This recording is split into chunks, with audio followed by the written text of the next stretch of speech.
Good morning, beloved 420 flower people. Welcome to another luminous transmission of Cosmos Daystream for Earthlings, broadcasting directly into the soul ways of those who sip sunshine with compassion and stir coffee with consciousness. If you're tuning in right now, congratulations. You've chosen presence over autopilot, intention over inertia. There's no small feat in a world allergic to stillness. Let's begin today, not with a lament of all that's broken, but with awe for what's still magnificently whole. The breath you just took, borrowed stardust. The trees outside your window, ancient timekeepers holding secrets in their chlorophyll. And you're not just a person. You're a wildly complex organism made of atoms that once danced in the heart of a supernova. So if you've ever felt too weird for the world, remember, the universe itself is eccentric beyond measure. Now, flower people, let's talk Earth. Our beloved blue marble spinning silently through space.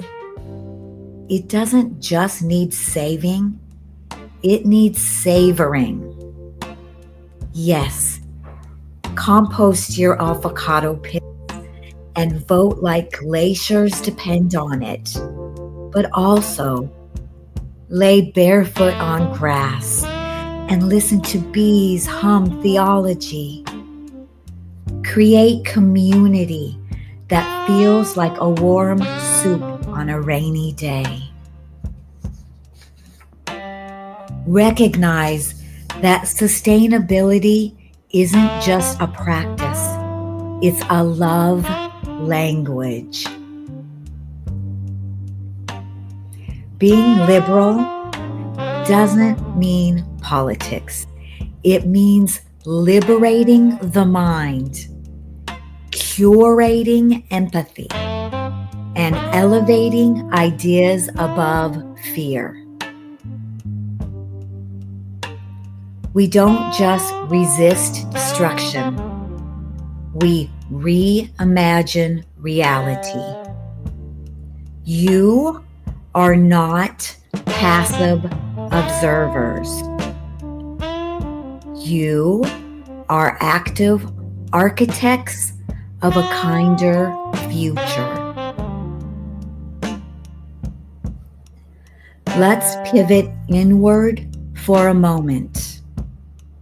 Because while outer space is vast, inner space is infinite. And inner work, that's the real activism. There's no carbon footprint to a well-examined thought. So today, ask yourself, not just what should I do, but who am I becoming? Are your goals aligned with the melody of your values? Or are they just clever remixes of societal noise? Whatever your personal goals are, writing that book, growing your own tomatoes, finally unfollowing your high school nemesis, know this: progress doesn't always look like motion. Okay?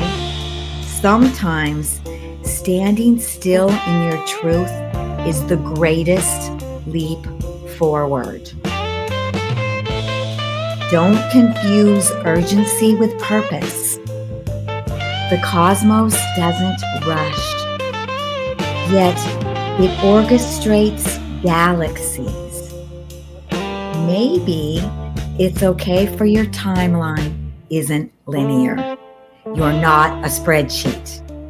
You are a symphony.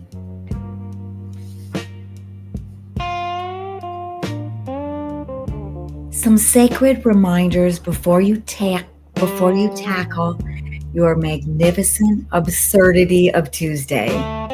Okay? You can disagree with someone and still believe they're made of light. Growth is seasonal. Forgive your winters. Rest is revolutionary. Sleep like you're composting exhaustion.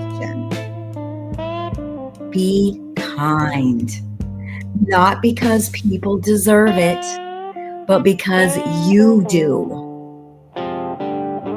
Also, remember, enlightenment doesn't mean detachment. It means fierce compassion. It's laughing through your shadow work and crying during animal documentaries. It's balancing your chakras, but still getting annoyed at bad Wi-Fi. You're not failing the spiritual test. You are acing this human experience. Flower people, on this July 8th, let us awaken not just to this day, but to our own unique responsibility as conscious stewards of wonder. You are allowed to be joyful even when the world is chaotic. You are allowed to be hopeful even when the data feels grim.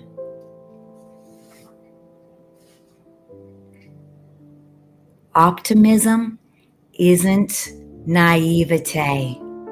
It's the fuel for change. Let's light incense for our ancestors. Offer intentions to the breeze and plant affirmations in the soul of this moment.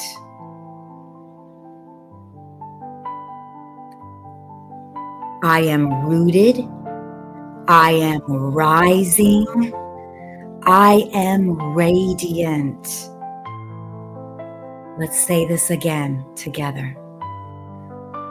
I am rooted. I am rising. I am radiant.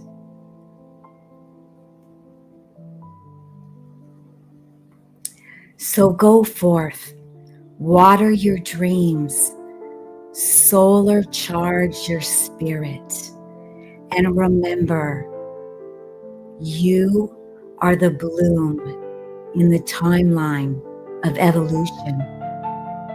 Keep reaching, keep laughing, keep creating weird and wonderful beauty. I would like to leave you with a closing mantra. I am a vessel of starlight, a child of earth, a whisper of wind, and a roar of intention. I release the weight. I gather the wisdom. I honor the chaos as the compost for growth. I rise, not because it's easy, but because it's sacred. Repeat this once for grounding. twice for activation, 3 times for cosmic flare. Now go and sprinkle your stardust for 20 flower people. You were born to bloom wildly.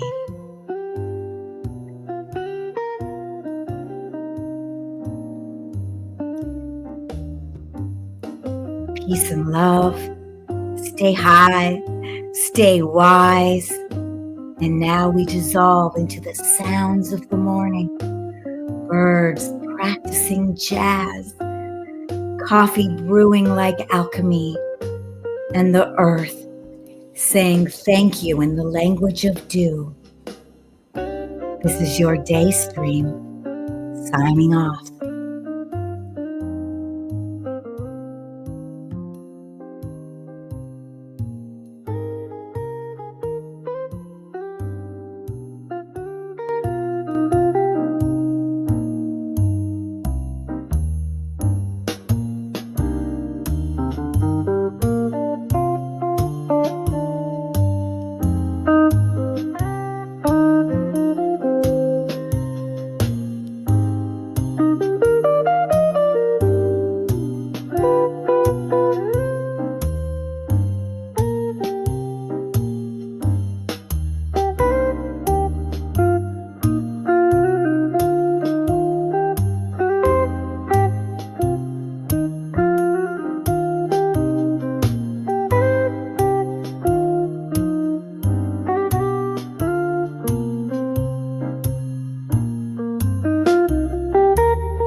We are the 420 flower people. Our collective soul is our steeple. Love is our religion. Peace to the peaceful is our vision. Woked, choked, and stoked. We stand for compassion and love. We take care of our planet and the air above. Being conservative is not our way. We give it all every day. We understand what it means to be free. We believe in you, we believe in me. Together that makes us we, and we should all be free. We understand what it means to be free. We believe in you, we believe in me. Together that makes us we, and we should all be free.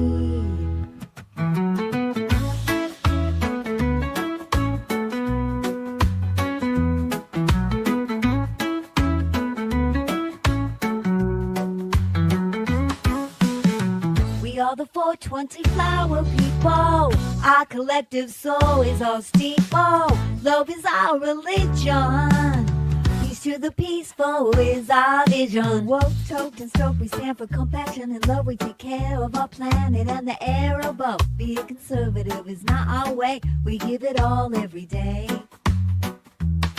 We understand what it means to be free. We believe in you, we believe in me.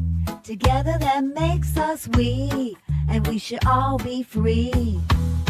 We understand what it means to be free. We believe in you, we believe in me. Together that makes us we, and we should all be free. Yeah, we understand what it means to be free. We believe in you, we believe in me. Together that makes us we, and we should all be free.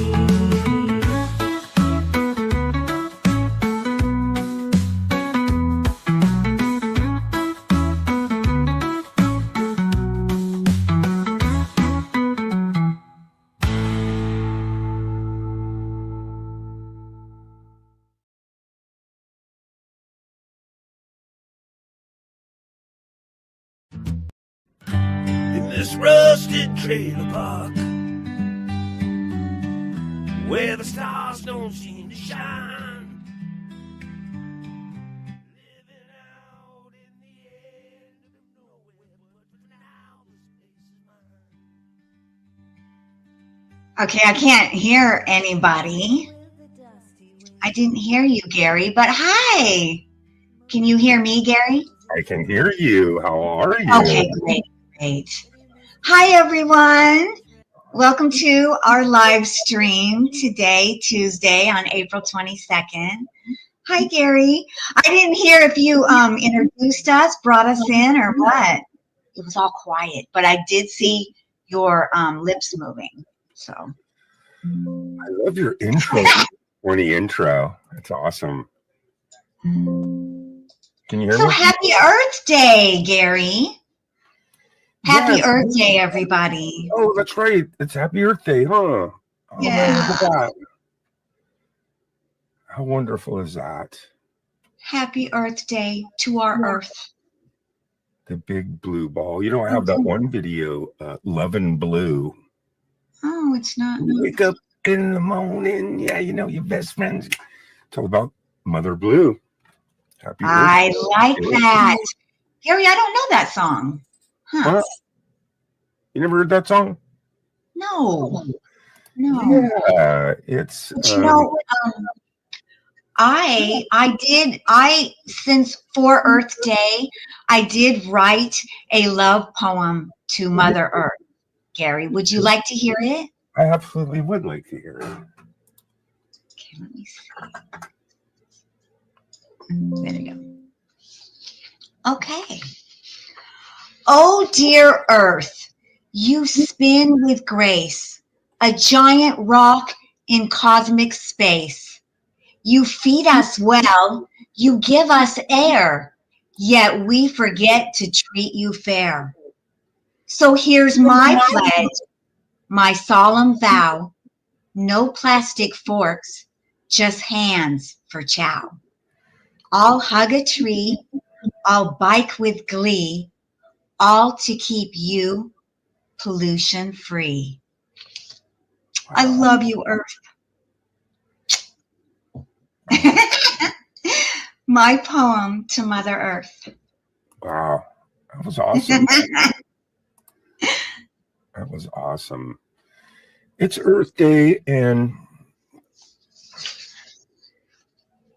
you know, whenever I go like camping or backpacking or anything, the old adage, pack it in, pack it out, you know. Yeah. And, Yeah. there's just so many ways to pollute the earth, that people pollute the earth. That's just unacceptable, you know, like when you see these cigarette people that just throw their butt on the ground and put it out, stuff like that. You're just like, whoa, you know. But what are you going to do, you know? You know, there's people that have told me, you know, stuff. We talk about how, you know, there's all these videos on how good this is for you and how bad it is for you. It's just which one you want to adhere to. The biggest thing for me is the plastic. I just can't take the plastic, the Pacific Patch. It just rips my heart in two. I mean, it's all horrifying. Yeah, how big that is. Is that what it's called, Gary? The plastic patch? And what ocean is that floating in? Do you know? Yeah, Pacific Ocean, in between here and so big. Hawaii. It's gigantic. It's so big. The size of Texas. And do you know if they're doing anything to the company clean that out? Funded by just good people that want to help the environment. I don't know exactly their names or anything, but it's not like there's like a push with governments and countries to try to do something. It's private. If they would. Yeah. Well, you know, with me, I'm always more concentrating on things that, you know, I want change on, not what this guy's doing or that guy's doing. This is what I want. These are the changes I want. This is what the equality I want for people. This is the rights I want for people, you know, because when I stick to that, I'm kind of in a good space, man, you know? Yeah. So do you go camping often? I mean, yeah, I have me and Natasha have a couple of the old school backpacks. We go backpacking where you pack it all in, and you know, that's great. Well, listen, if you ever need to buy like any new equipment or anything, buy it from Patagonia. Because you know they've been around forever. Patagonia, that company is so awesome that they take all their earnings and they turn it back around, and they put it into Mother Earth. Yes. So I bet one of their companies is working on that plastic patch, because they work on all these different programs to clean up the earth. Yeah. But so if you buy things from Patagonia, you're basically giving your money to Mother Earth. So absolutely. There you go. Absolutely. And you know, with the earth, it's like, you know, there's some people that say that, you know, Mother Earth will protect itself. It will kill off the people that are contaminating her before it'll let them destroy her. See what I'm saying? Yeah. Fix itself, you know. Yeah. But hi, Danky the Clown. Welcome. Yeah. One thing I'm concerned with long time ago when it comes to Earth which I was an actual activist for way back in the day. There's all these layers over the Earth. There's the stratosphere, the lithosphere, the ionosphere, the ozone layer. Things that, you know, the ozone layer is what keeps the deadly sun rays from protects us. And that's been deteriorating, the ozone layer. Absolutely. Absolutely. That's why a lot of times I don't use butane. I try to use matches or that's lighter good, fluid, which is like an oil base, you know. Right. Like the actual butane lighters. Right. Same with these, like THC oil. I don't use a lighter. Or the Yeah. old Aquanet. Remember that? The pink label. Oh, yeah. That's in the world. I used to use Aquanet like a champion. But aerosol, Yeah. like in my song, Blue Sky Fade Away, Yep. aerosol. Yeah. I mean, we're doing stuff, but now they're canceling all these programs. We can't do that. I mean, You can't do hopefully aerosol, yeah. we're going to get some of these programs back to combat climate change, because climate change is real. Well, yeah, I mean, So much, Danky. there's Thank no you for being here. I'm just saying hi to people in the that are coming in. I think climate change is absolutely real, because Yeah. it's been happening since the beginning of forever. That's what's been happening. Climate change, it never stops. There's no doubt that we're adding to that massively. Yeah. But there's also That's- no doubt that climate change is just, look, all these continents are on tectonic plates. They're always shifting. There's volcanoes, there's polar caps, there's ice age, there's all these different earthquakes, tsunamis, tornadoes, all this crazy weather that's been happening forever. But like we say, they're feeding it. You know what I It's mean? getting The worse because pollution we're is speeding it up to be worse than it could be. yeah. What really discouraged me today, and I still go round and round with it, because if you look at my videos, all my videos are about all this stuff. Blue Sky Fade Away, it's all about the Pacific Patch, recycling, being true to the planet. And that's on my page, Blue Sky Fade Away. Hemper,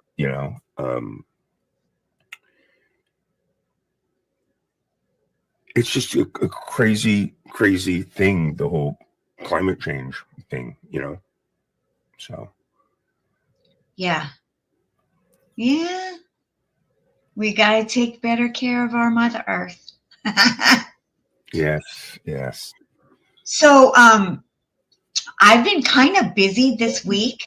So, I wanted to start a segment right on my live channel where I just try things out.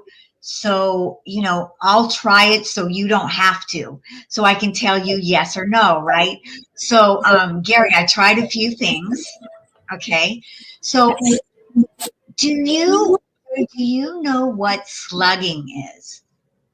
Come again? Do you know what slugging is? No. Slugging? Okay. Slugging.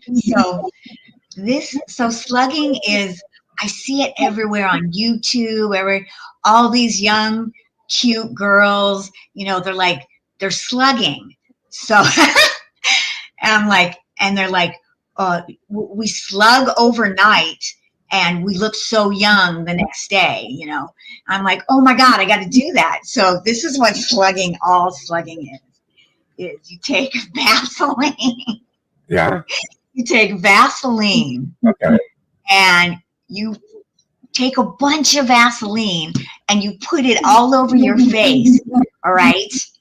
And they're like, you sleep overnight this way. And you wake up in the morning and you have less, you got to worry about this too, Gary. Guys have to worry about being. I have real oily skin. I have oily skin. So for me, it's different. I need something that's going to dry my skin out. Well, or the sun, because it's real oily. So I don't know if it would work. Gary, I just want to tell you that Danky the Clown said that you rock. He said the Jammy Awards rock. Thank you. I think the Jammy Awards really rock too. As a matter of fact, I have my Jammy right there. Jammy Andy, man.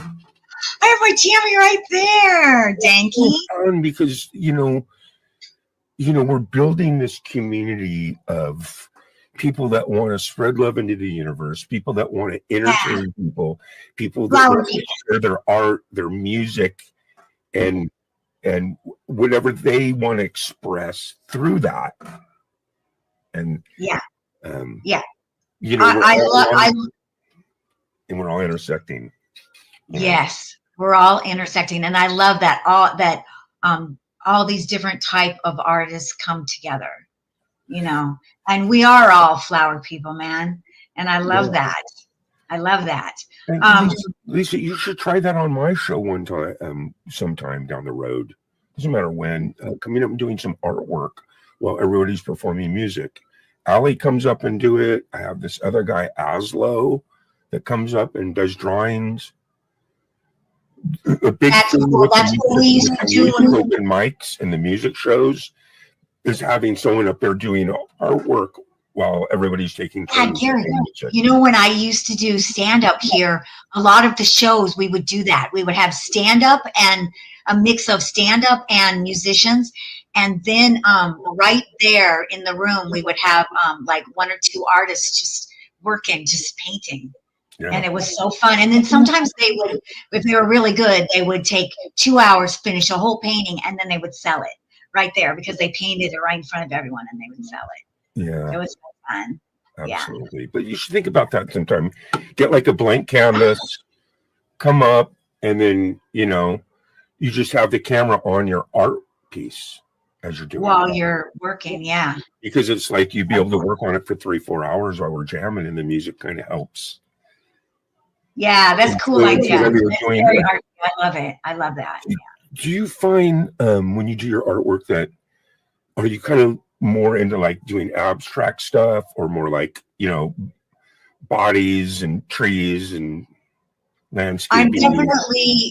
I'm definitely more into doing people kind of in fantasy situations, kind of like the painting that that you used for your video. That I put that in the background right here because I wanted you to see how big it really was, because I don't think that you realized it was on such a big canvas. Yeah. Can you see it? Here, I'll show you. Yeah, I can see it. In fact, me and Mamsie and you did a collab on a video together called Pretty in the Dark. It was pretty much one of our first videos that set everything off as far as it's up on my page. Let me see.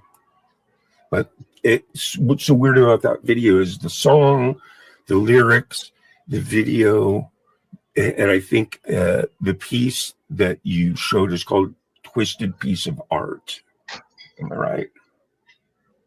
It's this painting is called actually called The Truth About Lies. The Truth About Lies. That's what it was.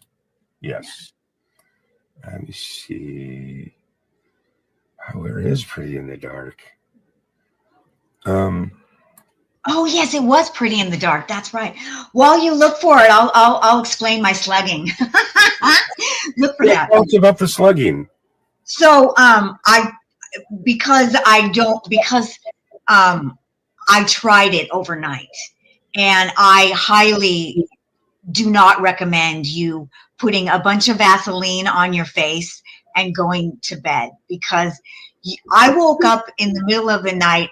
My eyes were all smooshed together. I was just horrified. But for the last 2 weeks, when I wake up in the morning, while I have my coffee for like, a half an hour to an hour, I do it, and it is making my face look good. So I do recommend slugging, but not overnight. You will go blind if you do it overnight. Wow.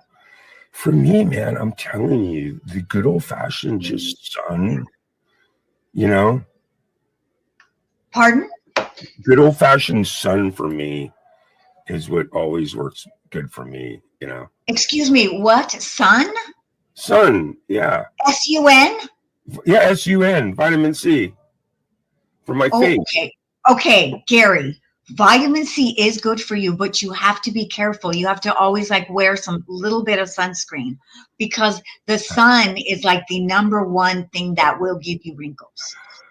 Otherwise, also sleeping, like I sleep all crazy on my side, and you have to be careful.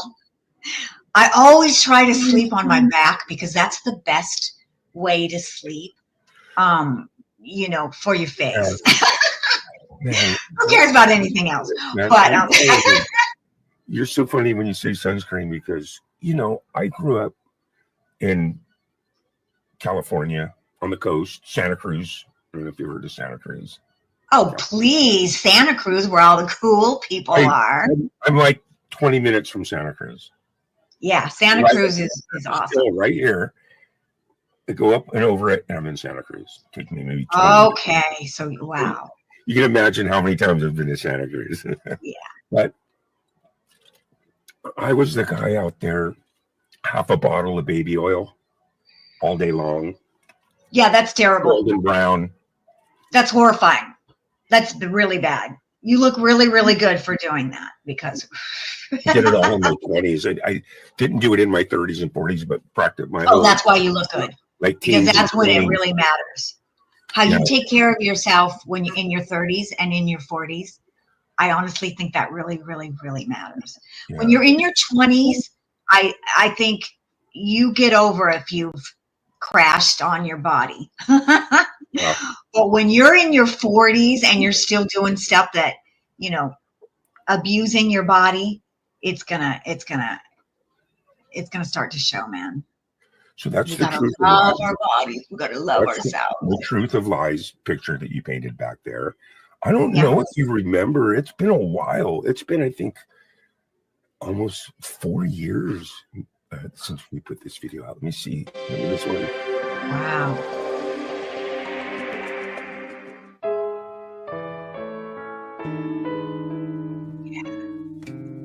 I watch my world blow apart. The shrapnel always gonna leave a mark.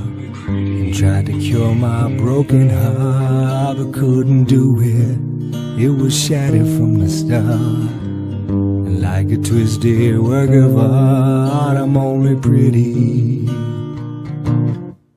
in the dark. I'm only pretty, yeah, in the dark. It actually gets played a lot with this one.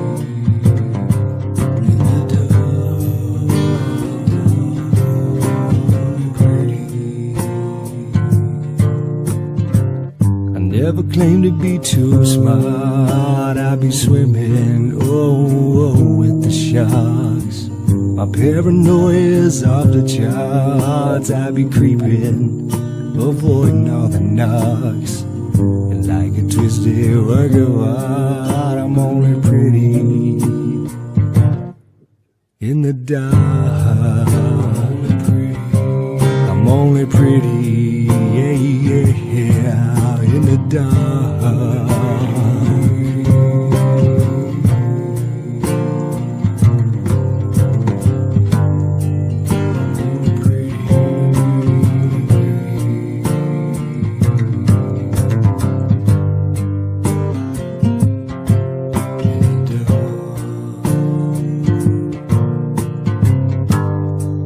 You better open your eyes to see, yeah,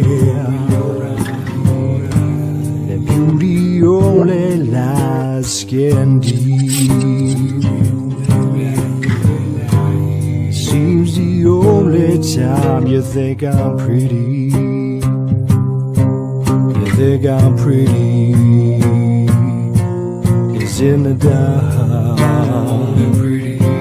I'm only pretty, yeah, in the dark. I'm only pretty, only pretty, in the dark. I'm only pretty,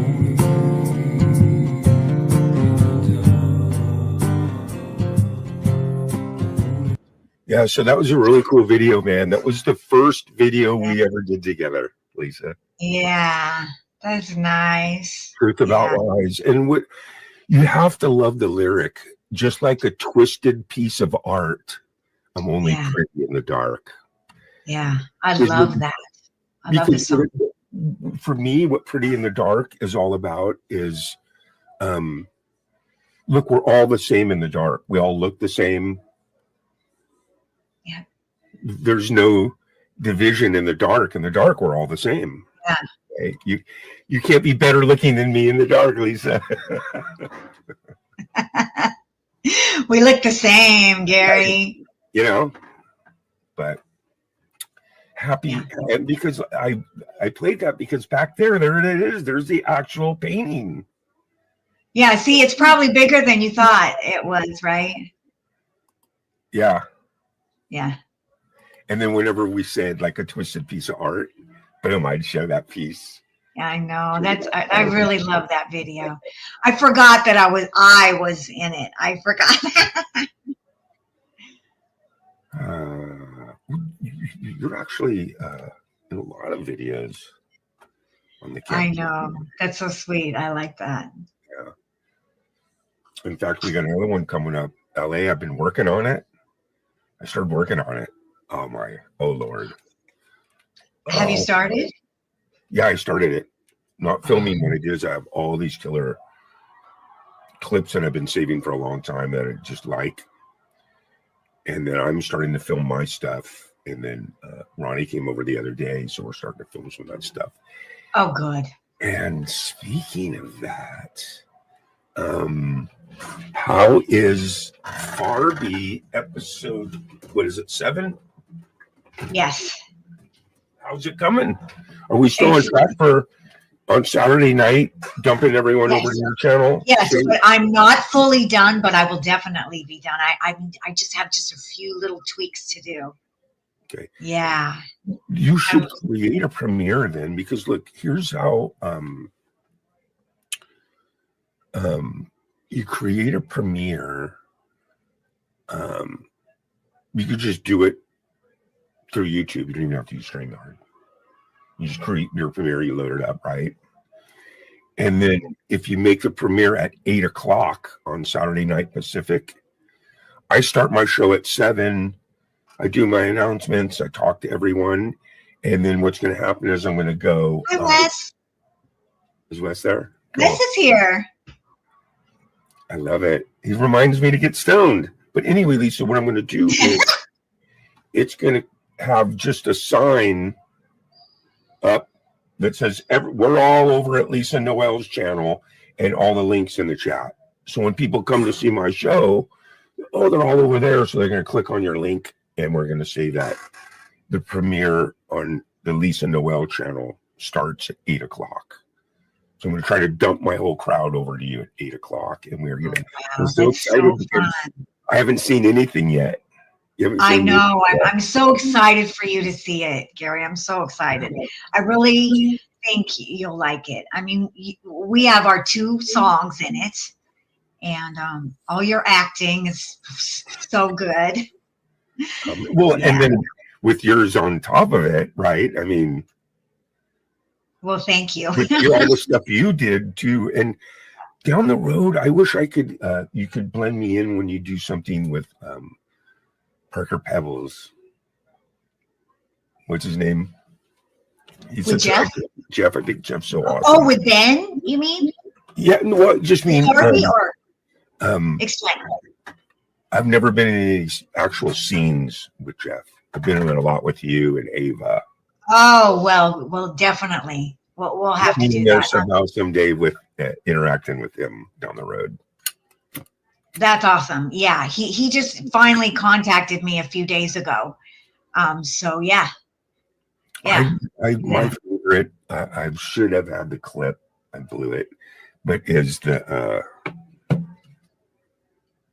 Twinkle Toes. Oh yeah. I love that monologue that I wrote for him. Yeah. Yeah, he did so well.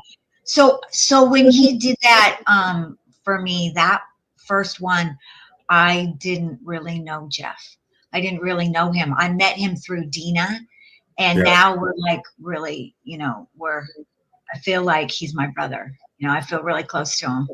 So it's kind of interesting how that can that can happen when you work with somebody. Who was this guy? The guy in the green shirt that was kind of antagonizing it. He's like, why they call you Tippy Toes? Oh, I thought that guy was pretty cool. He's a sweetheart. I wish he could do more with me, but he gets really nervous. He is he is a friend that lives in Venice Beach. Yeah. Yeah. So why they call you Tippy Toes? Yeah, he was so sweet. So while they're doing that whole routine, he's trying to light his cigarette, which is just like a cigarette butt. It's not even like a whole cigarette, right? And at the end, he hands him the lighter. He's like, come on, let's get out of here. Me personally, I thought that was just such a cool fucking scene. There's so many of them. In fact, next time, let's have a couple ready for when we talk about them.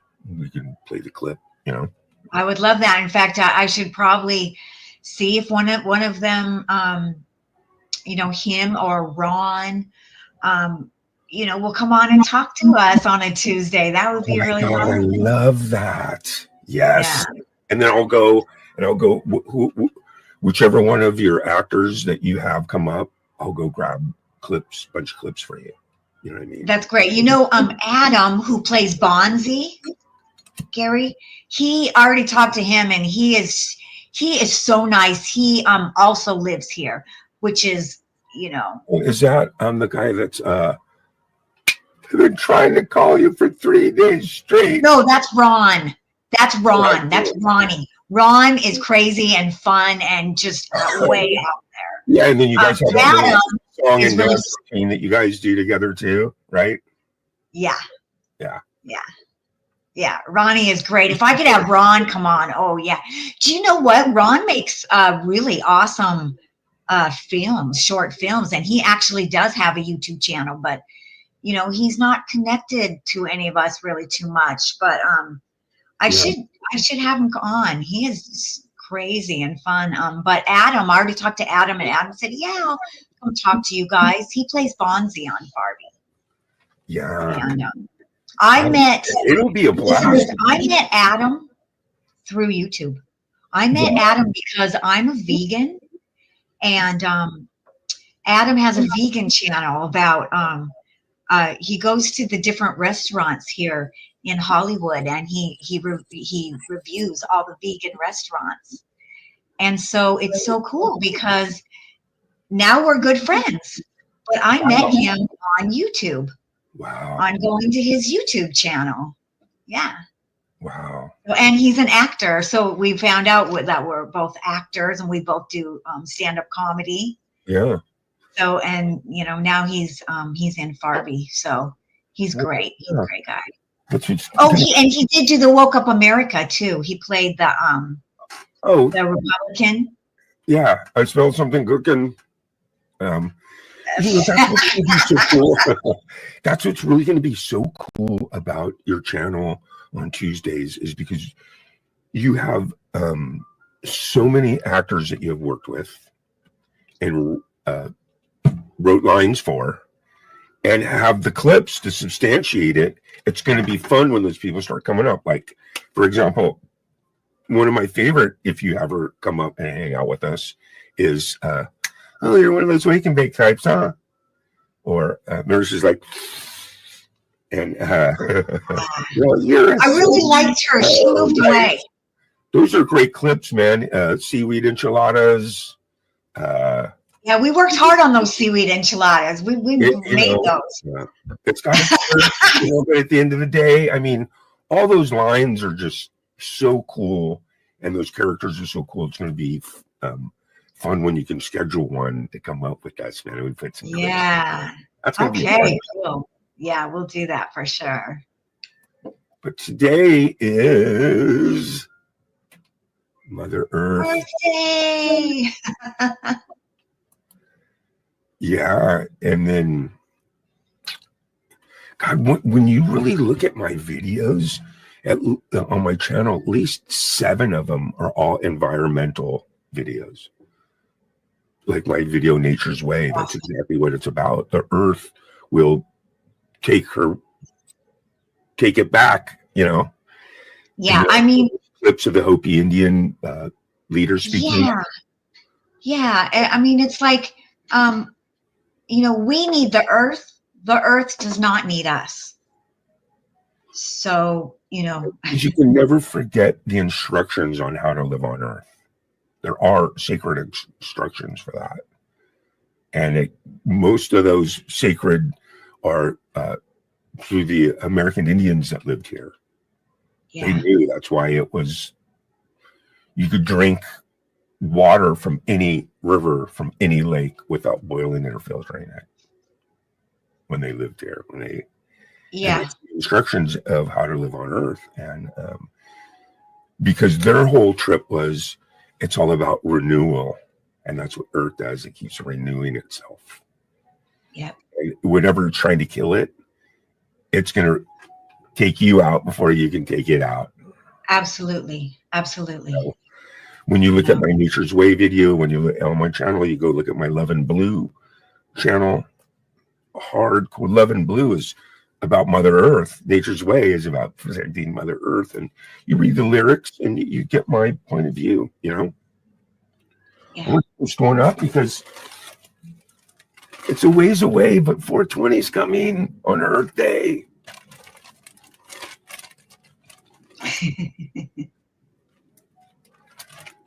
So this is how much I got left from my harvest from last year in October.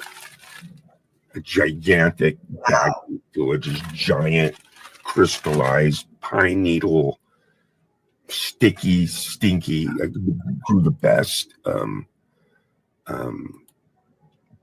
stuff. That's so neat that you can trust it. You grow your own. That is so right. And then only that, it's getting back to nature's way. All I give it is sun, water, and earth. And it fucking thrives.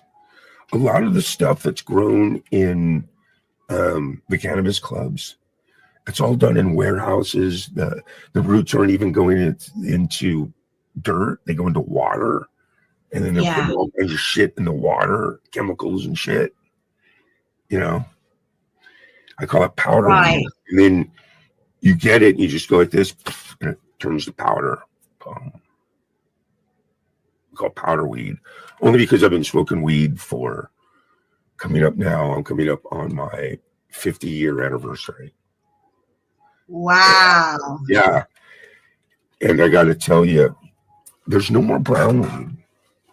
There used to be a thing called brown weed. It'd come up from Mexico. Well, was that the type? Pancake and condensed. Yeah. That's a good thing there's no more weed like that. And it had seeds all in it, right? Well, there's all kinds of shit in it. But the thing is, the reason why it was flat is because that's how it was smuggled. It was smuggled into tomato sauce cans, flattened, and they could just pack a ton in there and then sealed like it's tomato sauce. And then, 24 of those to a case. And then a girlfriend of mine, when I was about 14 or 15, she was Hispanic. Her parents owned a Mexican restaurant. And then we'd come into the restaurant to get like 20 cases of it. And you sit there, you have to open each one and put the weed on a big table. Not kidding you. Yeah, well, it's just like Fab Daddy says. I don't miss brickweed. That's what Fab Daddy just said. Don't you think too, though, there was Acapulco Gold? There was some good Colombian, is what they called it back in the day. You don't see any more Colombian. And then when the Vietnam War ended, officially in 1975, I'm getting ready to go into junior high school. I'm fucking smoking weed. So a lot of these Vietnam vets would come back from the Philippines and from Thailand. Okay. That's what Fab Daddy just said. The same time you said that, I miss Thai stick. Right when you said that. They had what's called Buddha Thai dunked in opium. And it was these fucking, like a cigar. And it was wrapped. And it was just the craziest, killerest weed you ever smoked in your life. And wow. They would bring that back. I had a friend of mine, whose brother brought a bunch back. And then you had all the people from Humboldt County that grew it, because that's the best weed, the organic outdoor fucking weed from Humboldt fucking County. And you thought to yourself, by the 80s and 90s, you thought to yourself, wow, man, it's got to be legal because this is crazy. It's expensive. But the thing is, all the stuff you get at the Cannabis Club now is double hardcore black market prices. In other words, if you know growers and stuff, you get way cheaper. Same shit. Yeah. And if you go to the Cannabis Club, the markup is like crazy. Well, with the taxes are what are the taxes here, Gary? They're really high. So it's really weird because I don't know if they put it in. So I get my stuff delivery, right? So I just place my order on my cell phone, and then they bing me when they're here. It's like so old fashioned. It's like how we used to do it. Yeah.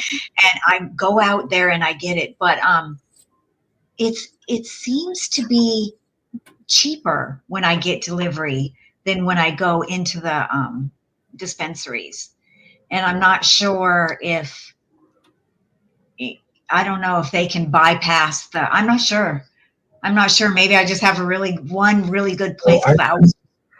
I think it just depends. I think it's just like anything. Look, if you want to have a liquor license in the state of California, you got to go get your liquor license, and there's only so many. You got to pay for it. I was buying someone else's. Well, it's the same thing when they did, hey, we're going to legalize it. I think what they did is they said, look, these are the distributors that we're going to use. The people that got picked to be distributors.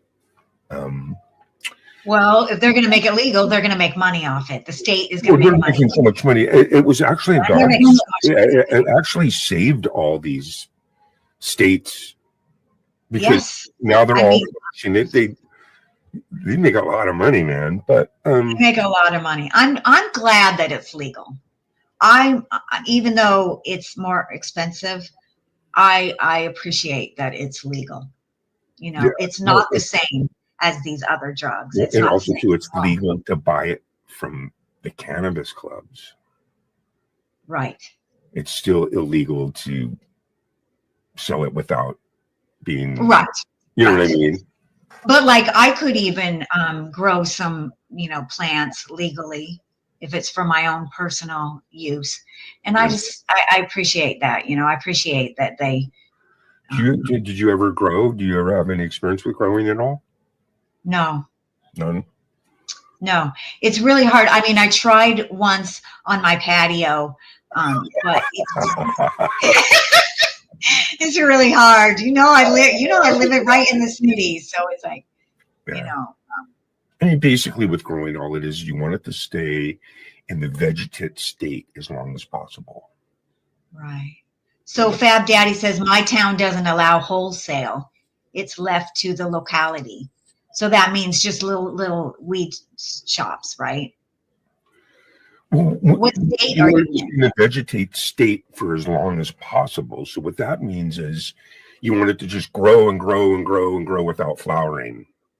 Because once it grows real big and then it, boom, starts to flower, it's going to produce tons of flower and tons of big flowers. Yeah. But if it grows a little bit and then tweaks and starts flowering, you're growing a pipe load. Okay. So how you keep it vegetative state is you can't move it because it's in tune with how it's being rotated around the planet with the sun. Okay. It's in tune with that. So you move it, it's disrupting that, and it thinks that the season's changing. Or if overcast comes, it thinks, hey, it's turning into fall. I need to start blooming. But if it's just sun, it's just going to grow and grow and grow in the vegetative state.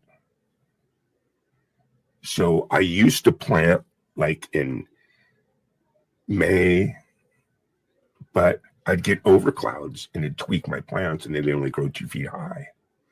That is so interesting. The clones in the ground like June 2nd, when I know that it's just going to be, the sun's going to be out for you know, every day for the next fucking Right. 3 months. You're never gonna see a That- cloud in the sky. You know what I mean? Yeah. And then they That just is grow. so. It's so interesting how plants can sense that. And Fab Daddy, I'm so sad for you that you have no weed shop in your town. That is really sad. Well, that's why you have to put them down. You can't put them like in a 5-gallon bucket or a pot, because Yeah, they can feel that. It's like, the roots aren't going to be able to grow where they want to grow, and you're going to move it and you're going to tweak its alignment with the stars and the moon and the sun.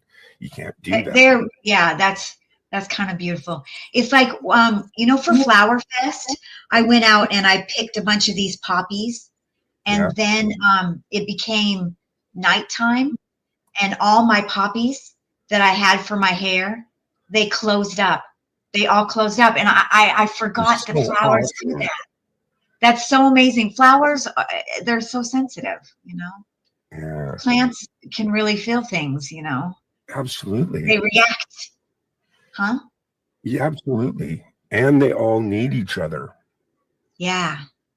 Plants need the bees and the ants and this, and the ant needs the grass and the, you know what I'm saying? Yeah. I'm happy it's Earth Day. I love planet Earth, and I'm happy to be here. I didn't get a chance to look over here at chat. Looks like Fab Daddy 44 is in the house. Yeah. City Council doesn't want it. Yeah. What's an Indian casino weed shop? Just it's on the Wow. Indian property. I didn't know that. Yeah, probably. Yeah. Delivery service is the best. Yeah. Well, actually, Gary is doing it the very best way, growing your own. So Well, that yeah, you. because don't get me wrong. The year before that, I had a pretty good. Thank you for being Usually, I here. run out maybe about a month or two before I'm ready to harvest again. In fact, I can go clip videos from lives where I've hung them all upside down in here. I don't know if you caught some of those lives. Yes. Clips of those, So- but every year you see my harvest. These ones got 8 feet high, like a Christmas tree. It took me Yeah. 3 days just to hang one upside down and to cut just all the buds and trim them. But see, I know how to cure it really well. Curing is the most important part of growing. Is important, growing it the right way and picking it at the right time. But curing it, this is important. Yeah. You don't need to be smoking any of it for a month. By the time you pick it, you're still not smoking it for a month. You have to hang The it upside slower, down. the darker you can dry it, the more the crystals and the ooze is going to stay in there. Right. Because it is sexual too. If you didn't know it, you probably already do. The flower, the female, is what grows the flowers and the buds. The male grows seed pockets, which goes, and those seeds float into the female and impregnates the buds so they have seeds. That's why when people grow, what they do is once they get a certain age, you have to separate all the males from all the females. Did you know that? I did, and I thought that. So it's a bad thing if you have weed and there's seeds in it, right? Is that because they haven't separated? Right. That's because the female, the pollen from the male got into the female flowers. Before And they what could it does is separate. it actually turns them male. And so Are they the trans flower, the then? bud that you smoke, you want no Hermaphrodites? crystals around.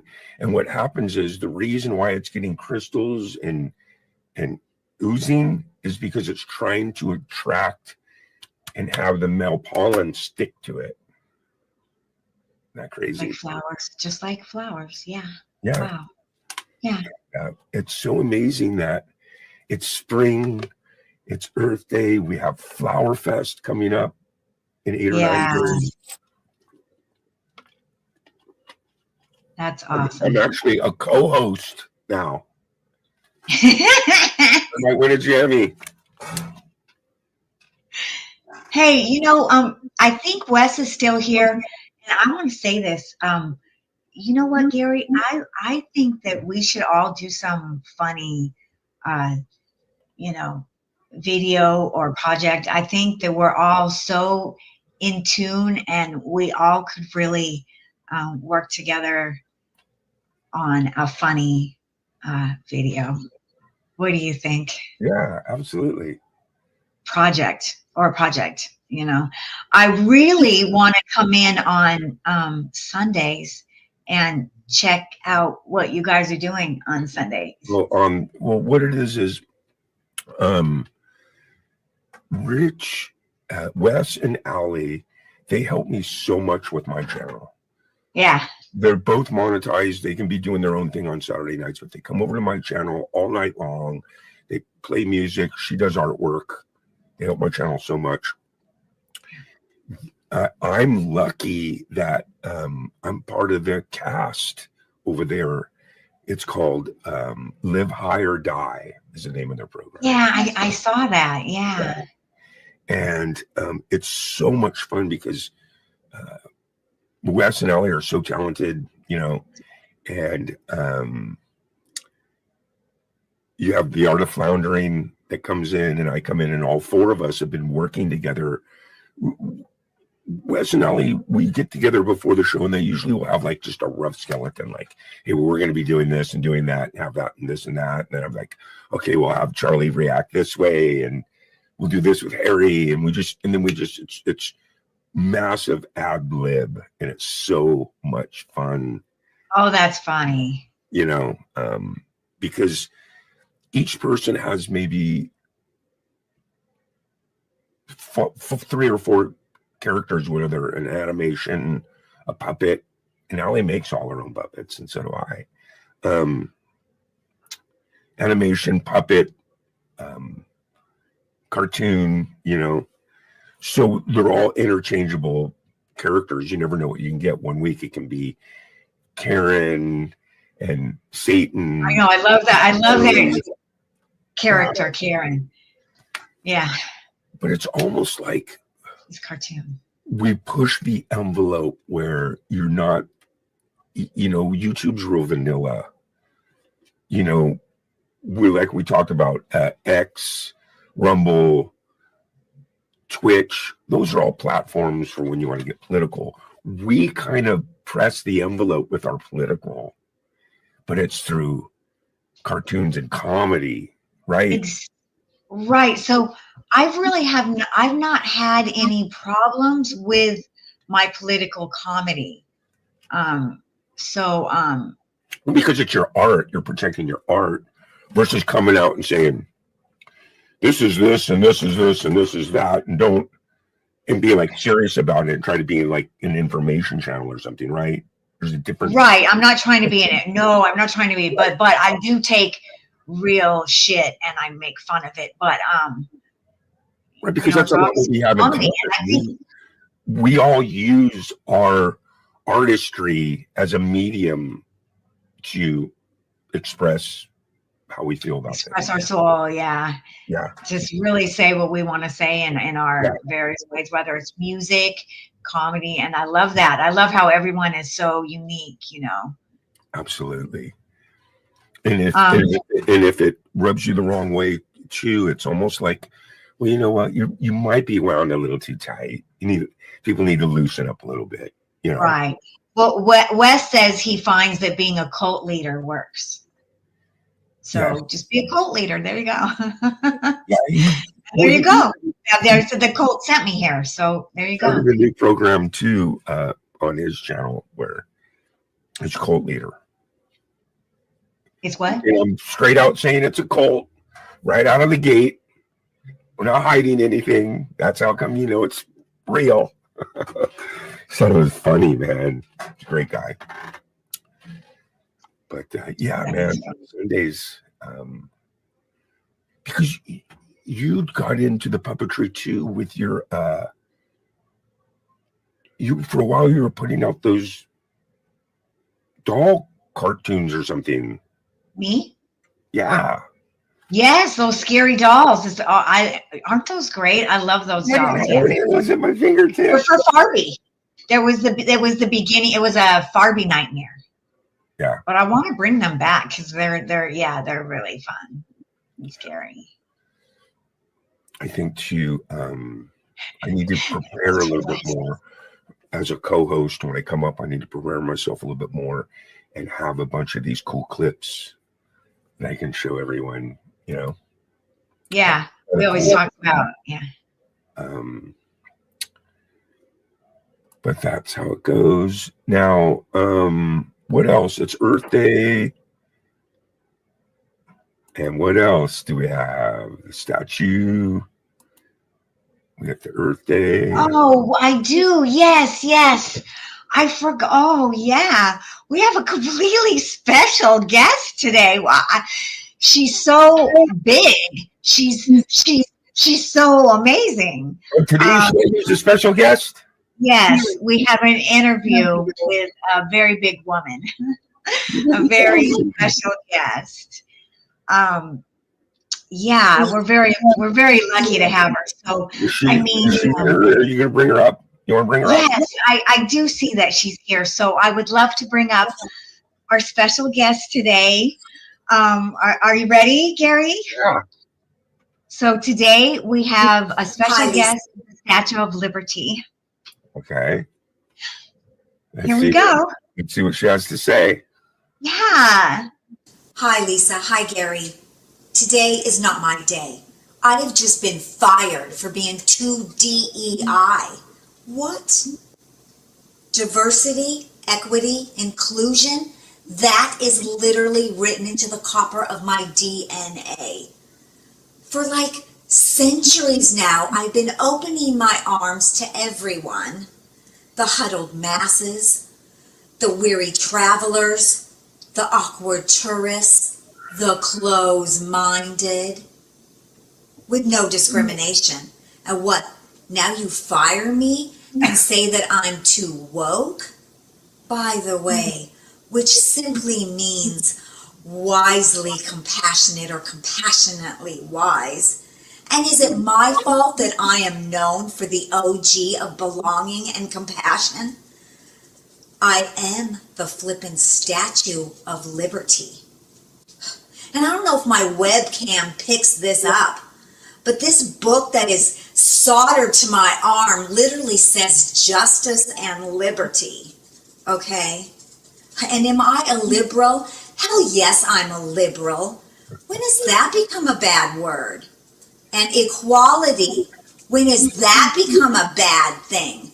And if you don't believe in equality, you need to set yourself in front of a mirror, look deep into your own eyes, and say out loud, I don't believe in equality, and see how stupid that sounds. Now, I gotta cut this short. I gotta go find an attorney. I don't even know if I'm getting deported. You know who would take me with open arms? No. Canada. You know, America is no longer the wonderful red, white, and blue. America now is all musky orange.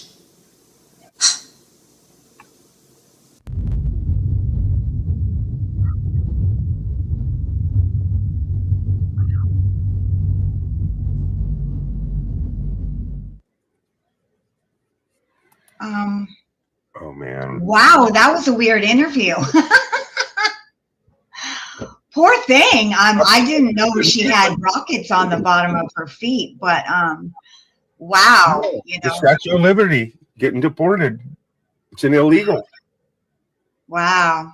But Poor came baby. from I France, mean, right? I bet she's gonna get in a good attorney.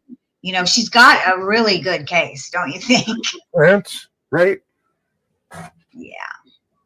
All right. I love it, man. Hopefully we'll have her back and she can, you know, give us an update. I love it, man. I didn't know what to expect. And when it started, I just loved every minute. I'm like, oh my God, you got me. Lisa, hi, Gary. Oh, man. What did you think of the whole Blue Origin thing that's going on right now? How everybody's, Yeah, the girls, the 5 girls that went up to weightlessness. Well, I mean, I think so it's hard for me because there's so many twisted people out there. There's so much twisted piece of art out there that it doesn't matter what happens. It gets put, for me, it just gets put through the ringer, like, in other words, like, look, I can't even get on a carnival ride on Earth.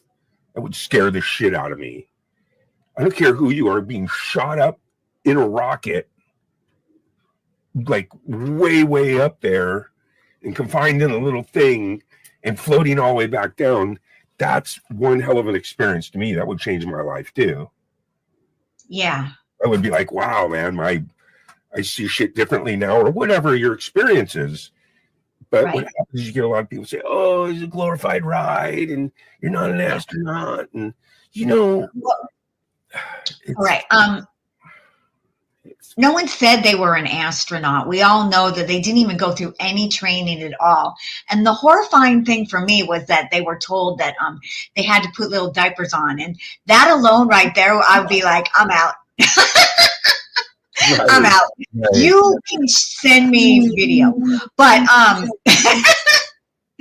but the thing is, people are really down on these girls, and they just well, the one woman is Bezos' girlfriend. So she probably did just get her 4 other friends together, and they're like, let's do this. But to me, it seemed like a big promotion of, see how safe this is, everybody, because soon you can buy a ticket too and do this. That's what I got from it. But the whole, also, I think what my point is like, it doesn't matter what happens. You're always going to get a ton of people. Half the people are going to be, oh no, this and that, and then you're going to get the other people that it's always going to get 2 sides of the coin, in the sense that you see a lot of these videos saying that, oh, well, they're all, for solar and not fossil fuels, but they're going to waste all that fuel that it takes to go up into space. You're going to hear all these negative things about it, when there was a lot of good positive that came out of it too.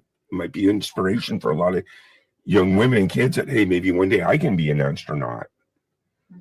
You know what I mean? There's good and there's bad, but my point is, you're going to see this barrage of just negativity, that they're self-absorbed narcissists, and all they cared about is, look at me, I'm in my designer suit, I went up for 9 minutes and floated down and kissed the earth, and I saved the planet. And you're going to get all these hardcore, twisted, negative videos that you're going to see. You're going to see a lot of good, positive ones too. I think, Lisa, the hardest thing out here is making it through both of those, right? I mean, well, I just think this is neither here nor there. It's not changing anything. They're not the first people to do it, so we know we can do it. Remember when William Shatner did it? It's the same ride. Remember when William Shatner did this ride about like a year ago or something? So people can say whatever they want. I mean, it's really a non-whatever, they did a little ride, and it was really interesting to see how they were very affected. Everybody, even William Shatner, he was very affected. Yeah, I mean, like you said, man, by the darkness, and that's what it really. When Will Shatner talked about it right after he came back, was the most interesting for me, because he said, it wasn't a religious experience for him. He said that what hit him the most was the darkness, that vast darkness that we don't think about after Yeah. we leave the earth, as this whole vastness of nothing. So And that I was, don't care how safe it is, okay, to me, to get in that and get shot up in there and float back down like that. I couldn't do that. no. I couldn't do that. And so Just do that's it. commendable, man, because that's crazy shit, man. You know, I'm the guy that was, you know, cooking breakfast at a restaurant when the space shuttle blew up. You know, you have thoughts like that, like, hey, man, something could go wrong. So for me, half the battle is the fear of the unknown, right? Yeah. So when the space shuttle blew up, so I had my daughter when I was really tiny, when I was 15. So I had a little girl, she was sitting in her classroom and she watched the space shuttle blow up, and she came home and she was like really quiet for like 3-4 days, man. Yeah. Just It was really a quiet. travesty, But as far as you saying that you couldn't go up in the Origins, if they asked me to do it, you know, for free, like, hey, Lisa, nobody, Lisa, we would like you to go on the Origins and experience this. I wouldn't be able to do it. So this week I wanted to. So I told you earlier, I'm trying. You know, I told you with the slugging, I'm trying to do this little segment. I'll try it so you don't have to, right? And I thought it would be way cool if I took a Waymo. You know what a Waymo is, right, Gary? You remember us talking about that? And I showed you pictures. A Yeah. Waymo is the driverless taxi. We have them here. They drive around. I see them all the time. And I was going to take one because I wanted to show you an experience of it. You know, it's way cheaper than a taxi, and it's way cheaper than an Uber. And I went to order it, and I literally had a panic attack. So I guess what I would say with the Waymos, honestly, is if I had a panic attack, even trying to order it, that means I don't think they're safe enough yet. I don't. Oh. So they had one guy who was going to take a Waymo. So we have them all over here, Waymo. And we also have robot delivery, food delivery here too, by the way. So this guy got into his Waymo, and he was going to a business meeting. And it freaked out in the parking lot, and it went round and round and round in circles. He called the Waymo people, and it took 45 minutes for them to stop the car. Now, honestly, I would be having a fucking heart attack going round and round and round for 45 minutes. So that's all I thought about when I was getting ready to order the Waymo, and I couldn't do it. I just broke out into a sweat. I laid down on my back. I was like, I was like, okay. So there you go. I don't think it's safe enough yet. Yeah. 420 Do you have- coming up soon. You might want to twist one up. Get ready. Oh, it's 4:13. 20 Yeah. coming up soon, everyone. Get ready. Twist one up. Are we all going to do a mass smokage? We should, huh? I like that. It's like a bonding moment. I like having it where we have 420 coming up at our disposal compared to like starting at 420 and it's already over, right? Yeah. We get to hype up 420, you know? Yeah. That's true. Oh, You will talk with us. Thank you, Fab Daddy. yes. And don't forget too, we have Flower Fest coming up this spring. I know, that's so exciting. May 3rd now. not this Saturday, but next Saturday. And what's cool too about that is we added a performer named Sunshine Archer. Okay. I know her. Yeah. Awesome. And Scotty Butters joined the card. Oh, great. He's wonderful. And I was going to have you come up for 2 artists, remember? Uh-huh. Chris Lane and Dom. Well, Chris Lane unfortunately can't make it, so I have Scotty Butters taking his spot. But I was going to have you go for actual 4 people, an extra 2, because the person that I had that was going to co-host after you for 2 people, she can't make it. So I'm just going to have you stay an extra person or 2 when you come up. Okay. That'll be next Saturday. What is next Saturday? Not next Saturday, but the Saturday after? Not this Saturday. Not this coming Saturday. Yeah. But is it May 3rd? Yeah, May 3rd, Saturday night. May 3rd. Great. Yeah, and I'm going to start like in about somewhere around 5 o'clock, and then you'll come in. Natasha's going to do like the first 6 artists with me, and then you'll come in for 4. And Great. I got other people do the other ones, but it's going to be electrifying. Did you see what me and Natasha looked like? We actually started the show. Did you know that? We started the show. We had to cancel it. But in the beginning, before we canceled it, the outfit that Natasha's wearing, because she got a Camp G-Mate hat, and she had her sunglasses on and the big I bet she looks so hot. sunflower, and I have the killer backdrop for the co-hosts and the overlay, and it was just electrifying, man.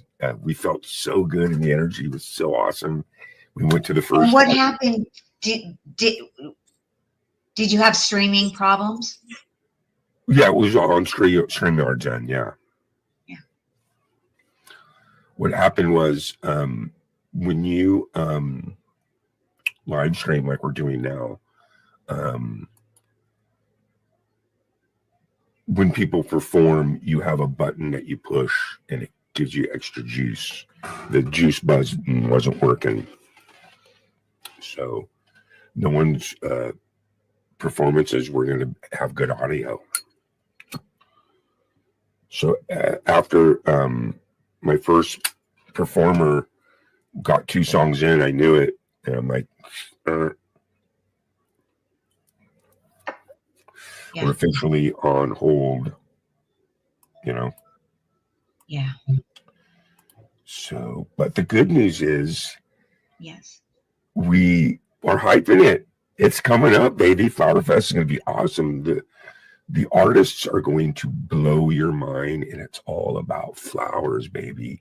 And it's spring, and it's energy, and it's love. And That's great. That's great. So far, So is Wes playing on Flower Fest?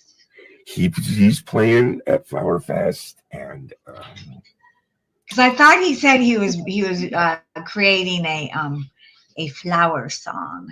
So that's fun. well, what Wes does for the festivals is he makes all the overlays for us. Oh yeah, he makes the great ones. Yeah. So like here's the me and Natasha overlay for the fest. Okay. Wait, where's Oh, ours? that's nice. Yeah. Where's ours?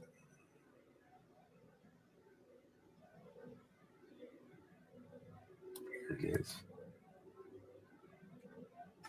Isn't that nice?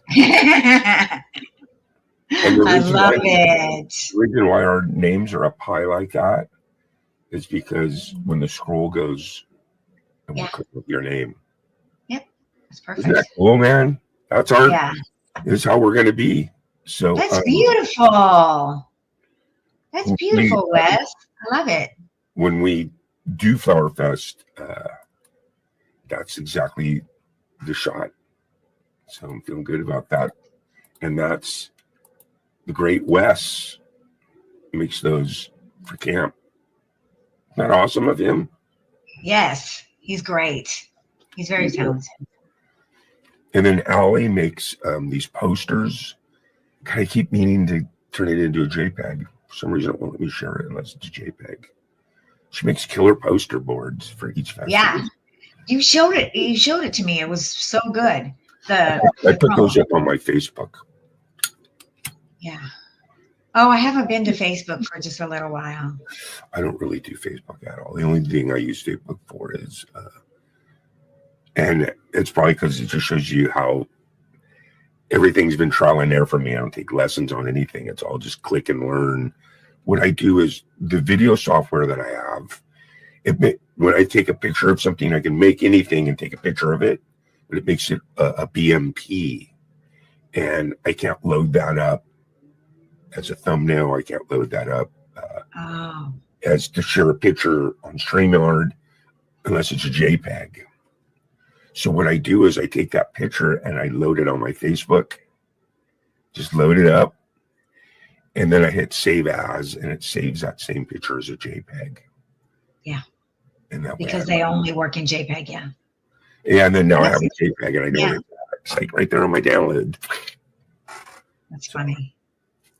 But it's kind of cool because every picture you make is like you're saving a copy of it on Facebook. Yeah. You're loading it on there and then you're saving it as, and then. Yeah. Just, I keep telling Jeff it's not a good place to do that, but he cracks me up. He saves some of his really high level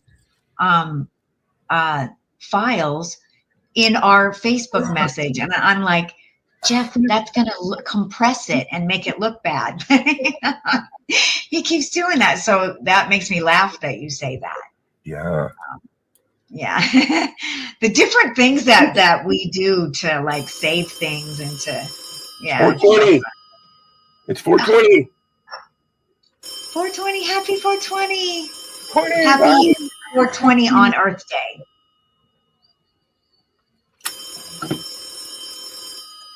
It's 420. Is that your weed phone?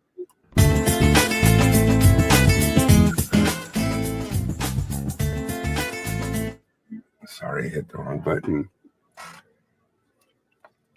What was that? That was kind of good. That's my Charlie music.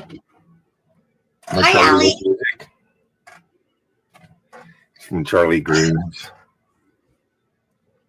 Allie's here. Charlie Wood music. I'm Happy 420, Allie. I'm so looking forward to this video, Lisa, that you have coming out. The episode? The Farby, I'm like way stoked. I cannot wait. Yeah, I can't wait to show it to you. But we're on track for Saturday, right? Yes. So you just have to explain to me how to do that. I have never done a premiere before. You've never done a premiere just on YouTube when you load it up? Right. You never have? No? No. Okay.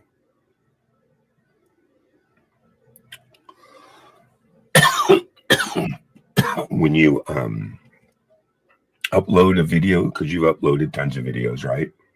Yes. To YouTube. Yeah. When you upload it, when it gets towards the end, it asks you, do you want to make it public, private, unlisted? Yeah. Right? Well, it also gives you an option to just make it a premiere. So that's how you do it? Okay. So, but here's the thing. You have to have the video actually done and ready because it's going to ask you what video. Right. The video. It's like so basically you're saying to upload a premiere video, it's basically the same as just uploading a video. And then when it comes down and it says you want to make it private, public, premiere, that's where you do it?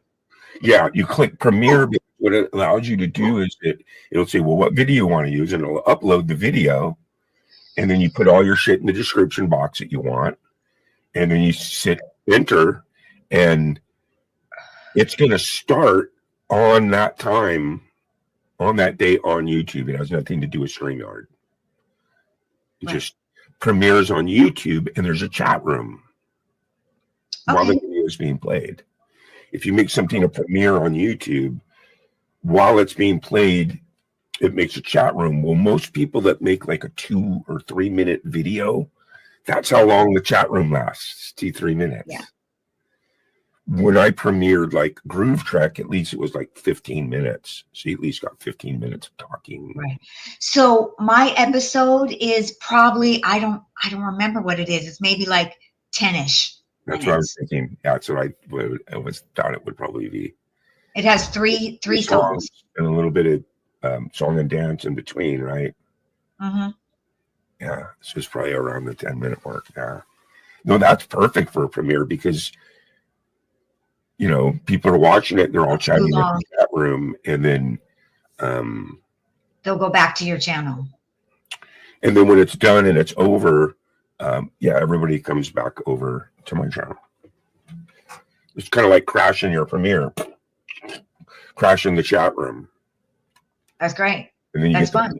And then what's nice about this now is, see, you're live, whenever you live stream, like we're doing now, once the live stream's over, you're going to collect some residual views, meaning that you're going to get views that you didn't know you had.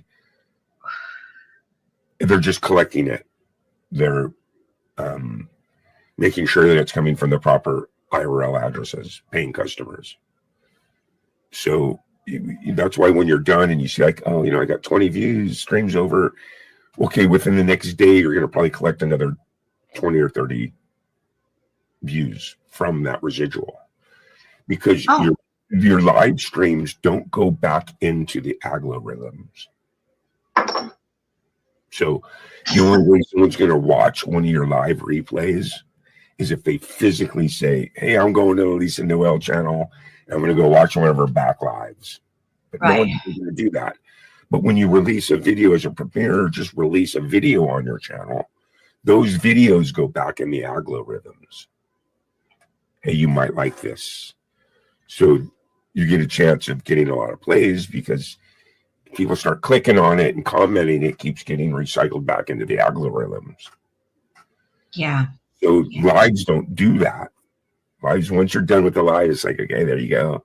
I'll get my residuals and that's about it. That's going to be on that live. So, but what ends up happening is through time, as you're live, you start doing it more consistently, more people know about it, you know, and or more likely to get more people to connect. Like Full Chart is probably at work or something right now. If he knew that you were live, man, he'd be here in a heartbeat. See what I'm saying? Yeah. Stuff like that, you start slowly getting that. I need to roll another giant for 20. So You do that. Yeah, some more. And what else is going on? You got a bunch of other songs too, you were telling me, right? A bunch of songs? Yeah, you have a bunch of other songs that you're working on. Original. Yeah, I mean, yeah, I have a bunch of songs laid out, lyrics, and I you know, yeah.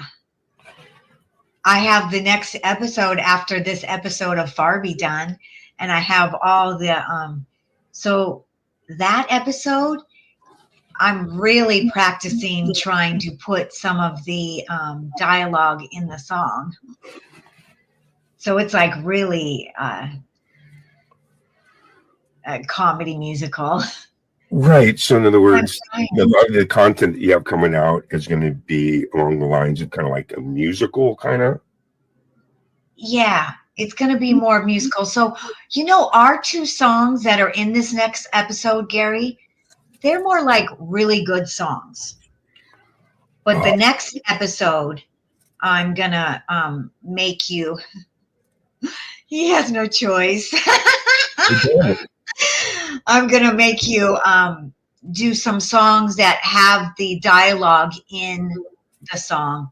So it's going to be interesting to see if you like them or not. You know, I like that. So in other words, like whatever my dialogue is, I'm actually just talking it.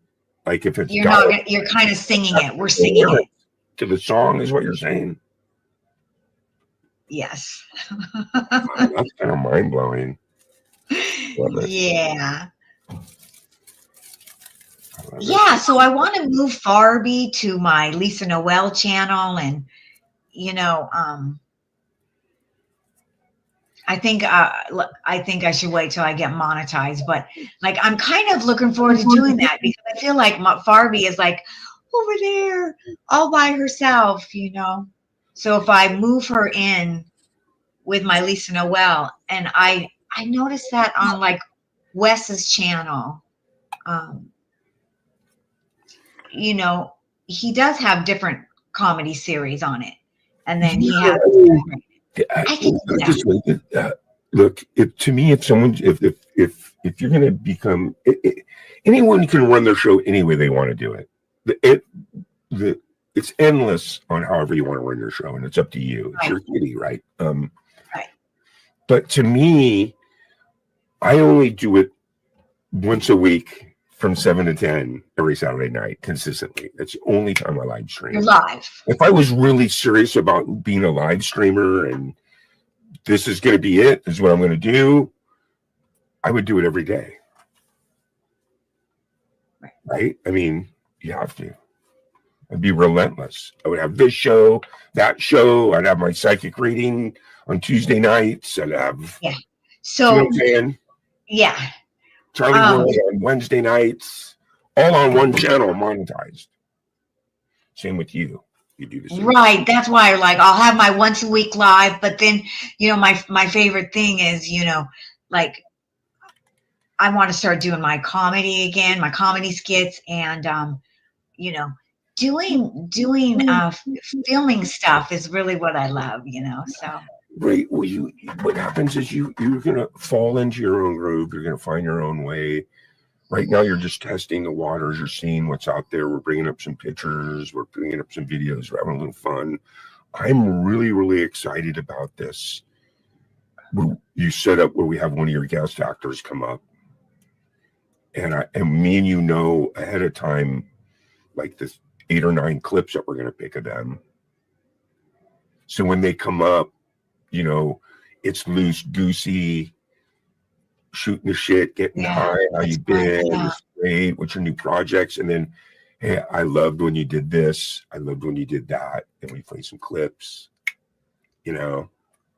Yeah. So Wes said nightly Lisa vlog streams, hitting the vape and recapping the day.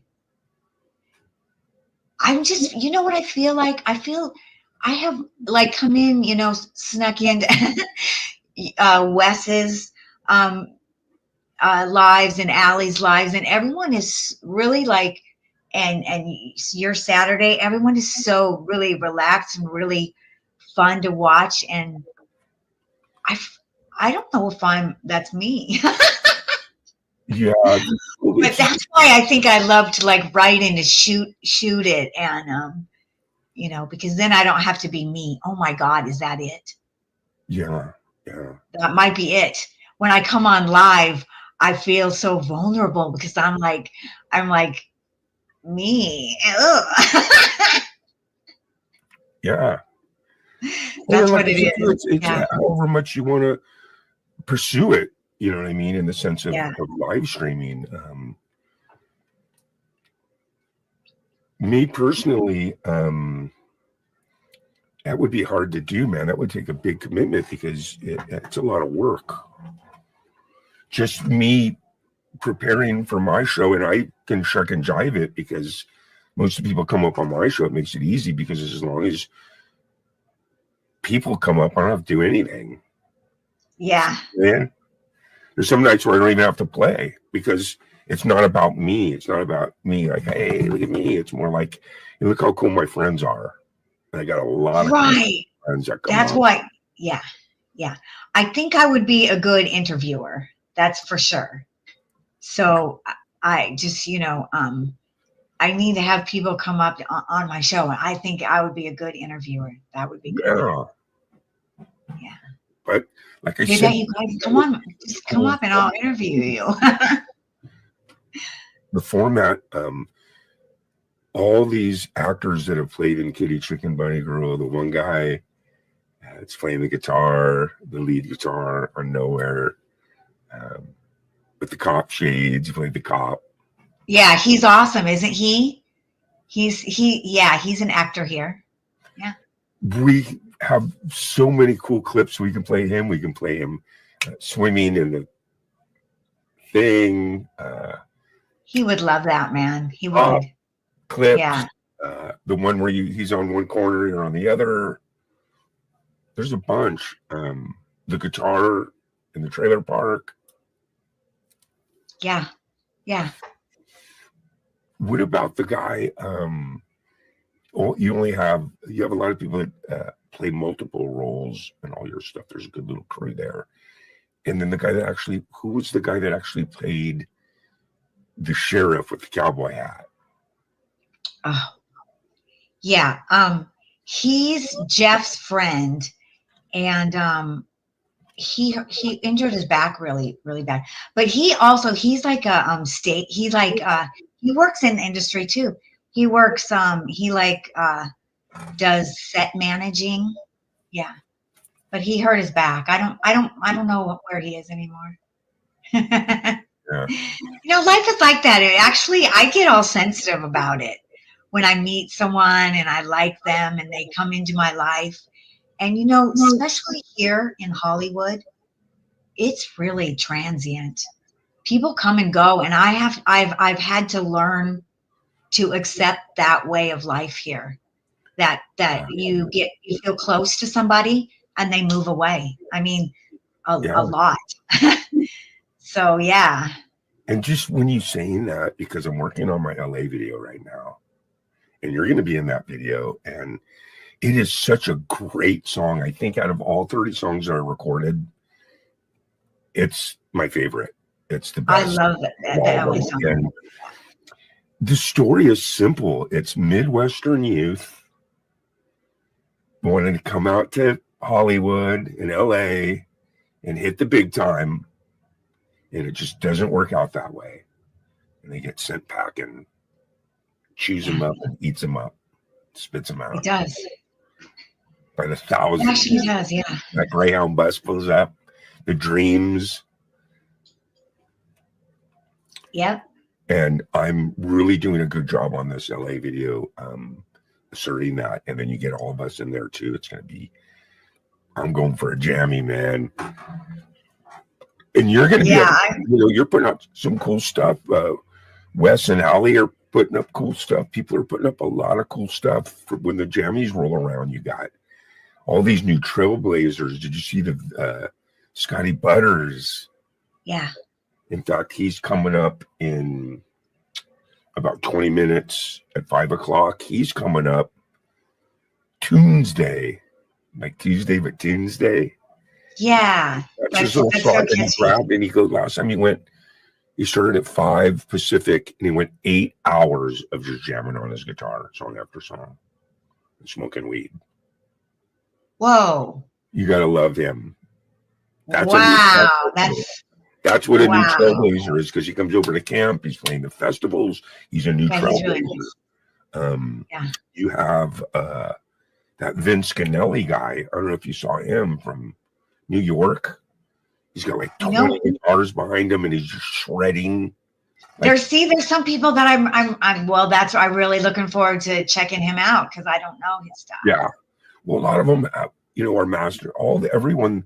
That's what's kind of cool about the Saturday nights is everyone that comes up is pretty much a master of their craft. They're monetized. They have a channel. They know what they're doing, and they come and they hang out with me, man, for a couple of songs. Yeah, it's awesome. Hang all night. You never know. And I got to tell you, without all those people, that's what really made me successful. Yeah. That's why I'm telling you, I love the idea for your show down the road when you're monetized is when you bring the people up. Because then you're a little more established. You built a little bit better of a live stream platform and crowd. You know what I mean? Yeah. So those are great positives down the road. Right now, we just smoke weed. And say, it's Earth Day, baby.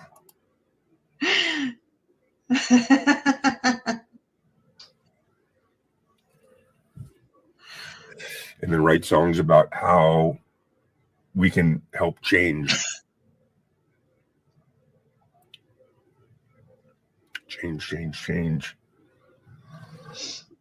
Yeah, I think that's always what artists are like, you know. Yeah. We always have that message, that positive message in our work is to change for the better, you know, to change things for the better. Absolutely. We're all in it for the right reasons, man. We all want the same things. You know, we want equality, we want respect, Yeah. we want to honor the planet. Yeah. But I'm feeling good, man. I'm going to be working some more on the LA video later on when I get home tonight. It's probably going to get like a couple hours every night. You know how it is. That's great. Just, you know, just let me know, like, you know, what you need from me. So Actually, what I need is, like we were talking about, all I need is, in a perfect world, it would just be full body like you did for, okay. you know how you did for the Groove Trek, the Mitten Kittens? Yeah. You know, you just crank the music up and just, and Full just, body. I would imagine this. I would imagine, I want you to be more dark in the sense like, you know, early Guns N' Roses, Smoky Whiskey Club, you know. Yeah. A stoner chick with a freaking tambourine. And you have the CD, so all you got to do is just crank up LA and just groove to it, even if you don't have a tambourine, even if you don't even need anything. You just have a joint in your hand and a bottle of whiskey in the other one.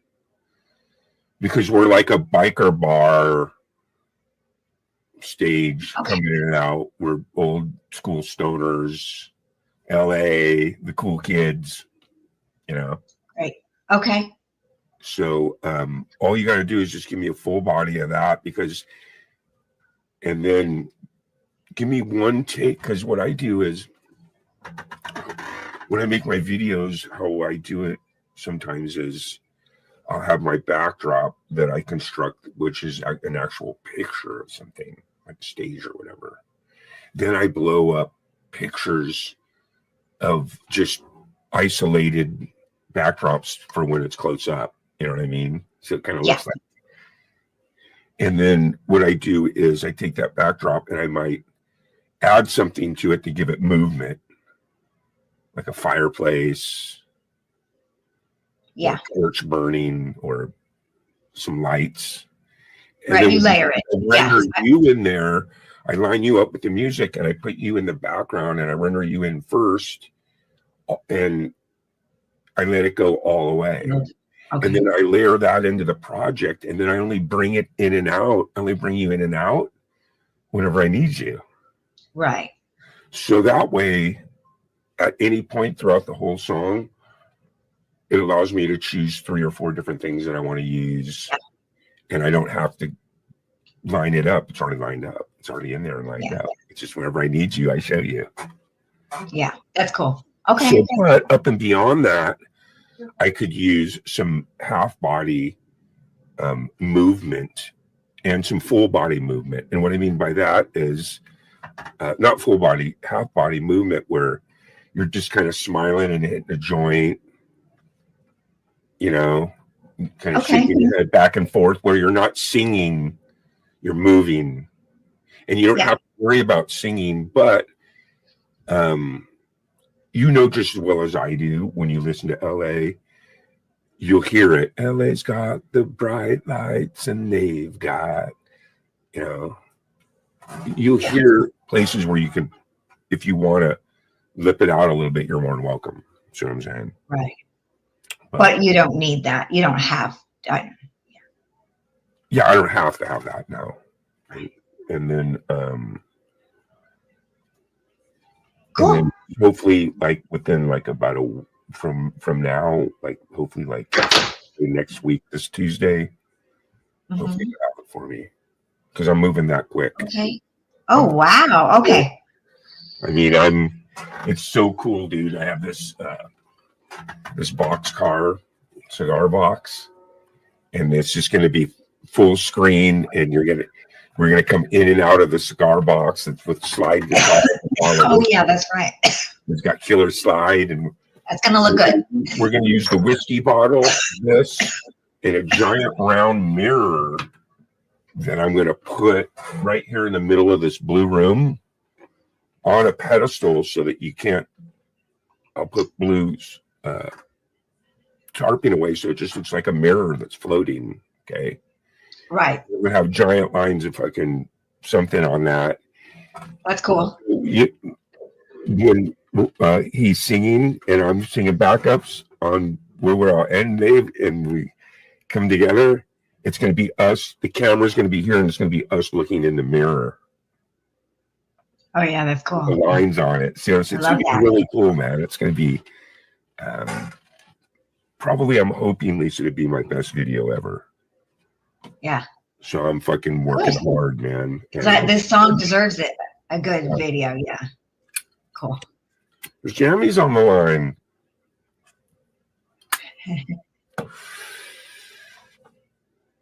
And there's a lot of cool content out there too, man. You got Live High or Die creating some funny ass stuff. I can't even believe what we were getting away with Charlie over there. What time do you guys do that?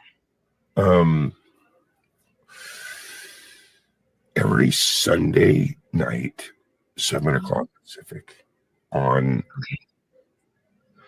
They bounce sometimes. I'm not actually sure, but sometimes they're on the LA Patches channel.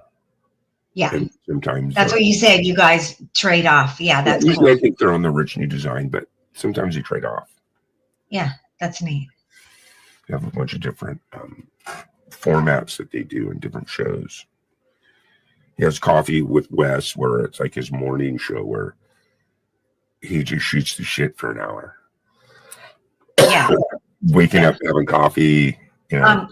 Listen, I have to admit, one time, so I got up extra early and I was slugging, right? I was slugging. I told you that.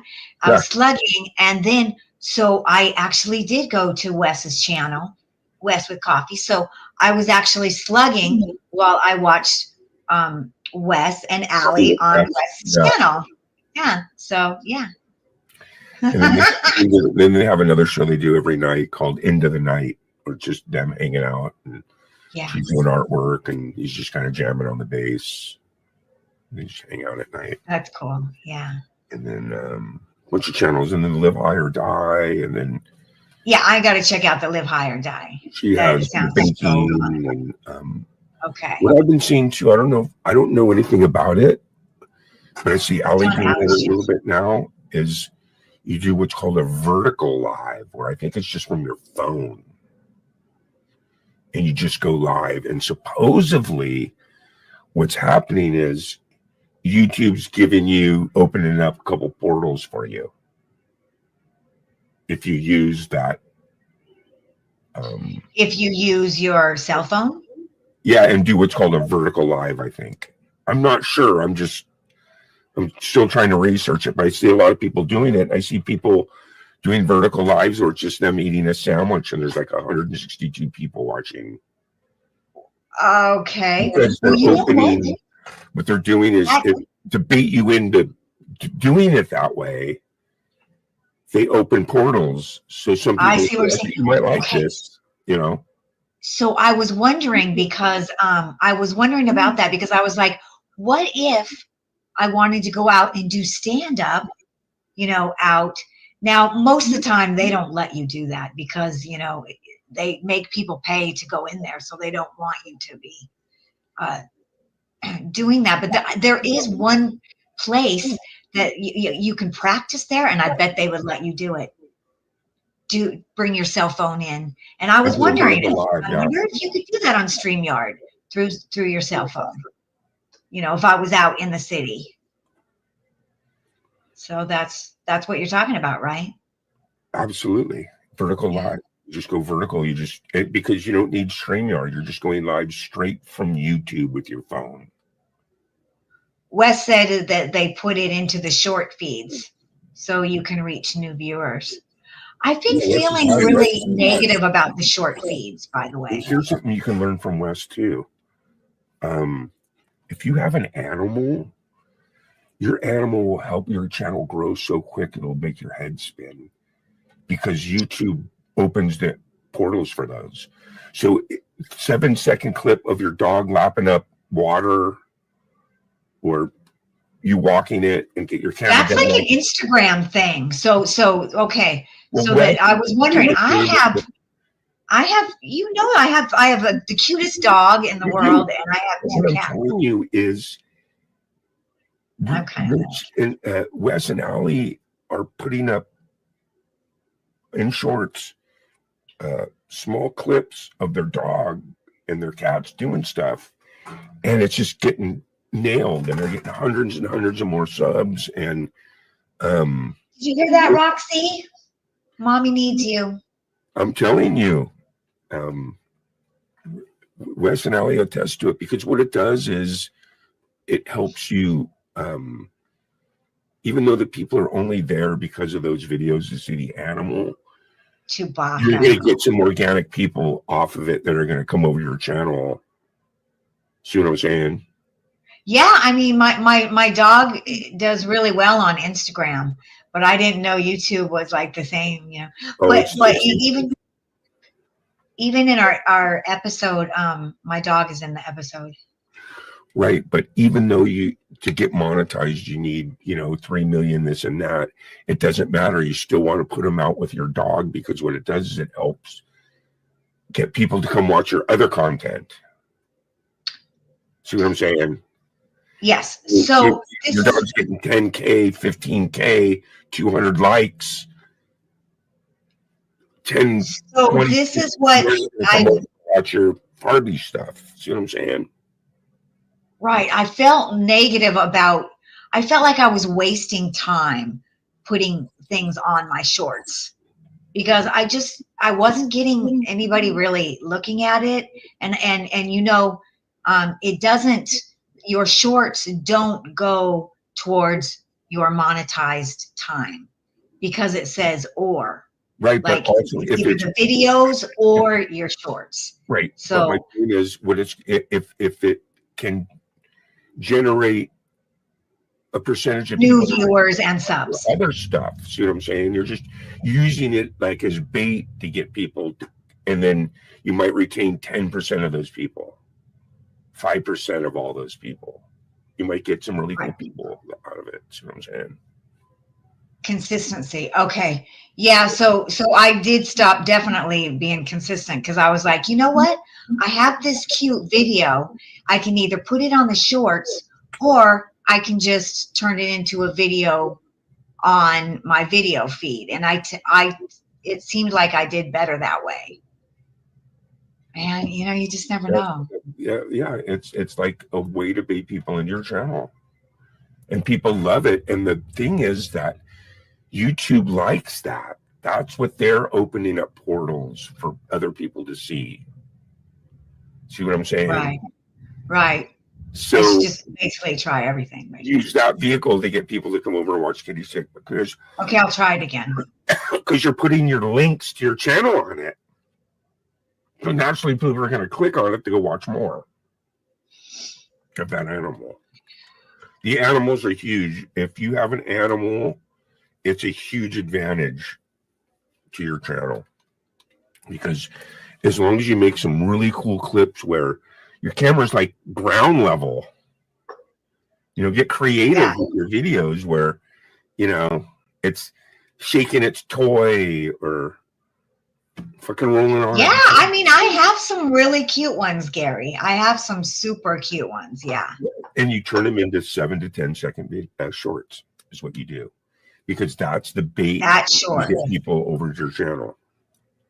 Okay, I'll try it. And like Wes said, you start a folder and you make a ton of them, and then you consistently release like 3 every day. I mean, you make it where because only 7 seconds, so you go make 40 videos, Okay. put them in a file, and then you put 3 out a day under your shorts. And what's going to happen is after about the 40th time you do that, you're going to see a lot of residual of people come and checking out your other content. Okay. Smart move. Okay. My God, you guys. You know what I've just realized? Every time Gary says, you got to do this, I'm like, okay. It's so scary. Luckily, Gary's such a good person that he doesn't give me bad advice. It's to get monetized is you have to be relentless. You have to do it every day. You even have to do basically almost sleep streams. It's ridiculous. You hear of those? Sleep streams. You never heard of that? Oh yeah, they're huge for a while there. Sleep streams. They just put the camera on the person sleeping. 10 hours. People come in and That's called voyeurism. That makes sense to me. I mean, like, give me a break. Like, come watch me sleep. Come watch me sleep. I'm completely under the covers. My face is covered. I'm just sleeping. It's crazy. That's hilarious. Yeah, things are all the rage. For some reason in my algorithms, what's been coming up is in China, they have like this dance that they do. All do it. It's like sweeping the nation where they're like, they do this. And you saw,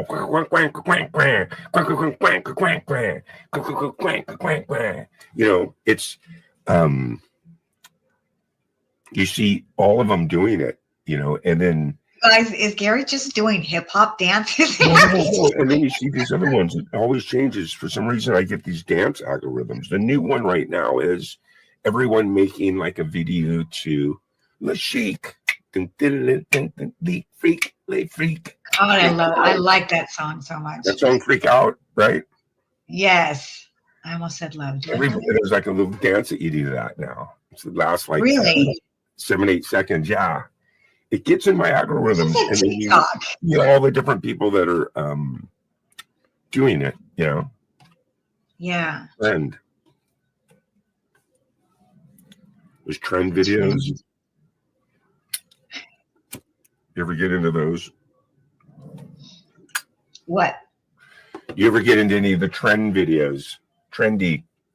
Everyone eat the. I've never done any of the challenges. See, is that what you're talking about? Challenges? Yeah.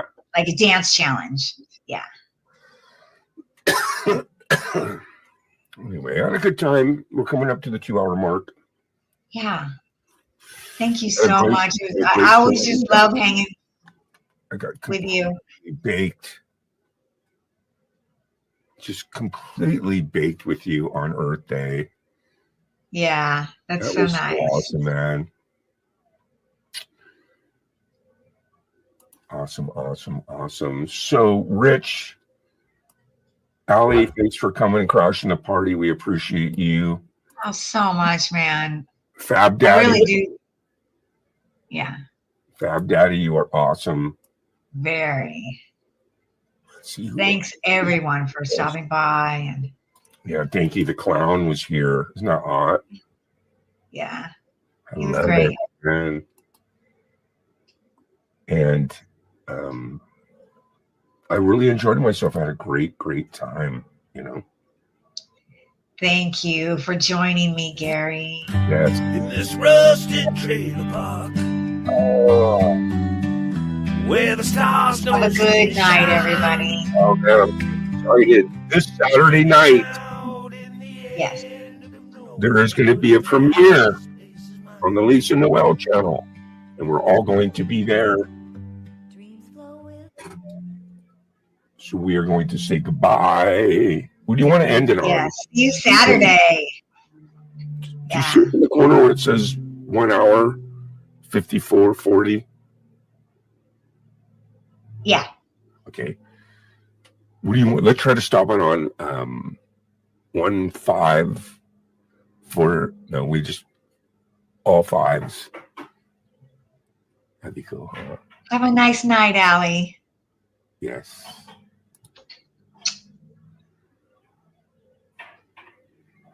You're so awesome. Thanks for stopping by. Looking at people start coming in. When it's time to say it's time to go. It was on streaming. It was like, okay, thanks everyone. We had a great show. And all of a sudden, a couple people come in. You're like, should I stay? Right? We're going to end it at 15555. That's how long the stream's going to be. Positive energy. Woo! Positive 1-5 energy. And there's meaning behind that 1550. Yes, right? there is. Okay. 50501. We'll go 15550. That's what we'll try to stop it on. Yeah. No, 55. We gotta do it now.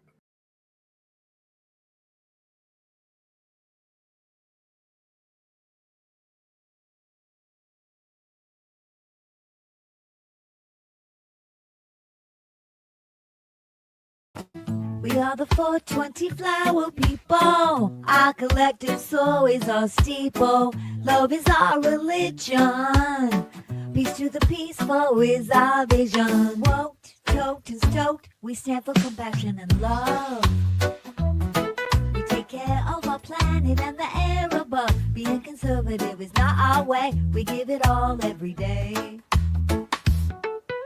We understand what it means to be free. We believe in you, we believe in me.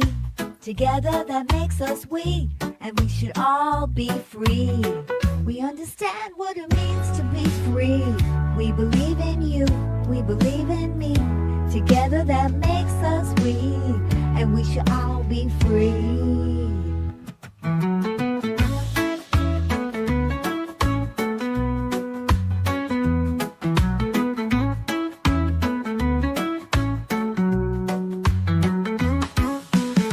We are the 420 flower people. Our collective soul is our steeple. Love is our religion. Peace to the peaceful is our vision. Woke, toked, and stoked. We stand for compassion and love. We take care of our planet and the air above. Being conservative is not our way. We give it all every day. We understand what it means to be free. We believe in you, we believe in me. Together that makes us we, and we should all be free. We understand what it means to be free. We believe in you, we believe in me. Together that makes us we, and we should all be free. Yeah, we understand what it means to be free. We believe in you, we believe in me.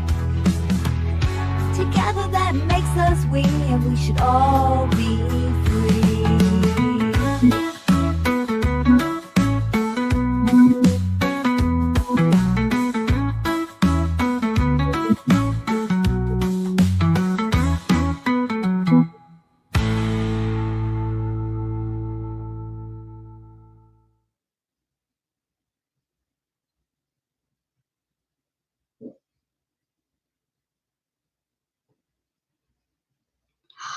Hi, I am woked, toked, and stoked to be here with you today. On this Tuesday, I'm here in Hollywood. It's a really nice day today. And today, I have my amazing, wonderful, spectacular co-host, Gary from Camp G-May. Howdy, howdy. How are you? Gary.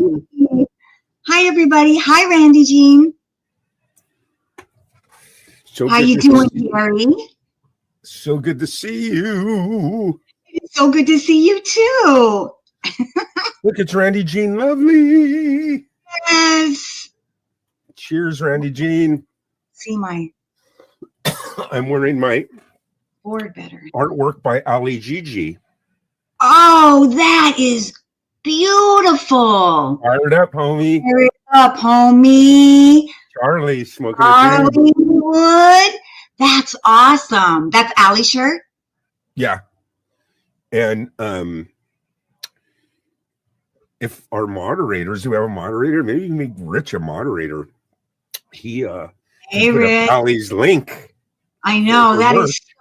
I want one of those. That is awesome. Yeah, you get that over there on her channel, on the LEGG channel. You just click on the icon and it's got a link to her beautiful, man. work. She's got Charlie's shirt. She's got everything. Cult of the West. She's got. Oh yeah, I Yeah. need a But I just West. got this. I just picked it up and I love it. Beautiful. Anyway. I love it too. Yeah. So what's shaking? What's new? What's happening? What's going on in Hollywood? Well, I did finally get to see a movie that I've been wanting to see. The Last Showgirl. Wow. The Last Show. I'm not familiar with that at all. Why am I out of the loop or something? What's wrong with me? What is that Gary, on sweetheart, you're Netflix? out of the loop. Is that like a movie that's out at the movie theaters, or is it like a Netflix thing? Or No, that's the new movie, The Last Showgirl, starring Pamela Anderson, and she was up for an Oscar wow. for this role. Gary, it's When awesome. did that come out? 2024. Yeah. So you know, so you can sure. see it now on I think it's on Netflix. I can't remember which. I did pay $5. I think it's on Amazon. Okay. Yeah, there's Pamela right now. So The Last Showgirl is a character-driven drama about an aging showgirl that has worked on the show Razzle Dazzle for the past 30 years, and now she has just found out that her show is canceled. Wow. So that's pretty much what the film is about. So it's pretty much their 30 years 30 career years. coming to an end. And boom, it's over, you know? Yeah, it's And really she good. dances and sings and stuff, or Well, Gary, I have to say there was only one thing that I was disappointed in this film, and that I was so excited to see her dance. But it's really a character-driven film, and you know, don't expect to go and see a lot of big showgirl dancing scenes, because they do have one, but they save it for the end. You know, so that's the only thing I was bummed. I was like, I want to see Pamela Anderson do some showgirl stuff, but a lot of the scenes, you know, take place, you know, in her apartment, in the dressing room mainly. But you know, so Gia Coppola directed this film. She is the granddaughter of Francis Ford Coppola. And I felt like she did a wonderful job directing this. Okay. A lot of the scenes, this is my favorite. I just threw this in there because I love this picture of Pamela. Is this not the hottest picture ever? Yeah. I just love it. That must be when she was filming. I love Pamela Anderson. I think she's awesome. One of the reasons why I like her is because I think I watched a Netflix series on her or something, and she's so grounded out. She's not worried about what anyone else is thinking. She doesn't even wear makeup anymore. She's not worried about aging. She's not trying to get Botox and fillers. She's embracing her aging, and I love that about her. Yeah. That Netflix special, that documentary that you saw, was that not a really great documentary? I thought it was awesome. She's a yes. awesome human, man. I did. Yeah, Anderson. Her son did that documentary, and her son got this part for her. Or I mean, he helped her decide to take this role. Her son did. It was a while ago when I watched it. I think it was about a year ago or so, maybe. I think the documentary. Sure, yeah, the documentary. Oh, Pamela Anderson, My Love Story. I think that's what it's called. Yeah. It's really good. It's really good. You guys, I would highly recommend that too. But Gia Coppola, I think she did a fabulous job of directing Pamela. A lot of the scenes were like handheld scenes, and you know, handheld scenes really are very intimate, and they kind of make you feel like you're spying on. What is that? A handheld scene? What do you? Now, don't think it's jiggle cam, because I hate jiggle cam because it moves around. But handheld, just very, not on a dolly, and is very intimate shots, Yeah. The other thing that Gia did in this film is she didn't use a lot of background music. She kept it really stark. Like some of the scenes, they would have usually background music going on, nothing, just very reality based. And I think that was really good because it just gave a real rawness and realness to the film. Yeah. So, yeah. So, I mean, is there like a cast? I mean, it's just her most of the time, or is there other characters? Okay. So the most interesting thing about this film is it was filmed in 18 days, and it had a budget. It came in just under $2 million, and that's it. Yeah, that's pretty low in today's standards, right? Yes, that's very awesome. That's very, very cool. So, they were limited. That also limits you. So there was other storylines going on, though. It was her. Well, mainly it was Shelley. So Pamela plays Shelley, the oldest showgirl in, the Razzle Dazzle show. She's the oldest performer, and the storyline really does focus mainly on Shelley. Okay. But there's these other characters around her, the girls that she works with at the Razzle Dazzle. They all were so good. Every single character. Now, one of these girls, the first brunette girl, she plays her daughter, her kind of long lost daughter. But the other girls are showgirls with her. But Jamie Lee Curtis. It's Jamie. Is a gem in this film. She's a gem. She plays Shelley's best friend, Annette. And she is like this has-been showgirl who is now like this cocktail waitress. She's an alcoholic. She is completely addicted to gambling. She is a mess. And Jamie Lee Curtis plays her beautifully. Oh, man. I mean, this character will warm your heart and break it at the same time.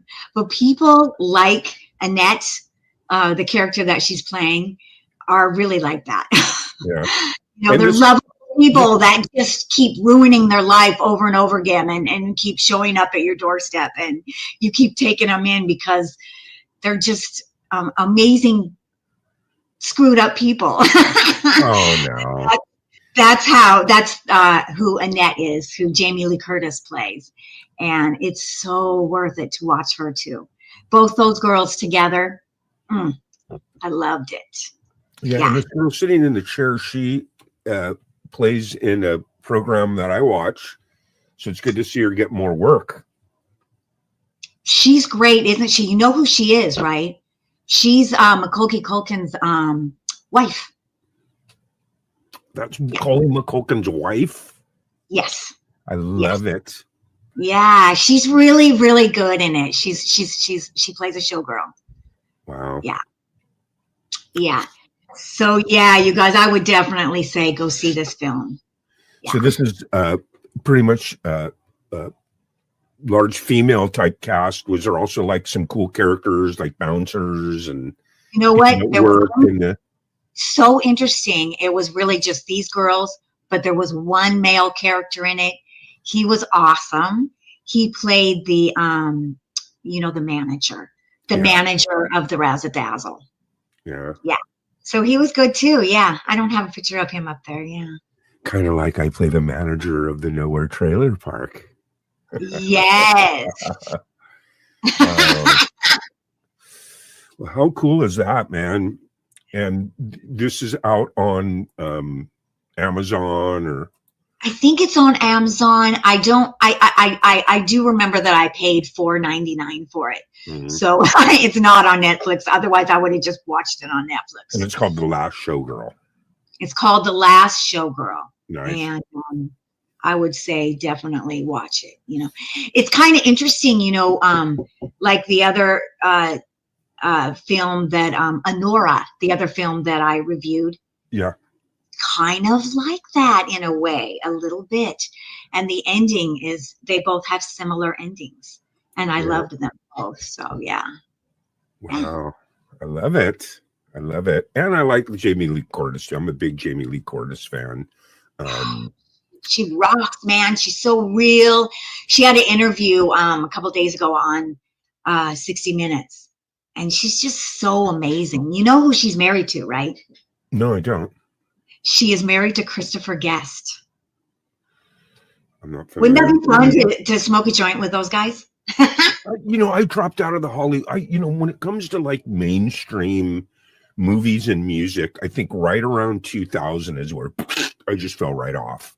You can go back, I can tell you every single top 100 Billboard from 1960 to 1999. I can tell you every movie. I can recite all the lines. I don't know what happened. I think I just fell into the alternative kind of hole or just doing my own music. You know what I mean? Yes. Yeah. Yeah. But I bad. love Jamie Lee Curtis in A Fish Called Wanda. I loved her in Trading Places. Ah, so good, so good. What was that one movie where she was an aerobics instructor? Perfect. Yeah. You remember that one? That was And then there perfect. was The True Lies with Schwarzenegger. Yes, True Lies was a good one too. Yes. But she's awesome, man. And she's really cool too because she's really outspoken type activist too. Yes, yes. You know? Yeah. And she is she's very much into, you know, you're beautiful as you are. You don't need to go get work. That was the one thing that she said in the 60-minute interview, is that she regretted that. So when she was doing Perfect, they made her feel like she needed to go get work, and she got some plastic surgery done, and she said she regrets it because she thinks now women shouldn't do that, and they should just feel beautiful as they are. It's funny that you say that because that's what I think. Like Natasha doesn't wear any makeup at all. Natasha She is never beautiful. has worn makeup. She just can't even be bothered by something like that. You know what I mean? Yeah. And it's not that, don't get me wrong. I know that, you know, hey, when you work in the industry with lights, camera, action, you got to have makeup. I mean, that's part of the thing, right? You know, so Right. but embracing who you are as you get older, to me, I think Pamela Anderson is hotter naturally as she's getting older than she is when she was young and had all kinds of makeup on. Right. I love her. I felt like she was always real, even when she did wear a lot of makeup and do her hair up and whatnot. Yeah. She was always Pamela. She's that, you know, and that's the beauty in her, you know. Plus the Tommy Lee days. I mean, that was part of the, you know, get up when you're with a rock and roller, you know. Yeah. You know. Yeah. And she was still a young baby. And there's this girl to the right of her. She seems real familiar. Yes. Billie Lourd. She played her daughter, but she's from she's done a lot of stuff, but she is from American Horror Story. Yeah. Someone told me to watch those. I never have done that. So good. With me in movies these days is I try to stay balanced in the sense that a lot of times TV and stuff like that for me is at the end of the night, it's 11, 12, midnight. I've worked, I'm done working, I'm done editing, filming, rehearsing, whatever. I'll grab a little Haagen-Dazs and watch TV for about an hour. And I usually go to Netflix, and I like the documentaries. So yep. I love the Netflix documentaries. Yeah. Oh, Gary.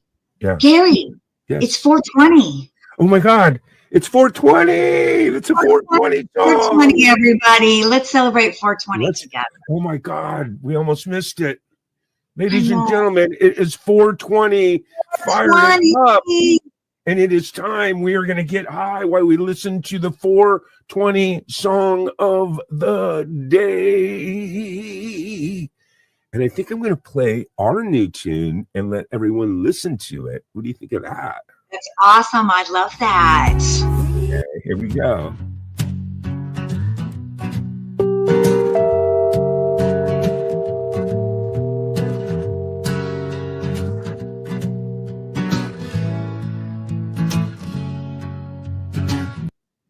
All right. Are you ready for the 420 song of the day? We're going to play Rusted. And away we go. Fired up. In this rusted trailer park, where the stars don't seem to shine, living out in the end of nowhere, but for now this place is mine.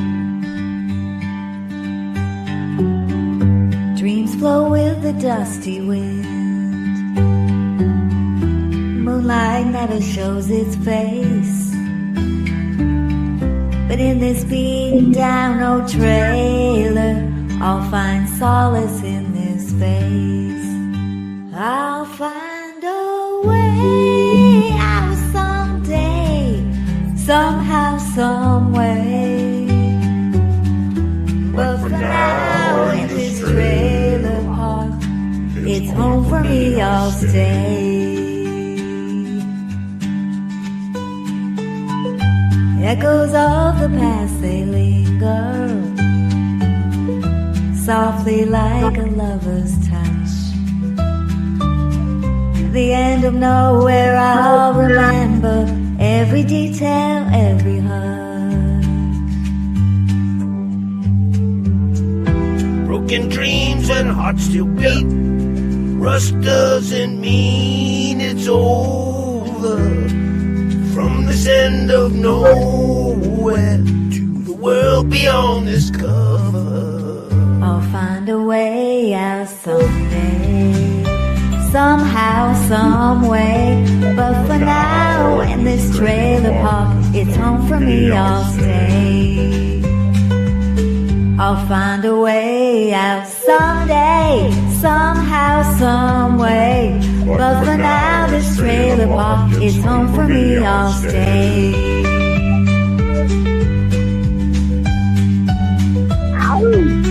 Fired up.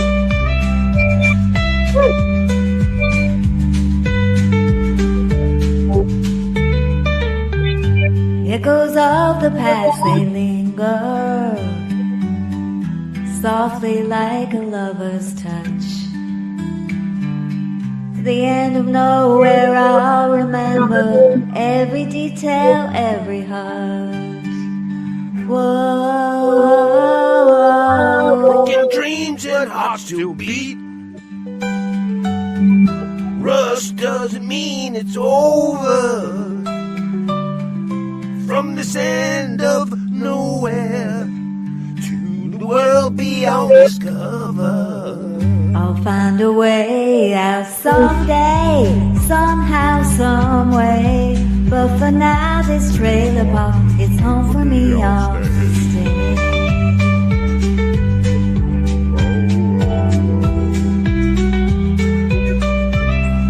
Whoa, whoa, whoa.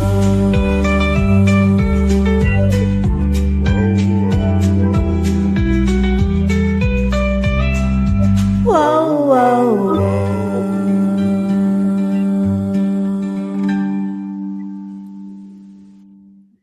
And that is your 420 song of the day. Happy Tuesday, everyone. Happy Tuesday, everybody. We are the 420 flower people. Yes, just taking a moment of gratitude. That's the hippie attitude. Yeah. Let's take a look who's out in chat with us. Yes. We got a few friends Yeah, with us. There's some 420 people, flower people with us.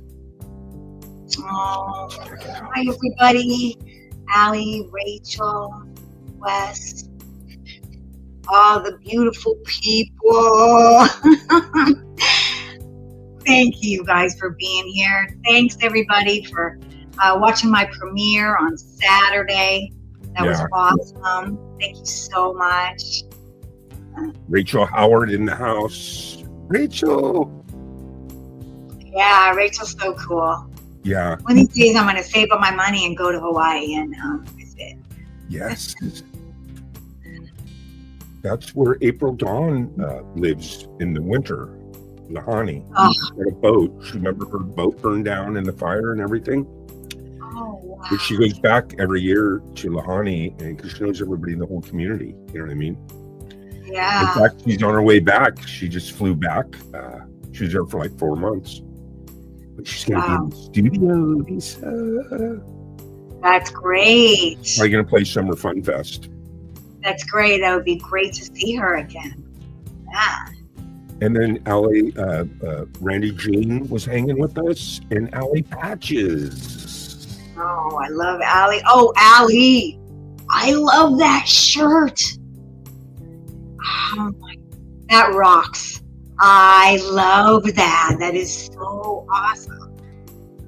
Yeah. Charlie Wood shirt. Isn't it awesome? Yeah.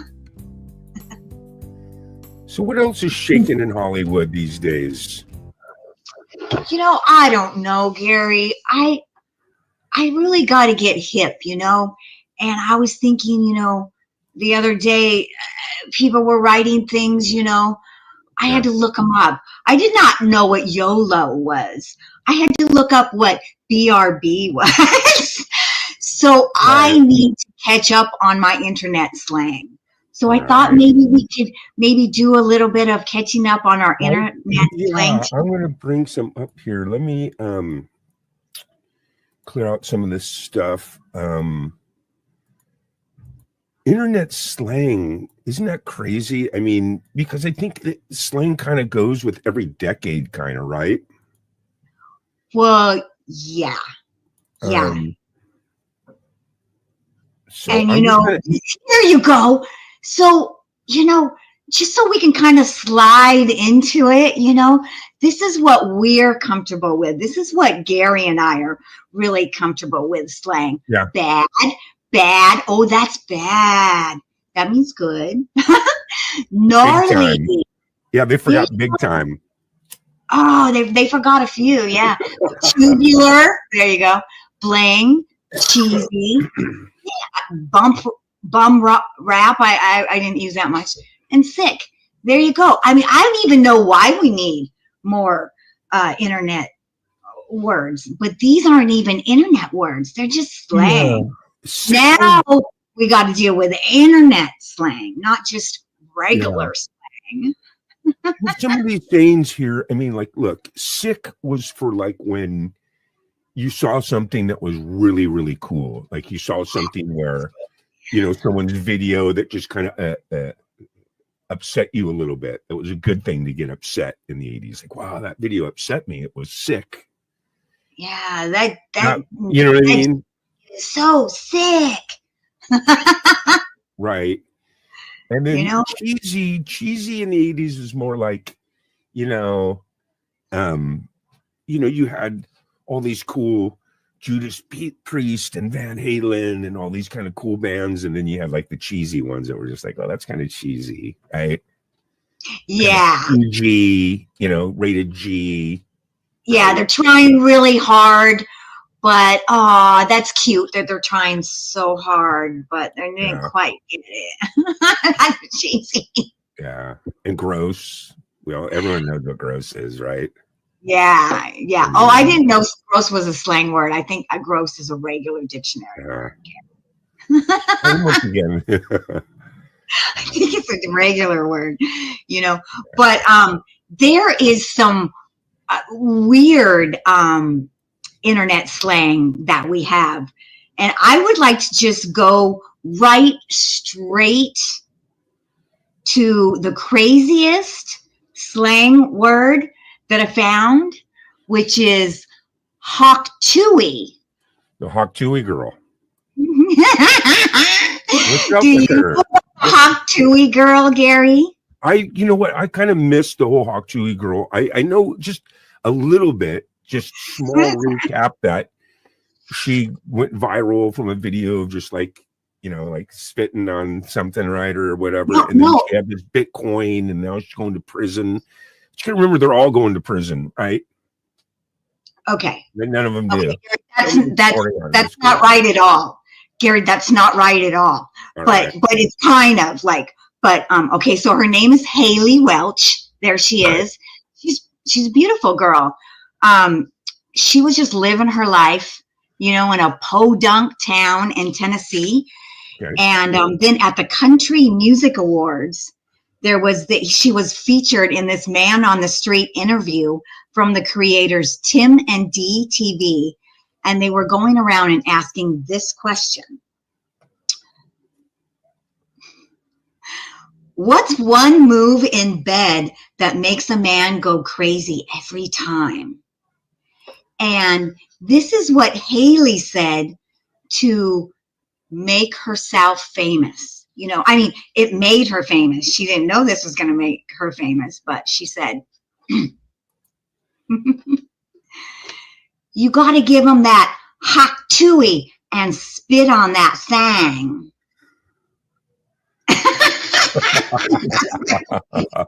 That's what she said. And after she said that, people started taking it and like making memes with it on TikTok and just sharing it and using it in songs and so kind of popularity through that it medium. Made her famous only by saying that. So then she got famous, and then I'm sure she went on all the she had social media channels and stuff. Right. And then someone came to her and said, let's make a meme coin, and make lots of money. So she made a meme coin. It was the Hawk coin. Yeah. And I don't really know exactly, but it hit, it hit the market, and everybody spent a lot of money on it. And I don't know what happened in no time at all. It went from way up here and it tanked. And everybody lost money. And yes, Gary, you're right. They did look into her, and they actually found that she did nothing wrong. So she did not go. Yeah. She didn't go to jail or anything. Right. But it's just a couple months ago, this is where she is now. A couple months ago, she just said on all her social media, she said, "Oh, I'm going to bed, everybody." And then she went black. She went dark. But for like 4 months or something like that. But then now she's doing this huge. She's making millions of dollars doing a huge podcast.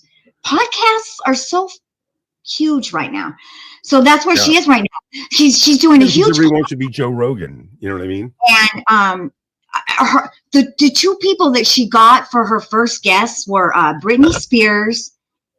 Oh, I can't remember the other one, but somebody famous too. Wow. So she's making millions of dollars. She's going to be set. The Hawk Tui girl. Yeah. So Hawk Tui, what does that mean? I mean, Hawk Tui, it's a like term for when you spit up a loogie. Well, I thought it was. That's what I thought it was. It's just a sound. It's a sound. Yeah, well, listen, on the country, on the farm, what it is when you snort up through your nose and you go, Hawk Tui is when you kind of spit. So it's a slang for spitting kind of, I think, right? Yeah, so that's kind of naughty, Yeah.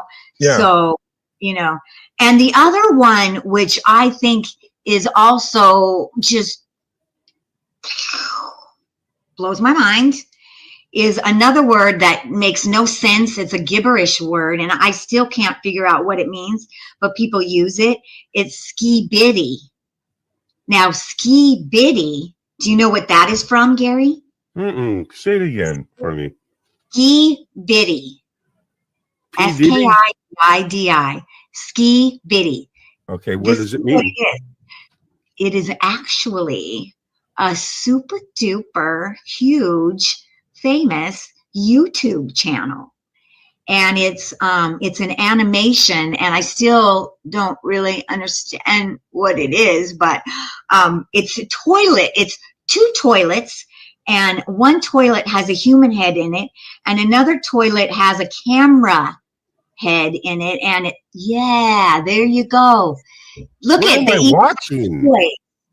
Yes, it's Ski Biddy, and both these toilets are fighting each other for the world, for world dominance. What has the world come to, Lisa? What is this? Millions of dollars. Okay, he makes millions of dollars. So Ski Biddy. So I don't know how I would use that word. Just I really don't know. If someone out there knows a good sentence with the word Ski Biddy, please let us know. What is there, like a lever, like the flush thing that you move or something? I mean, how do you play with it? Is it just like I don't know, but anything? what it is an animated cartoon about these heads in toilets. Wow. Mhm. Okay. Oh, it's an Yeah. animated cartoon. So, and then he just has like an action figure of it or something. So, yes, Ski Biddy is so big that now they have cartoons, and that little boy is just holding one of their, toy. He's just holding one of their toys. I got to check out the Ski Diddy because we do that kind Yeah, of with Ski Diddy. Live High or Die. You know, we do the puppetry and the animation over there. Oh Kinda man, like that. yeah, Is that kind of what Ski Diddy's kind of like? Animation and yes, but cartoon. you guys were way more funny. I appreciate that. We tried, man. I was there last Sunday. You guys are so good. I'm sorry. Yeah. Is it live? It's live. It's Ask what is the Satan, show? What is your guys' show called, Gary? Live High or Die. Thank you. Live High or Die. Everybody needs to check that out on Allie's channel. Live High or Die is really flippin' funny. Okay. But anyway, You should get a question ready for Satan next time we go Sunday. We have a segment where people ask Satan any question they want and give you the answer. I need to have a question for Satan. Yeah. So funny, man. Because look at where the world is. Look at this.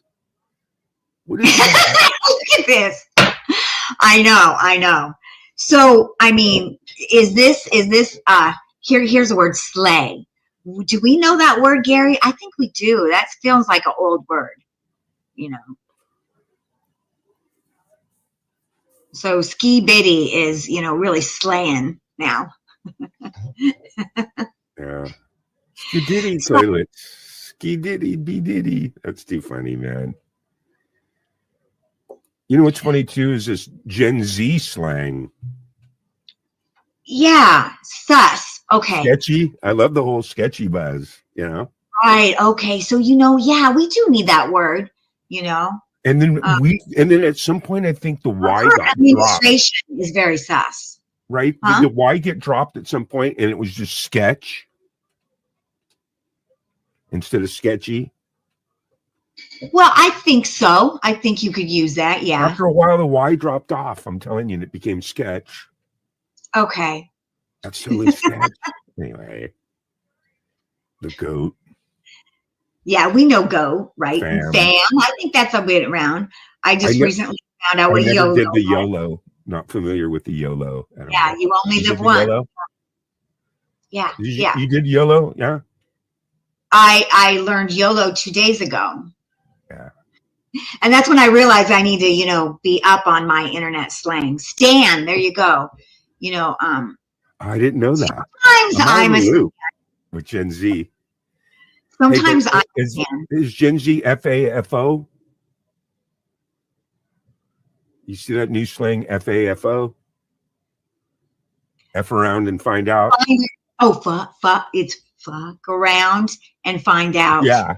Yes, that sounds very Gen Z to me. Those are all my male friends. The ones that got baseball bats, behind their seat in their car. Yeah, that sounds very Delulu. Do you ever use that word, Gary? Delulu? No, I never did that one. Not crazy. Do you know what that means? I'm sure you do. You can figure it out. What does it mean? Delusional. Like me. Wow. Just kidding. Oh my God. Delulu. Totally. Well, that's a good word, Delulu. How about drip? Do you know what drip means, Gary? No. Drip. No, I don't know that. It's stylish clothing or accessories. Wow.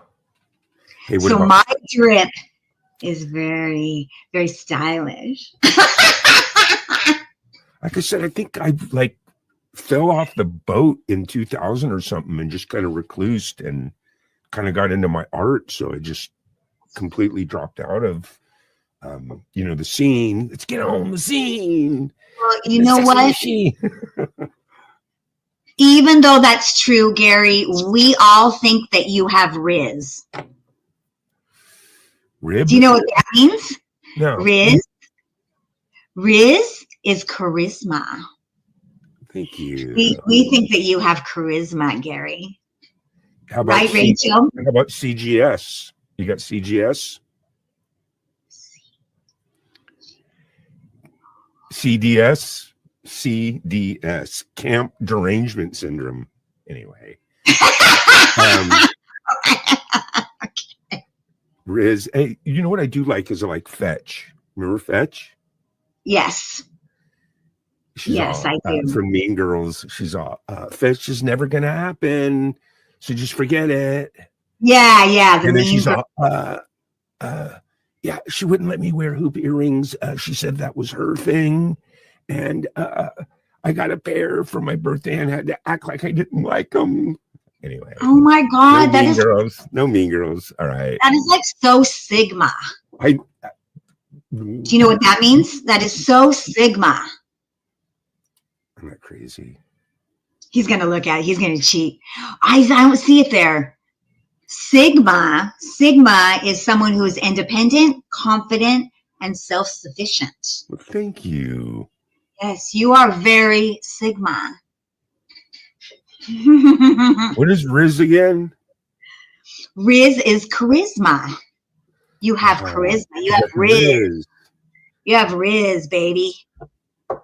So, the shiznizzle, right?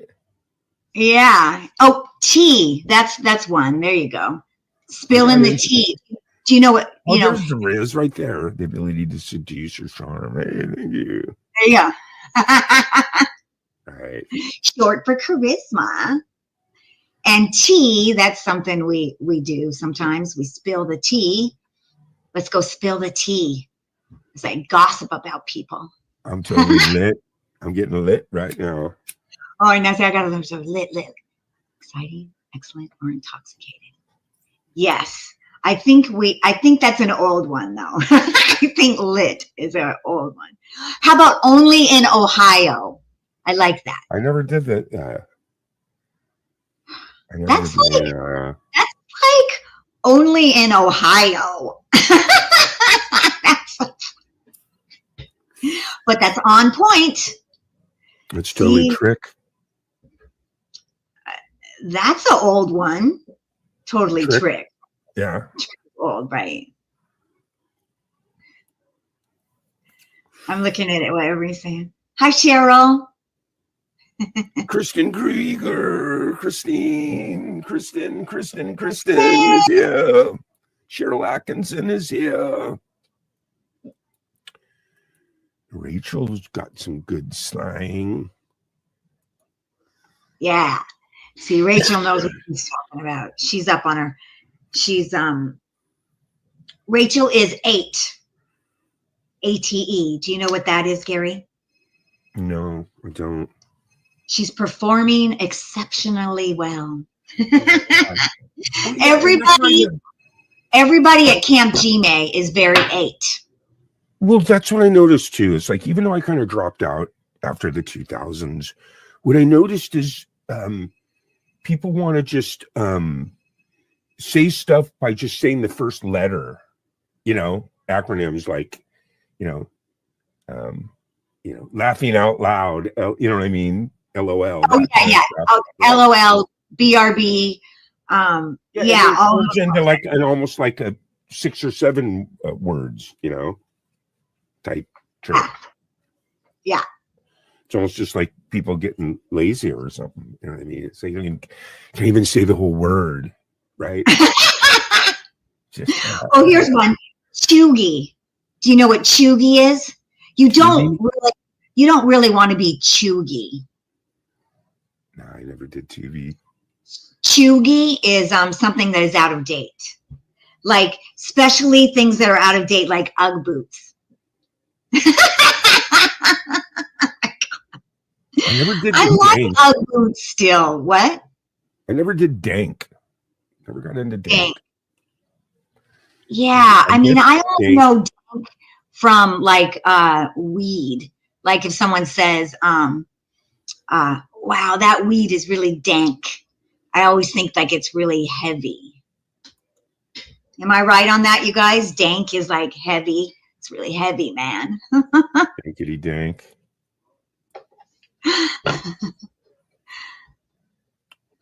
Slang is always gonna ever be changing and evolving, right? Yes, it is. Somebody just said that too. I think Rachel said that, sticky, heavy weed. Yeah. Rachel knows all of them. She's like, girl, it means sticky, heavy weed. You're right. That's so funny. Well, we know what flex is. You know what flex is, right, Gary? To show off or boast. You're flexing. That makes sense, right? That word makes complete sense. Yeah. I know that. I got a buddy that lives in Reno, and there's when we would go up there and visit him and stuff, right? There's slang for peacocking. That's when like he wins a bet, like a tag, like a sports book. It says, you just won a bunch of money, and he peacocks it. He goes around, hey, look, Eddie's peacocking again, He's like showing everybody the tag, like, look, Yeah, that makes sense. I like that word. He's peacocking. There's some gambler's terms.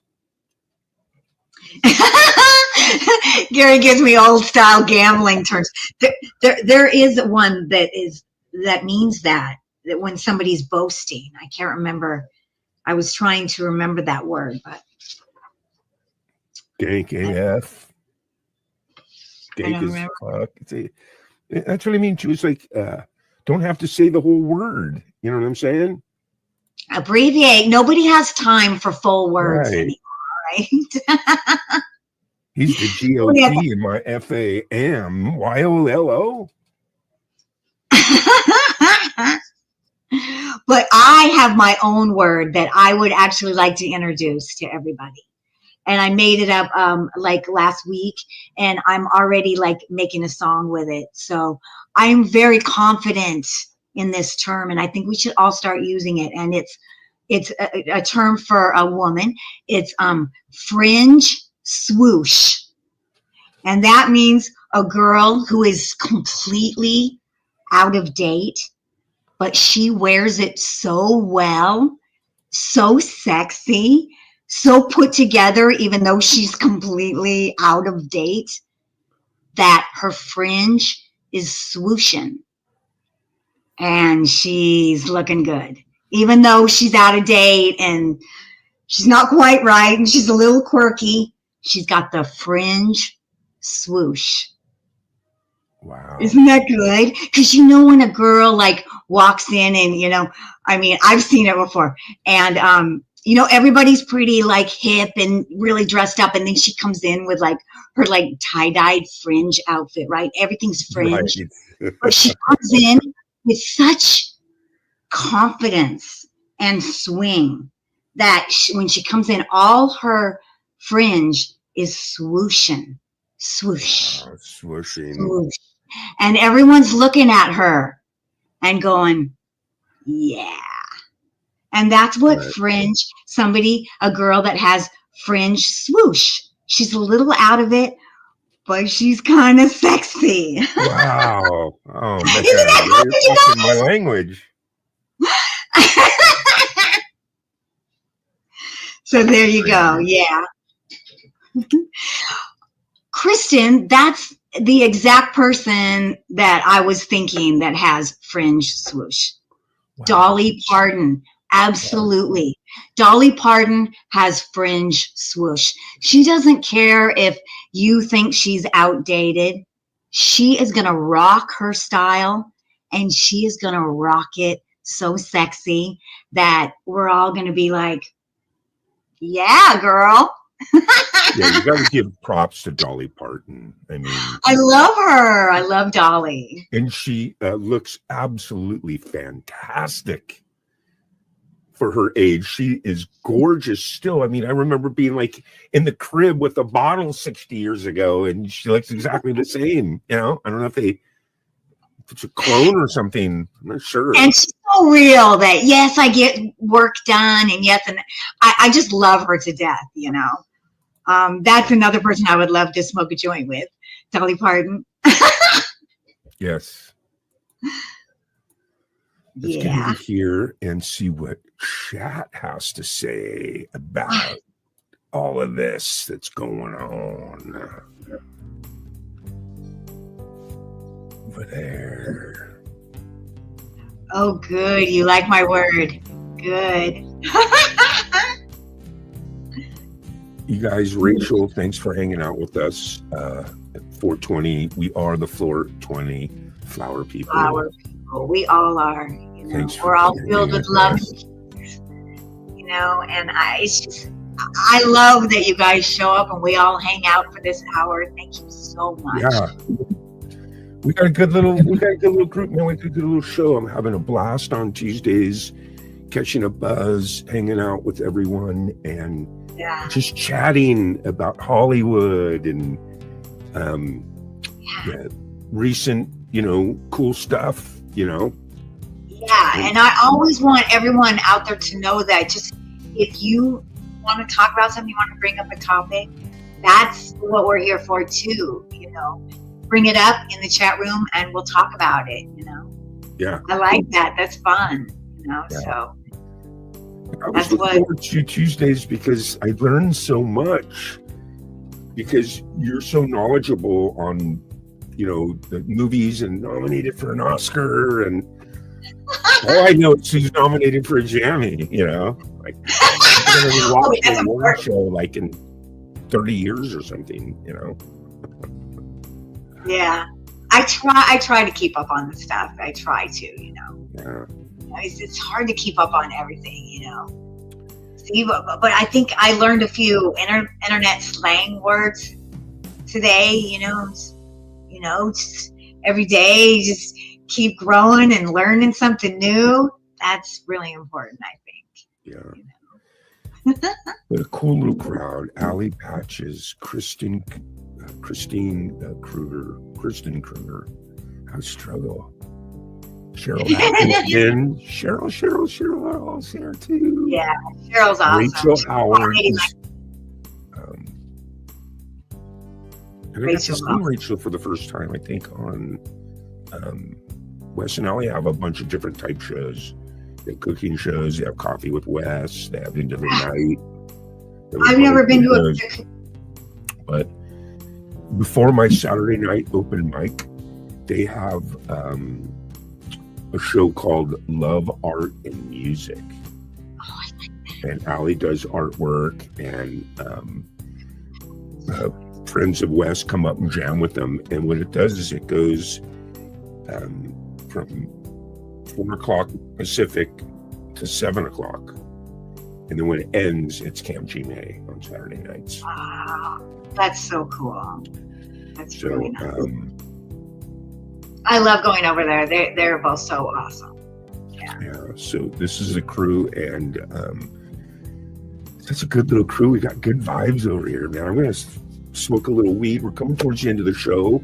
We're going to end the show with a music video. But we still got a few minutes, man. I'm already looking Okay, forward to right. next Tuesday and what you're going to talk about. So, but now let's go over one thing real quick too. Saturday night at 8:00, we all went over. We took a bus. We took the Camp G-May bus.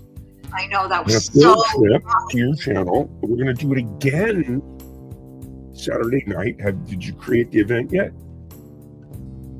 For EB2 of Barbie? Oh my God, I got to do that. I got to do that. So each one, it's about, just to let you know, it's about, maybe 12, 13 minutes, somewhere around. Nice. Hi, Bizzle. So yeah. So we're going to do the same things. We're going to have another field trip, everyone, Saturday night at 8:00. So nice. This Saturday night at 8:00. And we're going to check out episode 2. And like I told you, what I really dug about it was that we got to, I'd like to know everyone's comments too on it, how they felt about episode 1. I thought it was just really cool. It just grabbed you right from the beginning. You learned about little girls and Barbie dolls. And then, boom, you see there's nowhere in Trailer Park. You get introduced to that, and then boom, there's Barbie. Boom, boom, awesome. And then, of course, we get to meet Ben. There's Barbie and Ben. Those are like the 2 main characters, right? Yeah. So I'm excited to see what happens on episode 2 and all the different characters that come into the scene. Yeah, and then after episode 2, we have episode 2 is called the Trailer Park Family. And then episode 3 is the Chuck Cunningham episode that Gary stars in. And that'll be the following Saturday. Yeah, the Well, third. we just got to get to work. We got to do some more stuff because you have I know. We have to do it right away. Cooking up, You right? have- well, yeah, you have some songs to learn, Gary. The jukebox. And don't want to give away too We much. got an alien coming in this. It's going to be exciting. I'm going to be doing things that I have not done yet. Yeah. So I'm very excited. Yeah. And I was telling you too that Jeff Chasler, man, he is so awesome. I can't wait to see more stuff with Ben and his character and how that blends in with everything, Yeah. How everything comes together. And yeah. We got You some new have pieces out seen here, it. Lisa. Look at this. You got Bizzle 420 in the house. Bizzle. Great. Thanks for And coming. Eric, E-Rock Music. That's Eric. He's Yeah. super awesome. You rocks, man. Yeah. And welcome Does to the music. show. Rocks. Welcome to some awesome people. I need to take a few hits with Allie.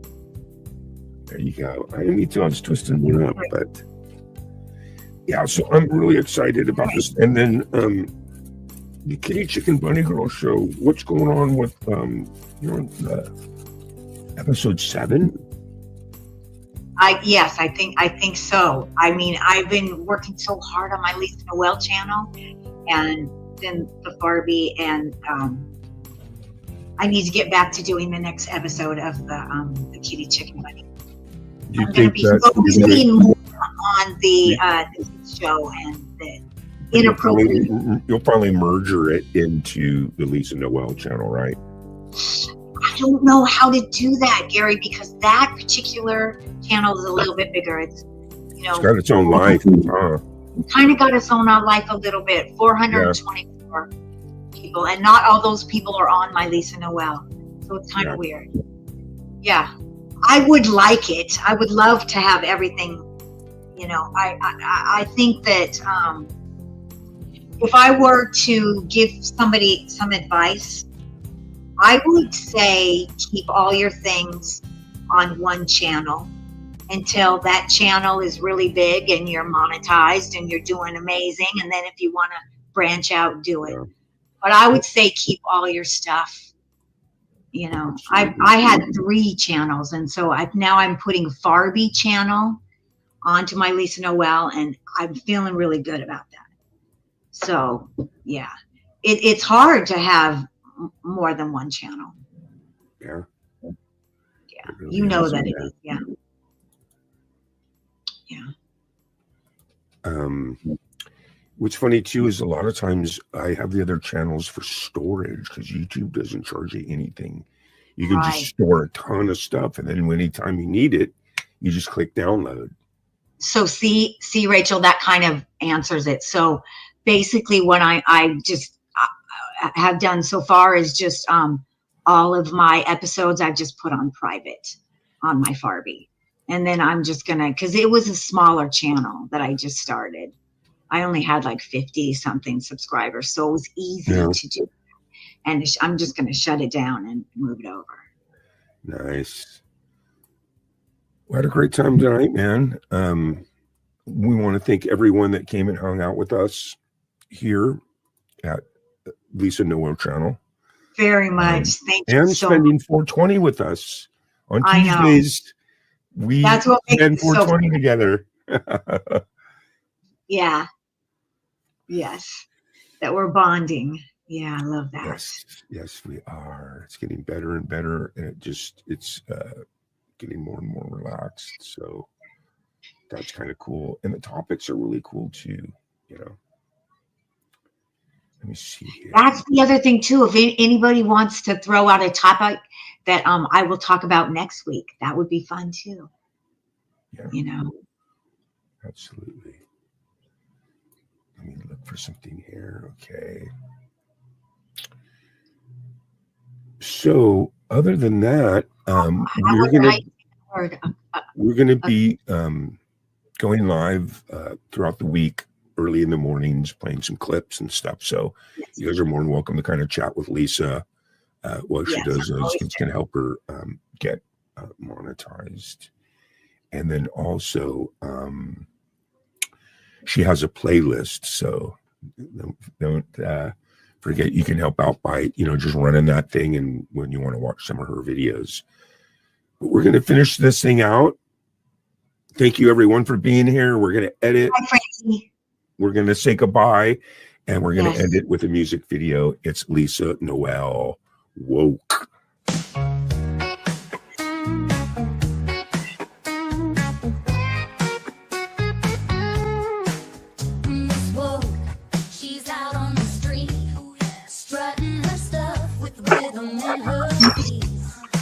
She's got the brain, she's got the looks, and when she speaks, boy, she's got them all shook.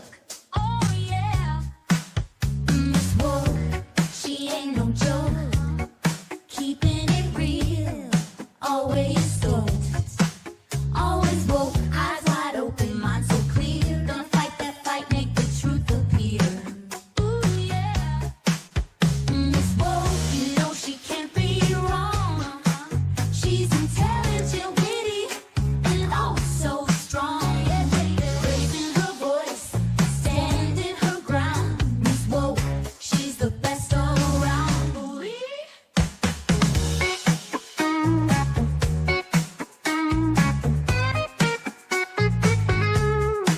She's token wisdom, puffing on the truth, blazing a trail for the passionate youth. Not afraid to speak, not afraid to stand, with a fire in her heart and power in her hand. Come on, let's all get woke. Join Miss Woke, don't you miss the boat. Together we rise, together we fight. With Miss Woke, we'll make it right. Oh yeah, Miss Woke, you know she can't be wrong. She's intelligent, witty, and oh so strong. Raising her voice, standing her ground. Miss Woke, she's the best all around.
Peace to the peaceful is our vision.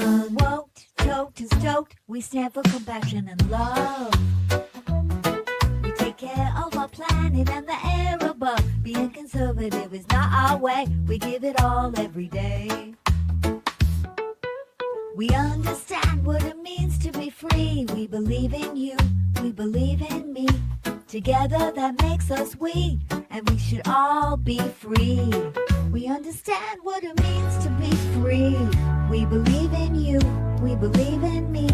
Together that makes us we, and we should all be free.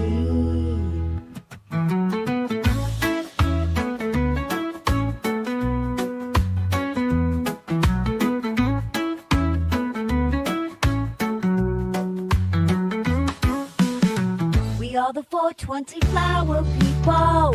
Our collective soul is our steeple. Love is our religion.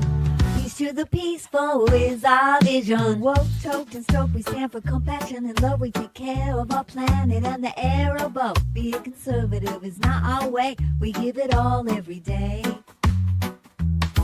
We understand what it means to be free. We believe in you, we believe in me. Together that makes us we, and we should all be free. We understand what it means to be free. We believe in you, we believe in me. Together that makes us we, and we should all be free. Yeah, we understand what it means to be free. We believe in you, we believe in me. Together that makes us we, and we should all be free.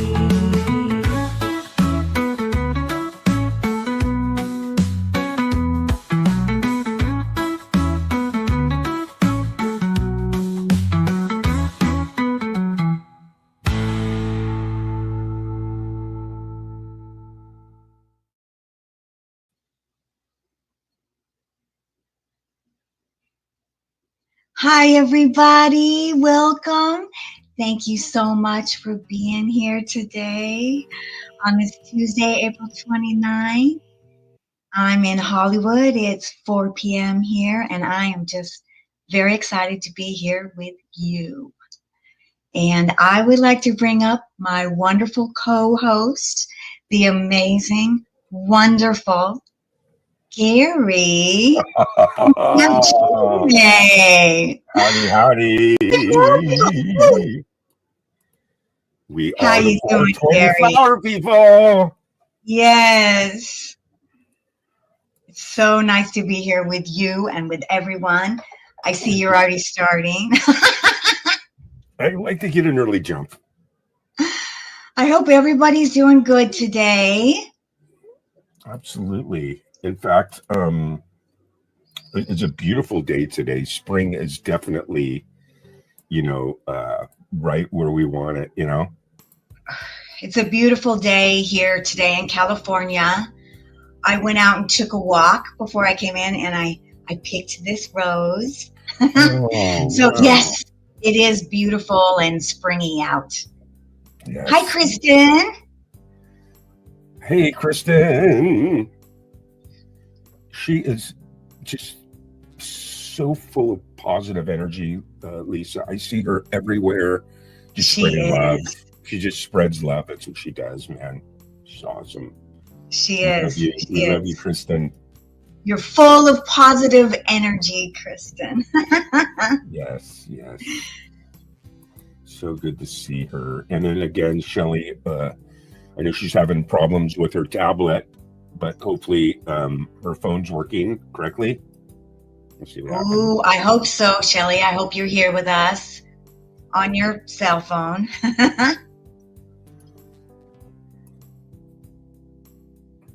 There you go. So we are the 420 flower people. We're just chilling. What's going on? What's the big story this week? What's exciting? What's new? Well, I finally, you know how I've been wanting to watch Wicked, and I finally watched Wicked. So I can Nice. give you a little Wicked review. Sweet. I haven't seen Wicked. but I've heard about it and I've heard people talk about it. Now, wasn't it? We all know it's like the backstory to the Wizard of Oz between these two witches, but wasn't it also like a Broadway play or something, and then even like a book? Absolutely. It was a Broadway play first. Yes, I did not see it, so it was kind of fun to watch the film, not knowing the storyline. I did not know the storyline, and that it comes in 2 parts. So this was just the first part. There's a continuation. They were saying something about that. They were saying that, at the end you could tell that there's more that you need to know. It says to be continued. So they did film both of them together. So it's probably going to come out fairly soon, Wow. Right. In other words, right. So in other words, they probably filmed the entire thing and then, only getting half of it now. Right. Yeah, a lot of people actually complained. They said that they didn't feel like the storyline needed 2 films. But, I'll have to wait to see the second one, to see how I feel about that. But I do recommend this film. I give this film a thumbs up. Wow. So, yes, it is. What's going on with this film? I haven't seen it. Yeah, so it is about the 2 witches from the Wizard of Oz, the good witch and the bad witch. Elphaba, is that her name? Elphaba and Galinda. And, I really loved both of these girls' performances. Wow. And they worked so well together. I mean, you could tell that they got along really well. And that really made the scenes neat. But Cynthia Erivo, she played Elphaba, and she is an actress from Broadway. And this is Cynthia here, right? Yes. She is my favorite voice right now. Beautiful voice. I just love her voice, and I love her style. I love her look. But she does so great at playing Elphaba. Well, and you're great with her too. Pardon? The reviews are absolutely fantastic with her acting and her voice. They should be, yes. And Ariana Grande, she was awesome as Galinda. There you go. Oh, look at that. She's such a cutie. And I love that the storyline, the girls start out meeting each other at what is called Shiz University in Oz. And it's so interesting because, if you loved The Wizard of Oz, like I loved it. I always thought Glenda was just the epitome of perfection. She was perfect. She was just good all the way through. But it's so interesting in this, when she's younger, she's a little bit, filled with privilege, and she knows she's popular, and she's kind of a little stuck up. So it's really interesting to see that. And Elphaba is kind of loving. So in the storyline, Elphaba has a sister that is in a wheelchair. So, and also she's born green. And when Elphaba is born green, her parents kind of diss her. Wow. So she has a chip on her shoulder. So it's just about these 2 opposite girls coming together, and I love the storyline. They have good little characters around them. I don't want to give it up, but one person who is in this that I love so much, but he wasn't in it very much, was Bowen Yang. Do you know who that is, Gary? No. Bowen Yang is from SNL, but he had a small part in this, so that sucked.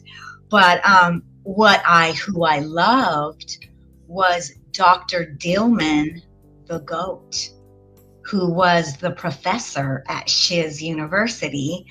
And he was so amazing. He was played by a goat, but the voice was Peter Dinklage. Am I saying his name right? Do you know who that is? Peter Mhm. Dinklage. Mhm. I think I do have a picture of him. He is amazing. He is a little person, Right. but he's that actor. He's so good. He's so deep, and his voice is so emotional. And so he does Dr. Dillman. So in the story, which I love because I'm a vegan, right, Gary? You know Right. that. Right. Sure. In the story is all about the Wizard of Oz wants to take away the rights of the animals, and so the animals can no longer hold jobs, and they can no longer be allowed to speak. So Elphaba sides with the animals, and that's where the girls really first they kind of come together, and then that divides them, and that's the story. It's great. Right. We're going to dabble more. We are going to dabble more into this, but first, look at Bizzle 420 is in Hi, there. KJ.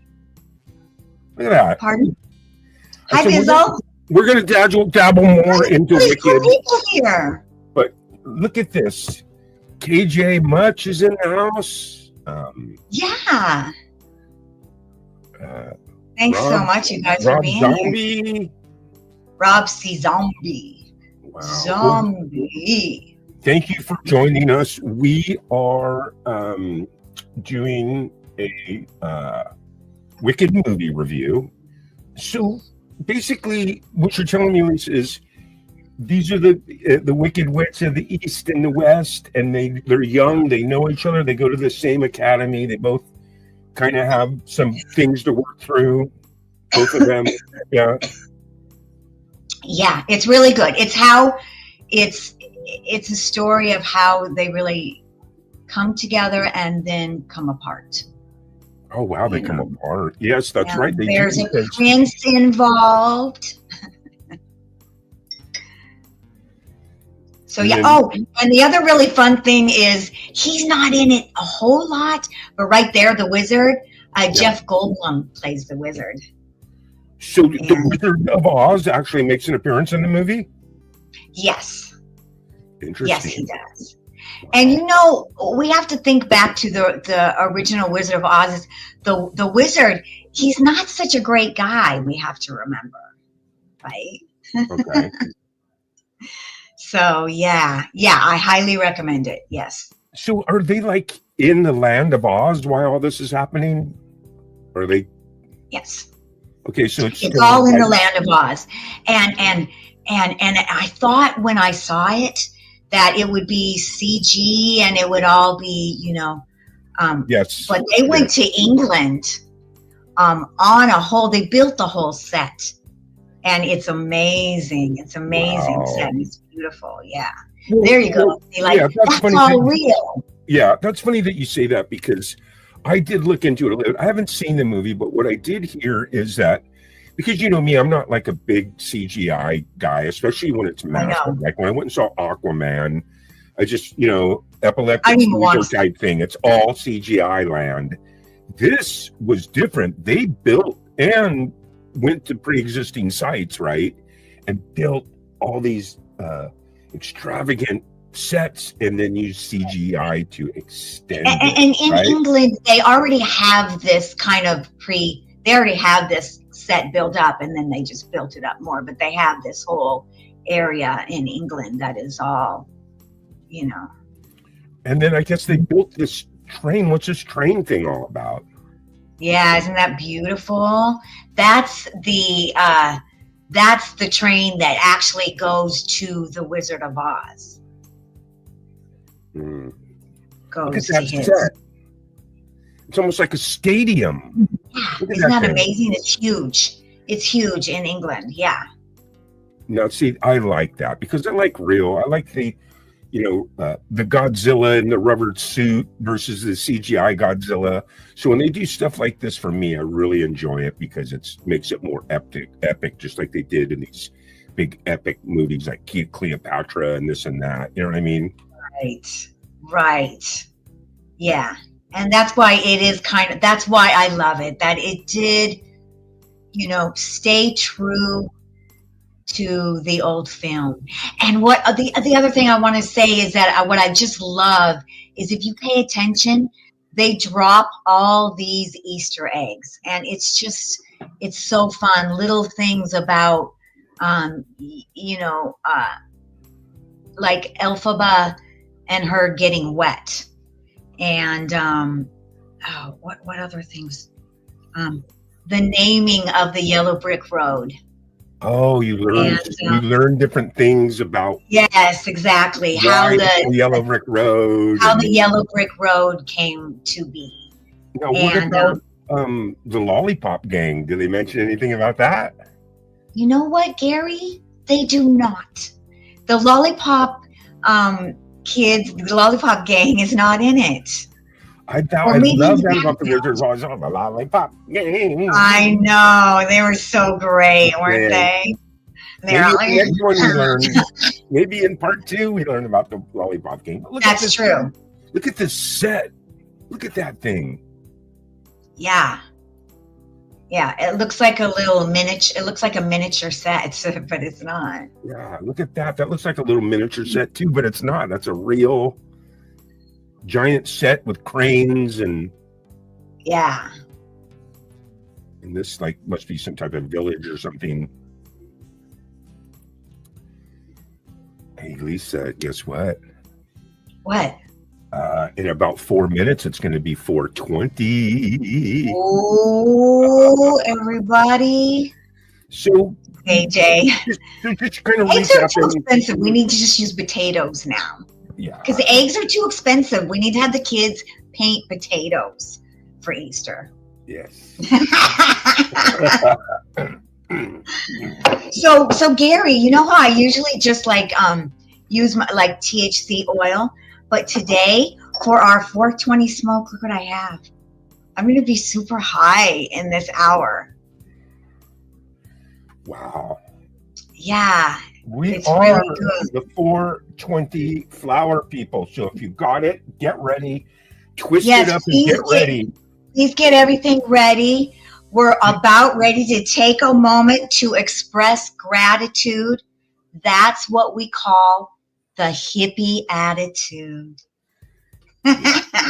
And also in 3 minutes from now, we are going to be firing it up. And we're going to listen to the 420 song of the day. And today's 420 song is... Thank you, EJ. A little something you're just kind of working on. You just kind of started creating it. It's still in its infancy, right? Okay, you guys. So every time we smoke a 420, we're going to have a song. So this song is not done. It's temporary. Please don't judge me on my vocals. It's just temporary vocals. But I never get to see Gary, and I want Gary to do some stuff on this song. And it's a song about the indigenous California hippie. And, I did a lot of research, right? I did a lot of research on the hippie. So we'll talk about it after. We got 2 minutes before we play the song of the day. And yes, if it's just scratch vocals, that's fine. You'll finally lay the originals. And yeah, I'd love to lay some tracks on this. Now, you made this in GarageBand, right? Yeah. I just I just kind of start putting things together. Yeah. Nice. I can't wait to lay some tracks and lay some vocals on it. And you lay your original vocals, but this is going to be exciting. We go live every Tuesday. And every Tuesday at 4:20, you get the song of the day. So fire it up, because we are just about 30 seconds away from the song of the day. Isn't that nice? So let's go over here. And so this song is called Indigenous California Hippie. And it's just about the history, the deep, deep, emotional history of the hippie. Let's do it. Fire it up. Happy 420, everyone. Happy 420, everybody. Song of the day. Indigenous California hippie, peacefully high.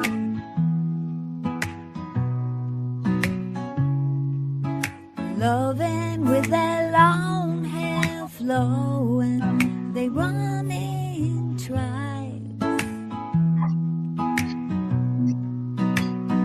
The indigenous California hippie. The indigenous California hippie.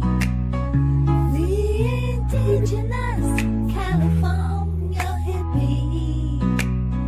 The indigenous California hippie. The males don't do anything except harvest their own marijuana.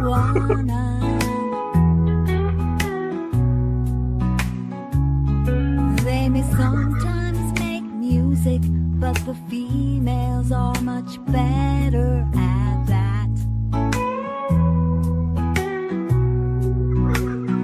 The indigenous California hippie. The indigenous California hippie. The indigenous California hippie. The indigenous California hippie. The females do all of the work, have sex with everyone. In fact, the males are only good for sex. The indigenous California hippie. The indigenous California hippie. The indigenous California hippie. The indigenous California hippie.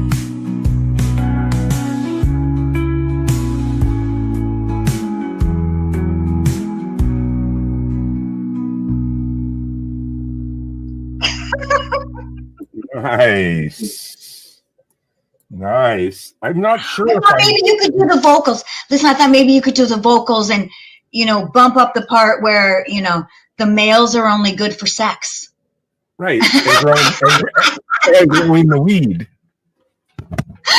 Okay, you guys, that was a joke. But I do want Gary to do this joke song with me. I think it would be funny. It'll be awesome. I can't wait. You could put some extra, additional guitar and additional, Right. and I think it would be funny. It would be like, I want to do so I'm trying to talk Gary into doing like this duo, like a SNL duo thing with me. And I think my name would be like Sunny Daze, Daze. And I'm trying to think of a good name for Gary, but I can only think of Benny. So if you guys can think of a good hippie name for Gary. But I want us to be like this traveling duo that we go to elementary schools and we teach them about the California hippie, the indigenous California hippie. And we have all these completely inappropriate songs. Right. What do you think, Gary? All the men are good for is growing the weed, and all the women are good for is smoking all the weed. I love it. That's terrific. That's terrific. Yes. But the 420 song of the day, that was absolutely a blast. Can't wait till next Tuesday to find out what the 420 song is. It'll be a real one, okay? Or a video or something, but we always have a something 420 when we do our 420 share. Because that's what it's all about, us coming together and, sharing a moment, us flower people, us hippies. But the other thing I forgot to say, the main reason why I wrote that funny song just a couple of days ago is because on Facebook, a girl that I used to know, she's a really conservative, right? She is my friend, but we don't really talk that much. But I put something on my Facebook about me being a hippie, and she wrote me a message saying, you should never try to brand yourself as a hippie because the male hit, like she had to say, the male hippies only grow marijuana, and the female hippies only have sex with everyone. And I laughed so hard. What a nice person you have. I was crying. I laughed so hard. And I sent her a bunch of laughy emojis, and she didn't send me anything back. Oh, man. Yeah. Facebook's, there's a lot of champions on Facebook, but that's what kind of conservative people don't like me. So that was your inspiration, right? What? That was your inspiration. That was my inspiration because it made me laugh so much that, you know, what I'm feeling good about is that I'm getting back into my comedy. There for a while, I was just, I don't know what happened to me, but like the last couple months, I've been just like, I don't know, like frozen with my comedy. Now I'm feeling it again, so that's good. Yeah, we know how brutal stand-up can be, you know. It's right, or even like doing, you know, skits. That's, you know. Yeah. Well, I'll tell you what. Let's take time to get over here and check out who is hanging out with us. Let's do that. Once again, Shelley, thanks for hanging out. Looks like your phone's working. Hallelujah. We're glad good, to Shelley. That's good. That's good. And then, of course, thank you, Kristen. I hope that's laughy on the song. Yes. And see, I told you I was going to do a girl song for us. Kristen says new moon energy. Okay. I love it.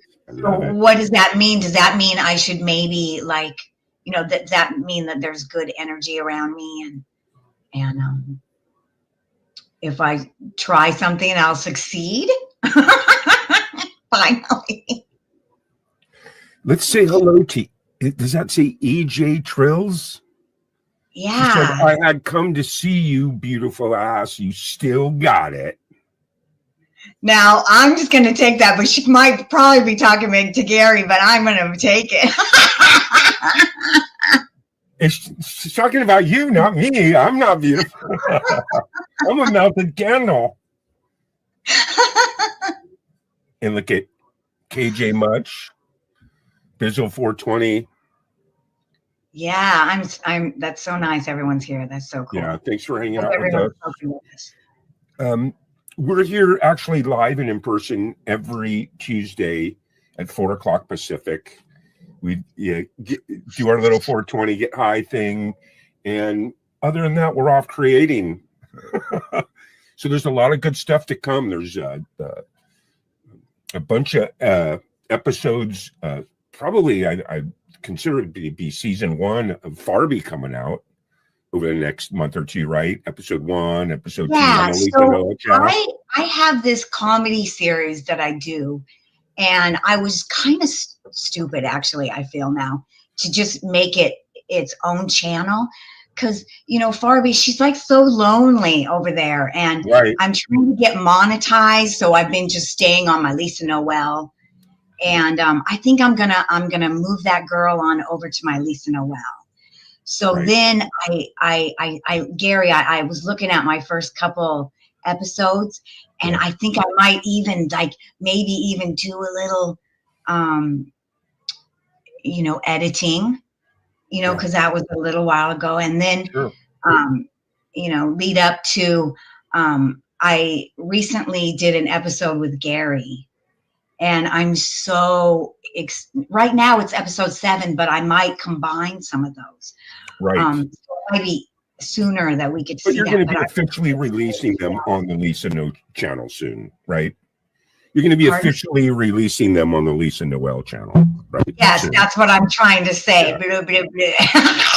I'm trying to say that, but I'm trying to get to that. Yes, I'm going to take all my Farby and put it on my Lisa Noel.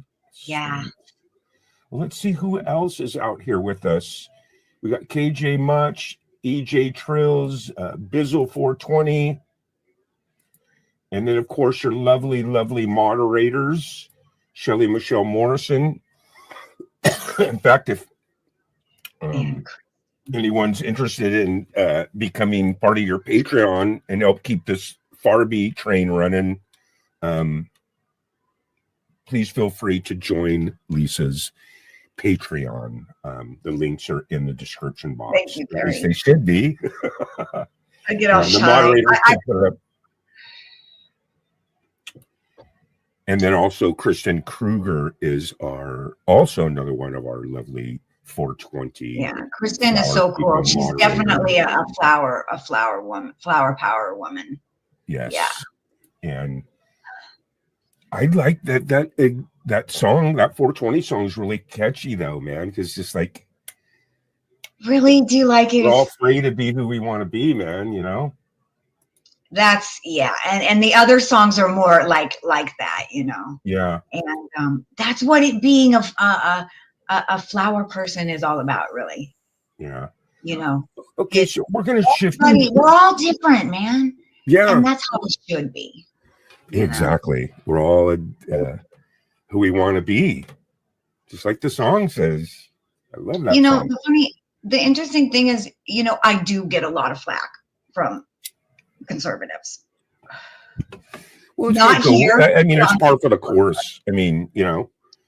But I think That's it's just standard they issue, you know. They need to get out of the box. I think they look at us hippie people and they see that we're happy and we're open and we're living life. Right. And we're all different, but we're all, Right. you know, about peace and love, you know. Right. And how could you get mad at someone for being happy? Kind of are in a box. And I wish we could just all be out of the box. Well, that's what we're doing here. We are. But the thing is, I have to say, that's the thing about being a hippie is we do let everyone be who they are. And that's the thing, man. If you want to really be conservative, that's cool. And we're like totally with you and totally love you.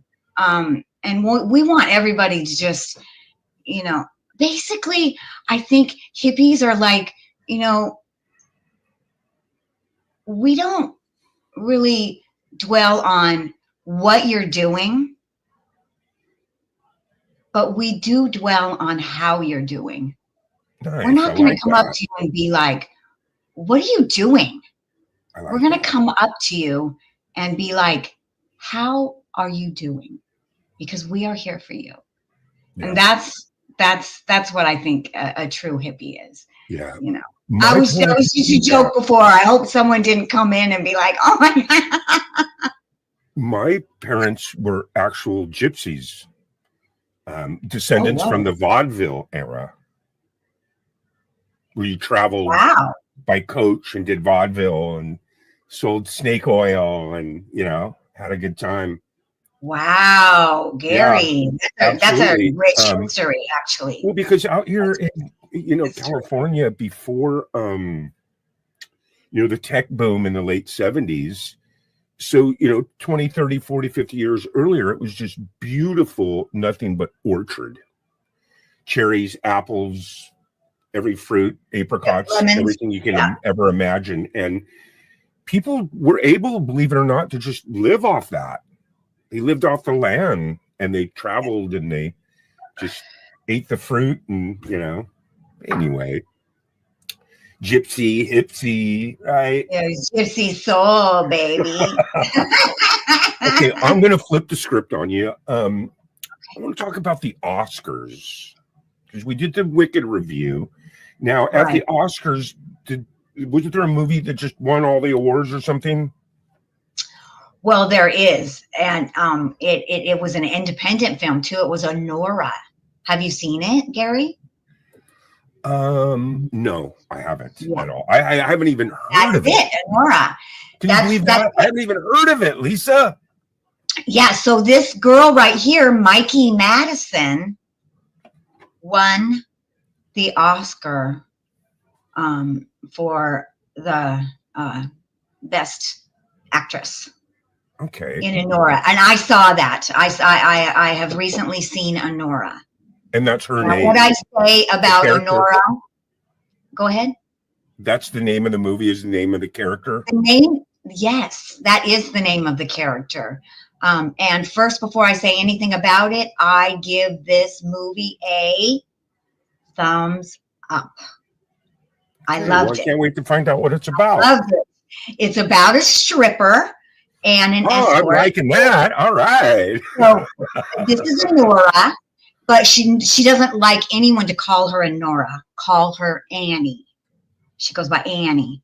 And that's really important because in the end, it's just, I fell in love with this movie at the end of the movie. I was that last 1 minute. I knew she won the Oscar, and so I wanted to see this film. So I wanted to see, why she won the Oscar over Demi Moore. Okay, I wanted to see that. There you go. How long ago was the Best Oscar? screenplay? Look at that. Best actor, best actress, best director, best original screenplay. It was an independent film. So that was just this year, a couple months ago or something? Yeah, that's this year. So the film is she's a 23-year-old in New Jersey, a 23-year-old stripper, Okay. and sometimes escort. The beginning of the film, I just thought it rocked with reality, and I loved the directing. Because the beginning of the film, they show Honora at work. Yeah. And actually, they have this one scene where she's like standing in the strip club and she's smoking this. She's looking around for the next fucking prospect. But they have the camera at this one point. All the girls are doing lap dances. And they have the camera and it goes and it just scans down. And they're all squished together, like it really is, and they pan across and all the girls are doing lap dances and, it was pretty it looks really cool. I mean, but then it gets, into, so Honora is a romantic comedy. But, and I don't usually love romantic comedies, but I really did love this film. Well, and like you said too, it won a bunch of Oscars, right? Yeah. It won. So she's just a stripper. I mean, no. So this is what happened. It's it's one of those Cinderella stories, kind of. She is a stripper. Then she talks a little bit of Russian because her grandma was Russian. So a Russian oligarch, young 21-year-old Russian oligarch with some of his friends come into the strip club, and they happen to ask the manager to point out someone who could talk to him in Russian. And so they get Honora, and these two, there you go. They get together, and on a fly-by night, they go to Vegas, and they get married.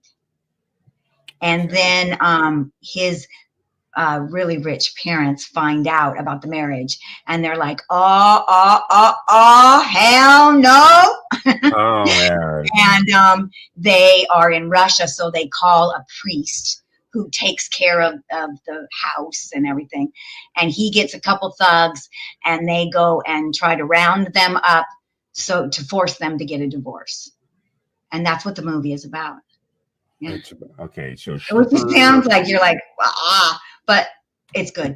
And the reason that she was really good in it, but I'll tell you, I think the reason that she won the Oscar is for that last 1 minute of the film. That last 1 minute of the film is awesome. And it takes you off guard. And I also think that the director, it was Sean Baker, if you know who he is. He does a lot of independent films, but go way back, and he did The American Werewolf in London. So he's been around for a while, but after that, he just did independent films, and all his independent films are about sex workers. So then now he's at Honora, so he got everything right. He got everything right.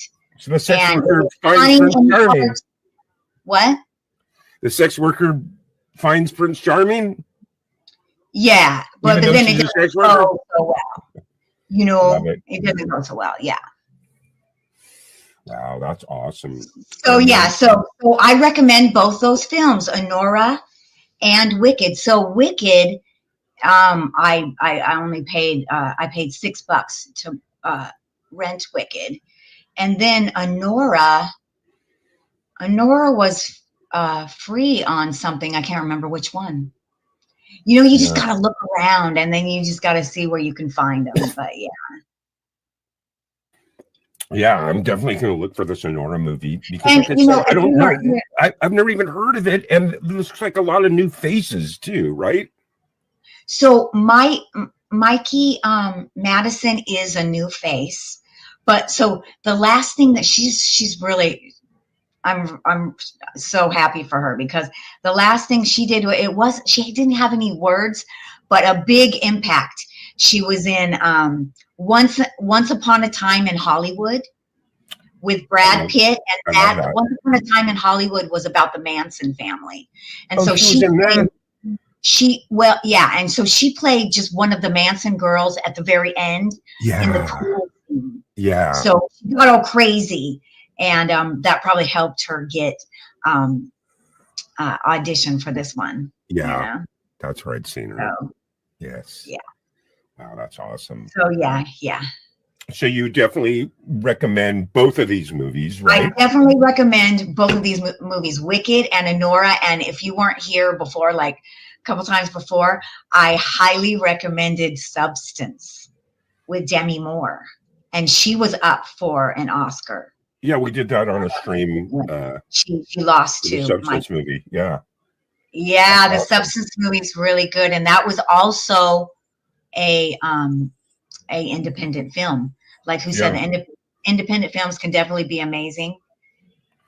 Absolutely, Kristen. I think that that's why the Oscars and Hollywood is really noticing that, and it's also a better moneymaker. If you know, I mean, if you're going to spend 200, I would say $100 million on a film, look at, you have to make all that money back.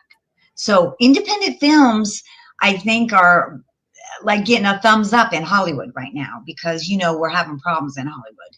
You know, Yeah. things are kind of tough. You know, people are going other places to shoot, so we are losing all the business here in Hollywood, and it sucks.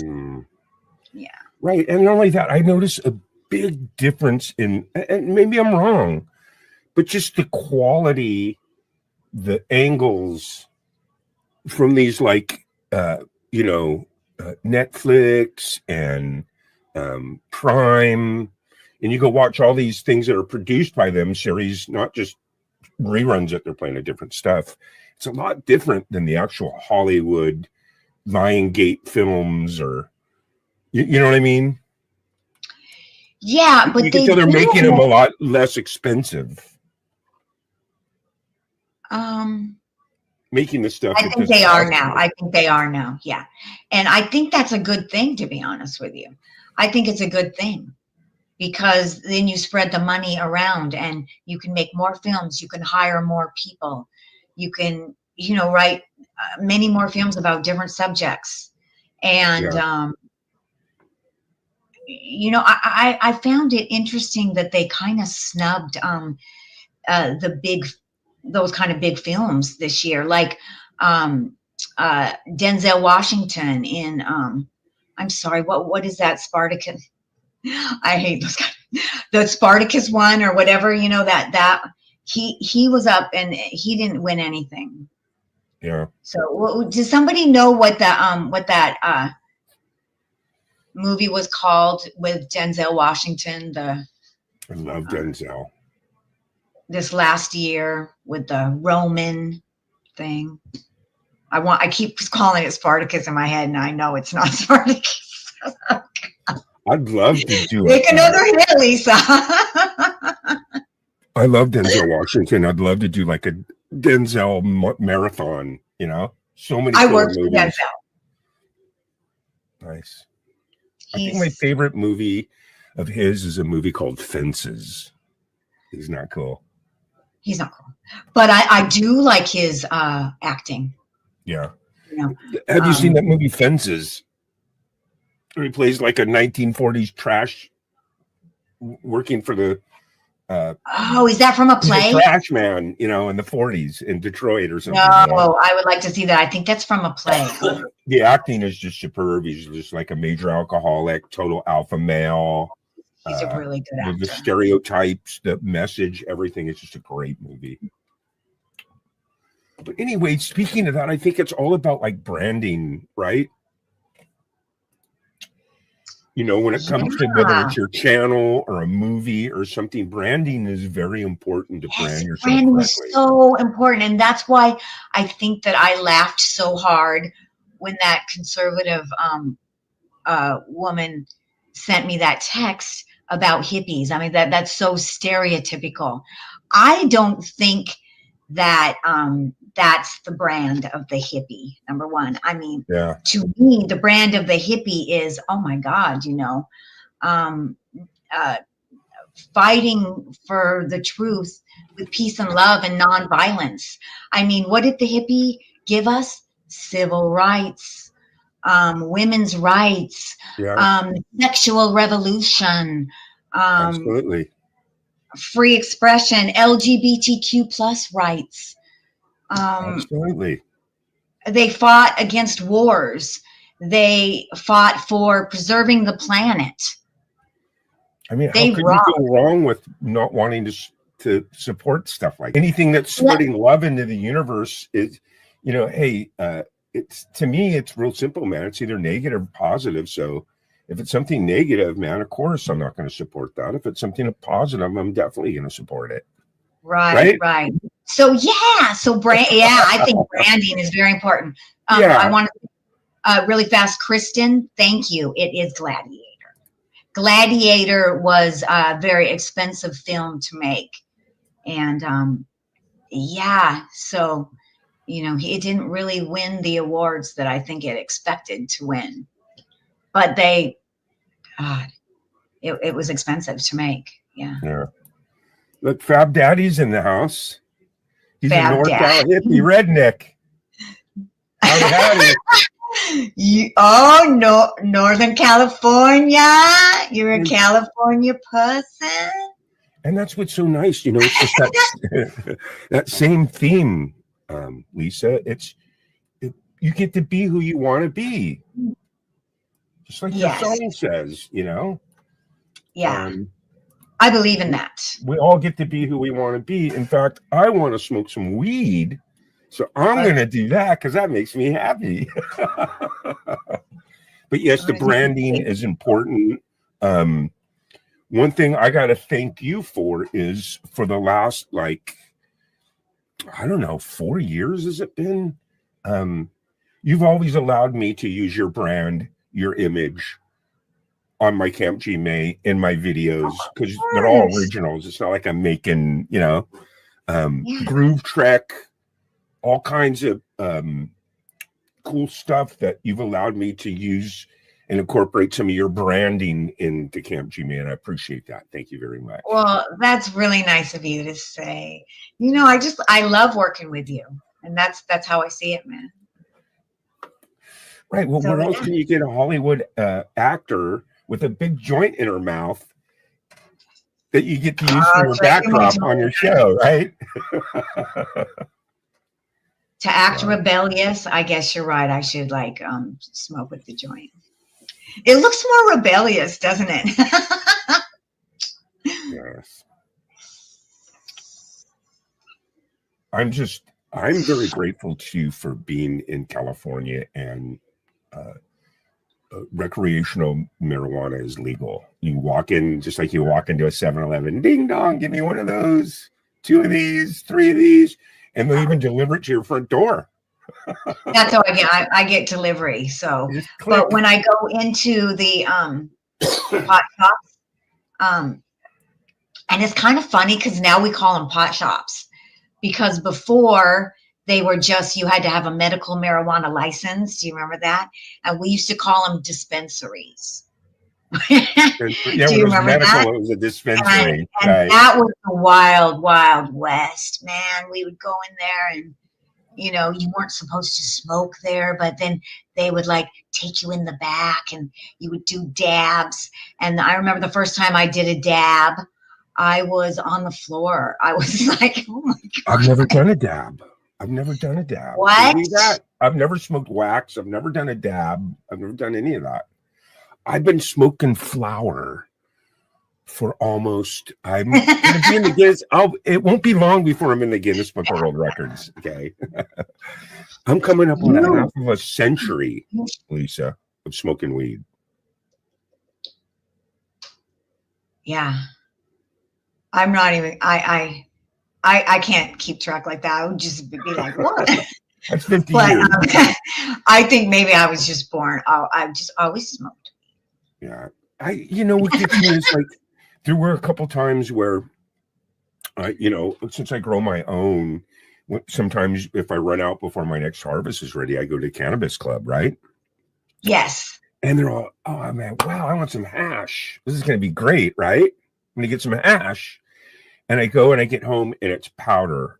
It's not keef. They called it hash, but it's just weird. It's just like weird powder stuff.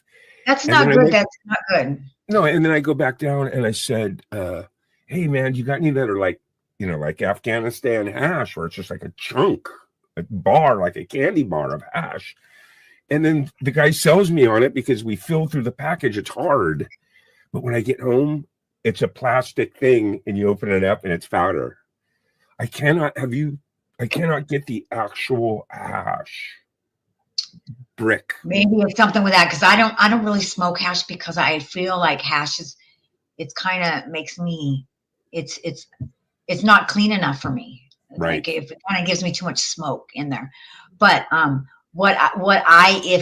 I was going to the if I was taking Gary to the pot shop, I would take Gary to the pot shop. I would have Gary get some crumble. And because then you could take a bong hit and you could put just a little bit of crumble on top. And but it's more crumbly than it is powdery.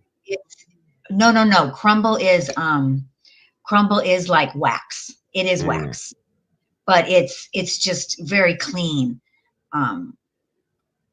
way of doing it. Yeah. And you take a little thing, so it's all kind of crumbly. It's not like all in a blobbery blob. And then you put it on top of weed. Man, I'm telling you. Oh my God, you guys! I am like, I am like teaching Gary about weed. Well, no, not. Hey, put it this way. Not weed. Crumble is way different. When it comes to organic flower, that's me, baby. Okay, and on top of that, even before there were cannabis clubs, I'm not that far from Humboldt County, so I got a lot of friends, and I haven't seen it in a long time, but you get those vials of oils, hash oil, and you dip your paper in it and you roll your joint and then you put a couple drops in the weed. You ever do that with the oils? Absolutely. And crumble's kind of like that. Yeah. You can put crumble in your joint. And it just makes it burn forever too, because it's got oils on it, Thanks, Fab Daddy. But yeah, I am super weird. Right. I'm totally weird. Well, I'll tell you what. I like that idea we were talking about too down the road this summer. You going down to some clubs and shit and hitting the street as a roving reporter. I'll stay back here at camp and we'll send you out in the field to see what's happening on some of these clubs on Saturday night.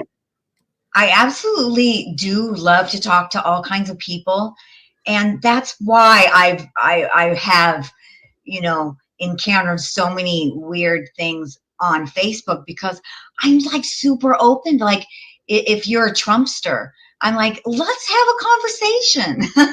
Right. But now it never turns out well. Like this one guy, and it just kind of ended, and he just kept sending I poop emoji on your face. I poop emoji. her face. Right. I'm like, dude, that's so mean. Yeah. Well, I mean, look, there's no doubt that there's But I would love to go on the street, especially in Hollywood, because there's some fun yeah. people that maybe Wouldn't that be would talk. hot? And like ask people like the same question. You get the different responses from each person. You know, just ask them like a simple question. I saw one guy do it. He walks up to girls and he's like, "Hey, would you date me?" Right? And you see all these different walks of life of women, and they're all, "No, I wouldn't." He's like, "Why?" You know, it wasn't a bad thing. It was a funny No, I thing. It was a funny thing because they're all, "Oh, you're just not my type," or you know. And he was rolling with it. You know, but I'm not saying for you to do that question. I'm just saying that Right. there's so many different avenues to go, you know. There's when so you're many out on different. the street, right? Asking like a simple question to all walks of life. So Yeah. So Fab Daddy, well, really, you would come on my thing and defend Trump?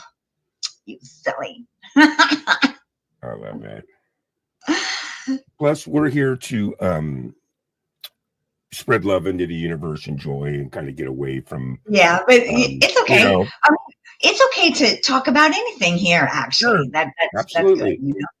Well, that's a good thing That's because what's my what's professor so- said you never want to put a lid on boiling water. So if someone wants to talk about something, you don't want to put a lid on it. You know what I mean?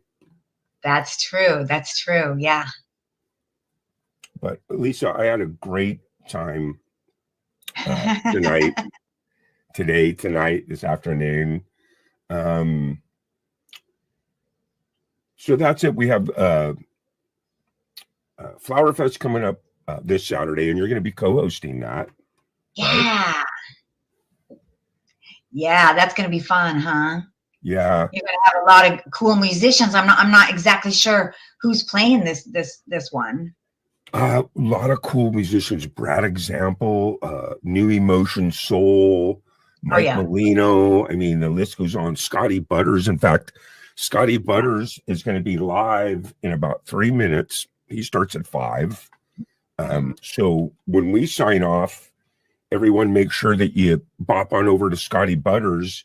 He's just amazing, Lisa. He's new to the community, but he comes up on my Saturday open mic, and he was able to make really good friends with Axe and Nacho, which I'm real tight with. And yeah, he's cool. They're just exploding. They're both out there jamming all the time, and just drawing in the crowds, man. So yeah, go see Scotty Butters. When we're done, we're going to dump you over there. But for now, we're here.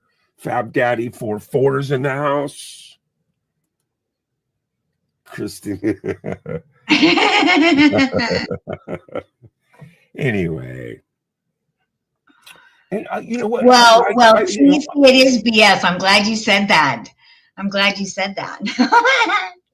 And here's what I like about Fab Daddy. Hi, Cheryl.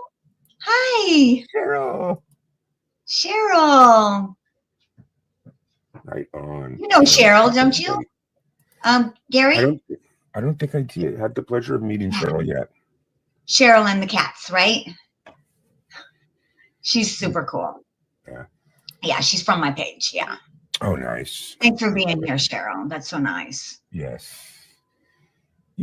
I had a lot of fun on tonight's show talking about Wicked and learning about this Oscar winner this year. What I don't understand, though, Lisa, is the timing. It's like you would think that they would have, because like I have my jammies in November because that's the end of the year. So you kind of give everyone a chance to win a jammy for that year. How could it be giving Oscars when you just got all these movies coming out this year? I know. Don't ask me. I'm really not sure. I've always been a little confusing when they did the Oscars, and why isn't this film in this one? And yeah. So yeah. Right, like they should have the Oscars later in the year because it gives more months of people to release stuff to get a shot at winning that Oscar, right? Well, I'm not sure. They do take it from the year and then the last year, and then, you know what I mean, do it later. So, you know, yeah. Don't ask me. I mean, if it was my choice, you know, we would have the same universal time. We would all have the same time. So, so we could be more connected. You know what I mean? I hate that. Cheryl says that your thumbnail is gorgeous. Oh, thank you, Cheryl. Thank you so much. And she also says that they had a tornado warning today. Ooh, that's scary. But that also means you had a tornado warning today. That means what did it? The time passed and you did not have a tornado. I hope that's what it means. Tornadoes are like really scary. Right. Isn't that what they had in the Wizard of Oz? A tornado. I like what Fab Daddy says here. I like that he says, because I don't like him. Now, you know what I like about that? You can like and dislike whatever you want because that's what you choose. But when people say I hate something, that rubs me a little bit the wrong way because I don't hate anything. I might dislike something, but I don't hate. See what I'm saying? So kudos to Fab Daddy. He's like, I don't like it. And you have the right to like whatever you want, right? Right. And I say kudos to Fab Daddy because he's a smart motherfucker. Yeah. Because well, that's what I meant. He's an asshole. He didn't say, hey, I hate the guy. He's like, hey, I don't like him. And I love people that use the word like instead of hate. I love that. You are correct on that, Gary. You are right. He's so loving. Gary is so loving.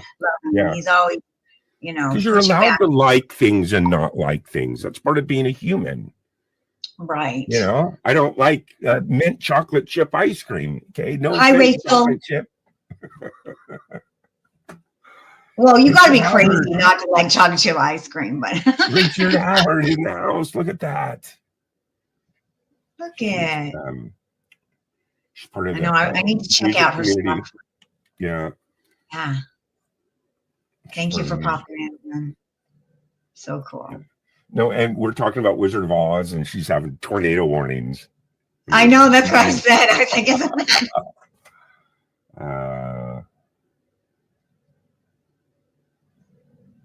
like, nice. Says unicorn sparkly ice cream. Straight up my alley. I love unicorns. I know. I have a thing about unicorns. Yeah. Mac and Pat with the unicorn tattoo inside.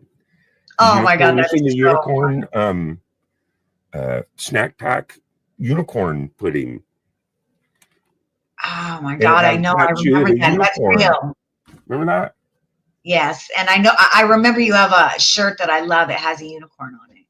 Couldn't believe it. I was like in a Target or a Walmart or something, you know, shopping or something. I see this unicorn snack pack pudding.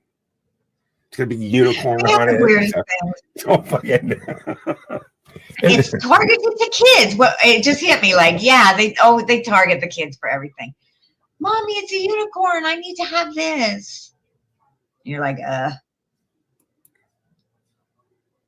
Wow. All right.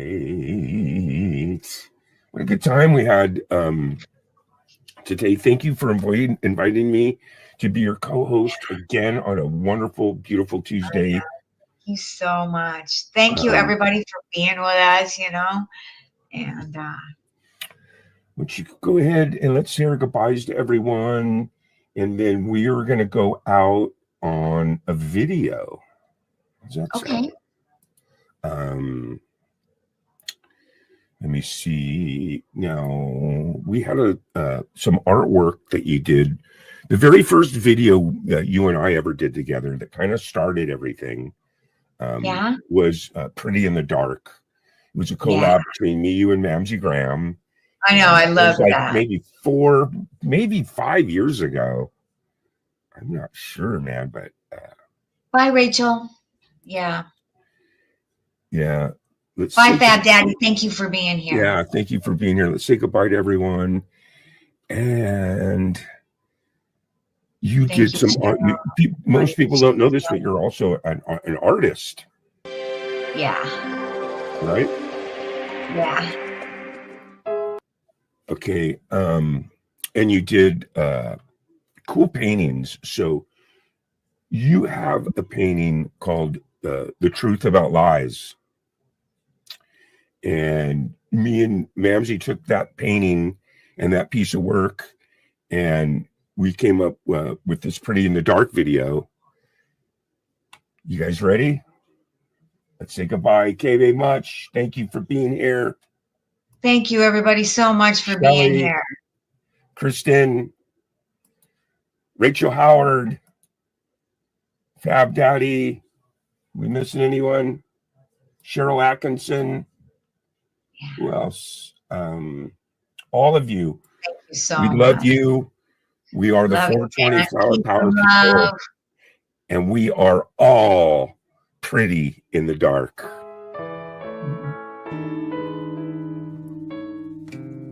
I watch my world blow apart. The shrapnel always gonna leave a mark. And tried to cure my broken heart, but couldn't do it. It was shattered from the start. And like a twisted work of art, I'm only pretty in the dark.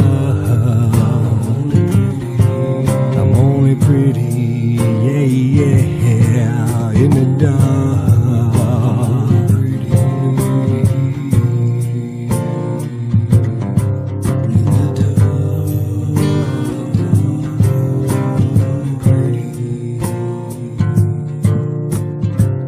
I never claimed to be too smart. I'd be swimming, with the sharks. My paranoia's off the charts. I be creeping, avoiding all the knocks. And like a twisted work of art, I'm only pretty in the dark. I'm only pretty, yeah, in the dark.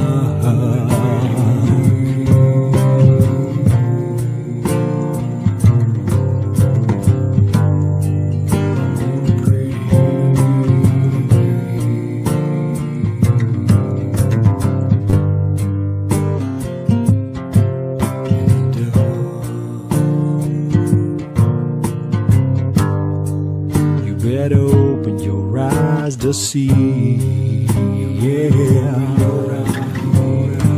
that beauty only lies skin deep. Seems the only time you think I'm pretty, you think I'm pretty, is in the dark.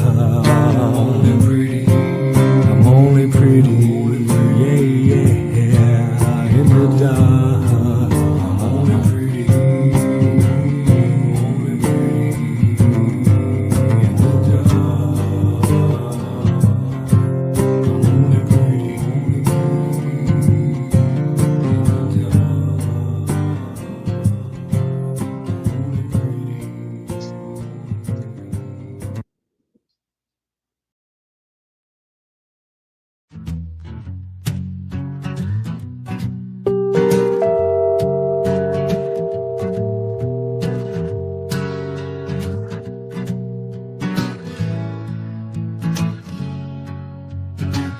Got a trailer at the end of the road.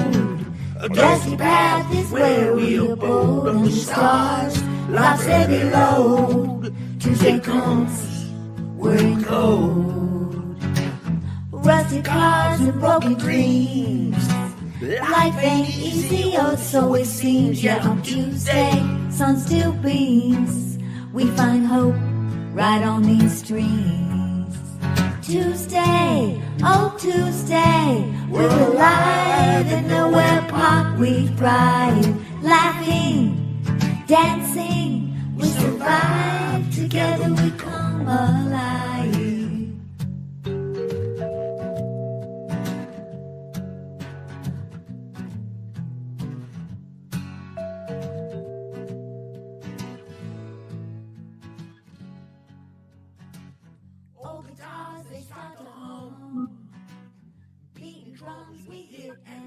Hi, Allie. Hey, everybody. Welcome. Today I have G-May with me. Hey, G-May. Howdy, howdy, howdy. Happy 420. So Happy 420, everyone. So, did anyone see the SAG Awards? Did you see the SAG Awards? Oh, the Saga? These the Saga Awards? Yeah, did you see them? I They missed were on Sunday. Did you miss them? it. What happened? What are these, the winners? Those are definitely the winners. Yeah, No, what we'll exactly? talk about it. What exactly Saga? Yeah, the SAG Awards, it was on Sunday, and it was pretty inspiring. It was really fun to watch. I personally think that it is definitely an indication of who's going to win the Oscars. Yeah, it was fun. So, I mean, they started out the show. The fun thing that they started out the show, they have this, they call it style cam. And you know, at the Oscars, when they take their pictures, they're all stilted, but the style cam, they just let people walk up there and they're just they just have fun. And their outfits is really cute. Yeah. Do you think that the industry has changed a lot ever since, like, you have like Netflix and all these different mediums, Hula and this and that, and you can tell that there's a little bit of filming difference between that and how it used to be 20 years ago, right? Well, yeah, I mean, it's so different now, actually.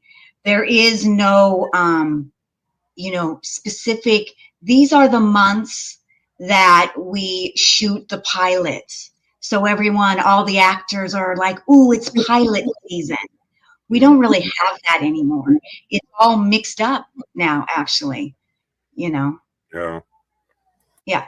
And the other weird thing is, like, since living in Hollywood, it's very mixed up because now, I mean, people from Wisconsin or Texas, everybody can, you know, apply to jobs, to Hollywood jobs, where it used to be you had to live here in Hollywood. I mean, things have changed a lot, to be honest with you. Yeah. Well, I noticed that you see all these actors that used to be like on the mainstream hardcore big corporate film people are now all kind of getting gigs, you know, on Netflix and yes. What are some of the other channels that are out there like that are? Well, like, there's like Netflix, like, you know, some of my favorite series right now are on Apple TV. Yeah, it's fucking rocking series on Apple TV, like Severance. Severance is so good. It's really good. Hulu has originals now. Yeah. Hulu. So, I mean, you know, some of the, like right now. So when they did the SAG Awards, they started out with the actor in film, and who won the actor in film was Kieran Culkin. It was A Real Pain. You can watch A Real Pain on Hulu right now. That's where I watched it. And so, yeah, I mean, they have so many different, that's it, A Real Pain. And I recommend this film. I give this film thumbs up. This is on Hulu? Yes, you can see it. Watch it. And so that's the interesting things with all these different streaming, because you could just look around and you can find the films that you want to see. So what's this all about? I haven't seen this, The Real Pain. Yeah, it's good. You know, I mean, I recommend it. So I watched A Real Pain. I actually was in the mood for something super exciting, right?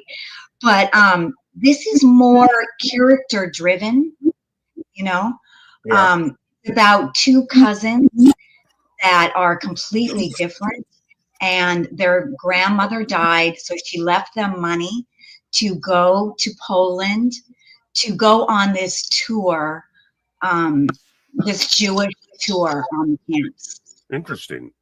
Yeah, yeah. And it's really character driven, and it's really good writing because, you know, without showing a bunch of past scenes, they build Kieran Culkin's character.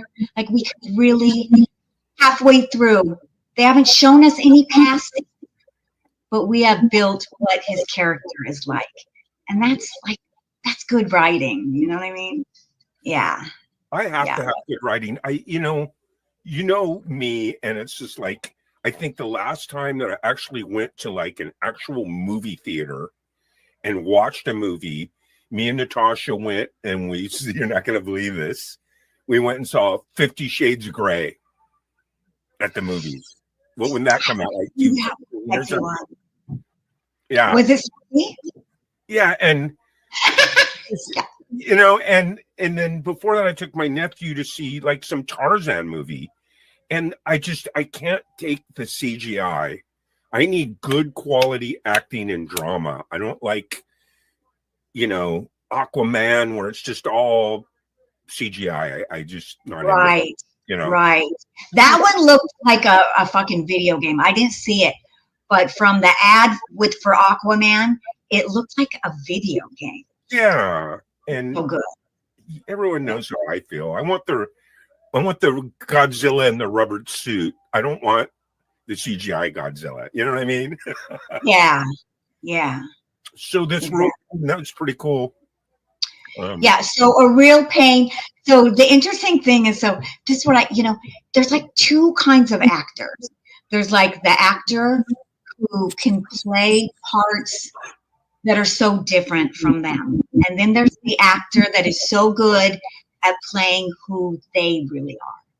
And I think that Kieran Culkin is really like this character. And you could really tell when he gave his acceptance speech. And he's just out there. He won an award for this, huh? Yeah, he won Best Actor. So I recommend A Real Pain. It's very good. Jesse Eisenberg, the other guy in it, he wrote it. And you can tell, you know, he's the Jewish dude. He's the conservative, shy guy, you know. Yeah. And he said that he hired Kieran Culkin only strictly because his sister told him to. Oh. And he said that he highly respects his sister. So Kieran Culkin, when he was accepting his award, he thanked Jesse Eisenberg's sister for recommending him. And it was obvious she recommended him because he is exactly like that. So yeah, see that movie. It's good. It's good. Yeah. It's really down to earth. Don't expect a lot of exciting things to happen. It's just very character driven. Yeah. Yeah. And then, so the next one that won in the order in the SAG Awards was Actress in a Series, which is Shogun. I did not see Shogun, and I don't have a photo for Shogun, but it's Anna Sawai, and she's that beautiful young girl, and it's great. Shogun has been just every year. Shogun wins. Fucking, wow. It is like I've never just heard of it. Passion. Do you remember the Shogun with Richard Chamberlain when you were younger? Do you remember that? Kind of. No. Now they redid it so that not all white people are playing the non-white parts. So yeah, so that wins a lot. Then you know, that Actor in a Series was also Shogun. The female comedy in a series was Jean Smart. Do you guys like Jean Smart? She rocks in Hackers. And I do not watch Hackers, but I wish I did. I'm so I out think- of the loop, Lisa. I'm out of the I loop. think Hackers, the reason I don't watch Hackers, which is really tough when something is on HBO, because I don't have HBO. So I don't get to see that one. But I do see Only Murders in the Building. I watched that. That's on Hulu. And Martin Short won male actor for comedy series. And they all talk in this. Selena's really cute in it. Who doesn't love Martin, right? I love Steve Martin and Martin Short. And together, they rock. So, and they always have really great guest stars on that. You should watch that, Gary. Do you have Hulu? I You don't will like it. like I said, I really don't watch any TV. I don't go to the movies. I do watch Netflix, though. I watch Netflix. There's a few programs. I love the documentary. There are some things I would recommend for you on Netflix for sure. But I love Martin Short. I go all the way back with him. I mean, I used to watch him in the late 70s. After Saturday Night Live, we would watch Second City Television. Before it was even popular, people really didn't even know about it that much. And I just loved it. The characters that he played on Second City TV, Jackie Rogers Jr., freaking, oh my God, just love him to death. Yeah, I love them. So that is, I thumbs up on that series. Watch that series. It's really cute. So what's this Only Murders in the Building? What's the premise? So they all live in New York in this old, expensive, posh building. And so they've had two seasons. And I don't want to give it away. It's about the first season. There's a murder in the building, and then these guys don't really know each other, so they all get together and they have this murder podcast. And then there's another murder in the second season that comes up, but it's like a kind of an over the top comedy. Yeah. Well, you got some cool people hanging out with us in the chat room. I see Allie Patches in the house. Hi, Allie. Rich New Design. Hi, Rich. Cool. Seven Thank Does. you guys for being here. The Art That's of Floundering is here hanging out with us. Has anyone seen any of these movies we're talking about? I haven't seen any of them myself. Chime in if you have, please. Yeah, let us know. So the next one in the line was female actor in a comedy series, and that's Jessica Gunning in Baby Reindeer. I don't have a picture of that either because I don't watch it, so I can't really talk about it, but it looks fucking over the top hilarious. It's about a stand-up comedian who is kind of crazy in his own self, but then he gets a stalker who won't leave him alone. It's a true story. Wow. He wrote it, a true story that has happened to him. So I kind of really want to see this series. But I haven't. I like stalker movies for some reason. I don't know what it is. Say what's those ones? The Hand That Rocks the Cradle. You know those. Oh yeah. Those are Yeah. all the good classics of the women stalkers. Women stalkers are the best, right? Right, Allie? Acting started it all, right? I mean, but there's more. It goes way back, right? So here's another one on HBO that I've not seen either, is The Penguin. Does anyone watch The Penguin? It looks so styled. The color and everything looks so cool. But Colin Farrell, who is cool, is a great Is that actor. like the Batman Penguin type thing? Yes, it is. It is. And it's all dark and the colors are just, it looks good. It looks really good. I dropped Then, the whole Batman thing like probably 20 years ago. There's a zillion of them, right? A zillion Batmans, right? There's a zillion. Should we bring up a movie now? Okay, so I watched The Joker.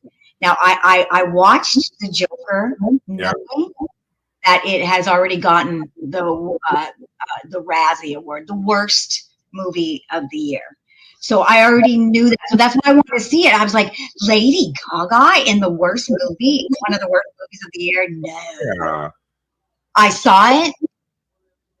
I see why it had problems. It was visually gorgeous. Honestly, it was visually beautiful.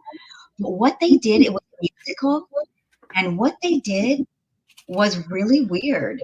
They took a bunch of old, really popular 70s songs, and that's the soundtrack. So it wasn't original music, and it was. That kind of sounds attractive to me. I love 70s music. I know, and it was all the music that we love, the Carpenters. Yeah. It just didn't. There was something that didn't fully do it, and so I like after I saw it, I was like, yeah, I see why people and here's how Joaquin came up with the idea was that he just dreamed it. So maybe he dreamed it, and he's like, this is amazing. So wow, that's crazy. This whole Batman series, what is there like? You have Christian Bale, you have Ben Affleck, you have all the people that played Batman. There's like 4 or 5 of them, right? Yeah, who else?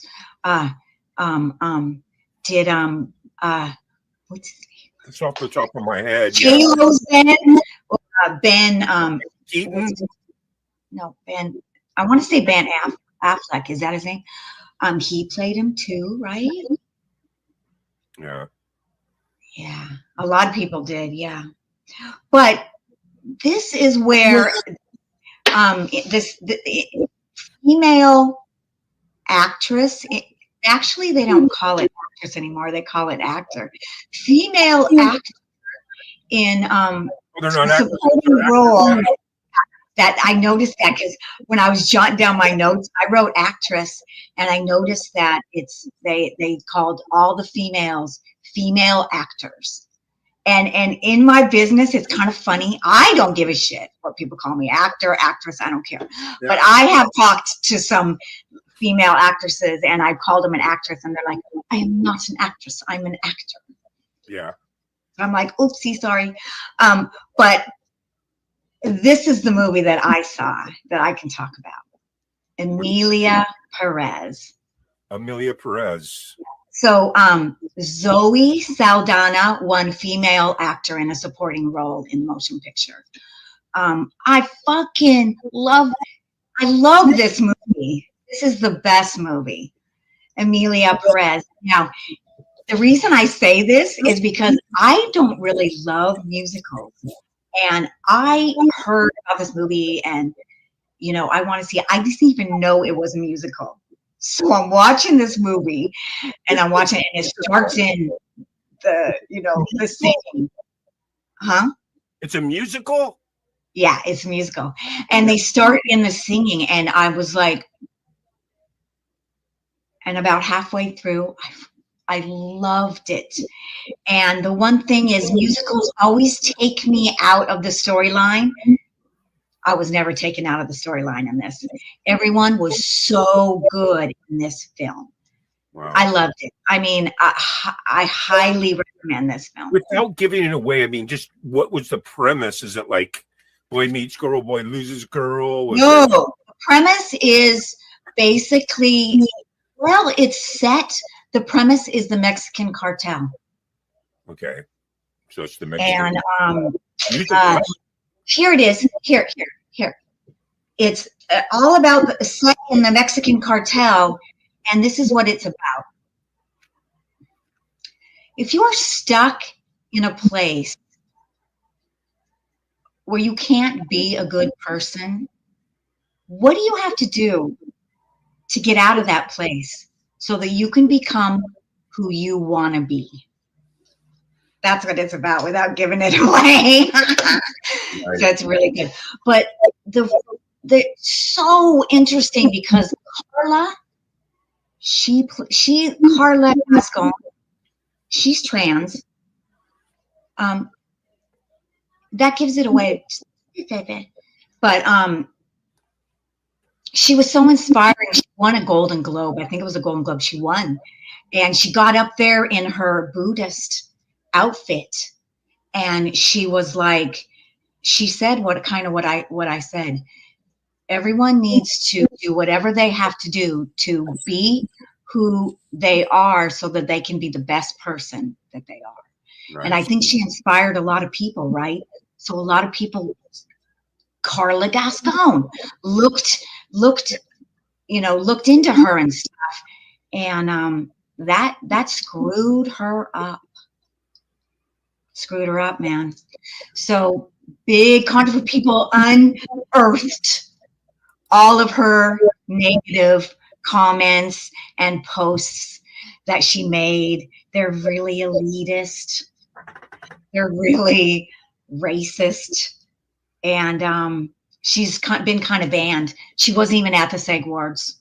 Who's that? She's Carla Gascon, who played the lead in Amelia Perez. She played the lead, and she wasn't even there because she has so much bad publicity now. Basically, she was nude. So, I mean, in a weird way. I mean, yeah. So, yeah, that was interesting. But that is a great film. It's done by a French guy. Yeah. It's unfortunate, I haven't I seen that. don't want to get off on a tangent, but Oh, yeah. the actresses are here to entertain us. Sometimes when they start getting doing things that are up and beyond that, you know what I mean? It's like, oh, just stick with acting,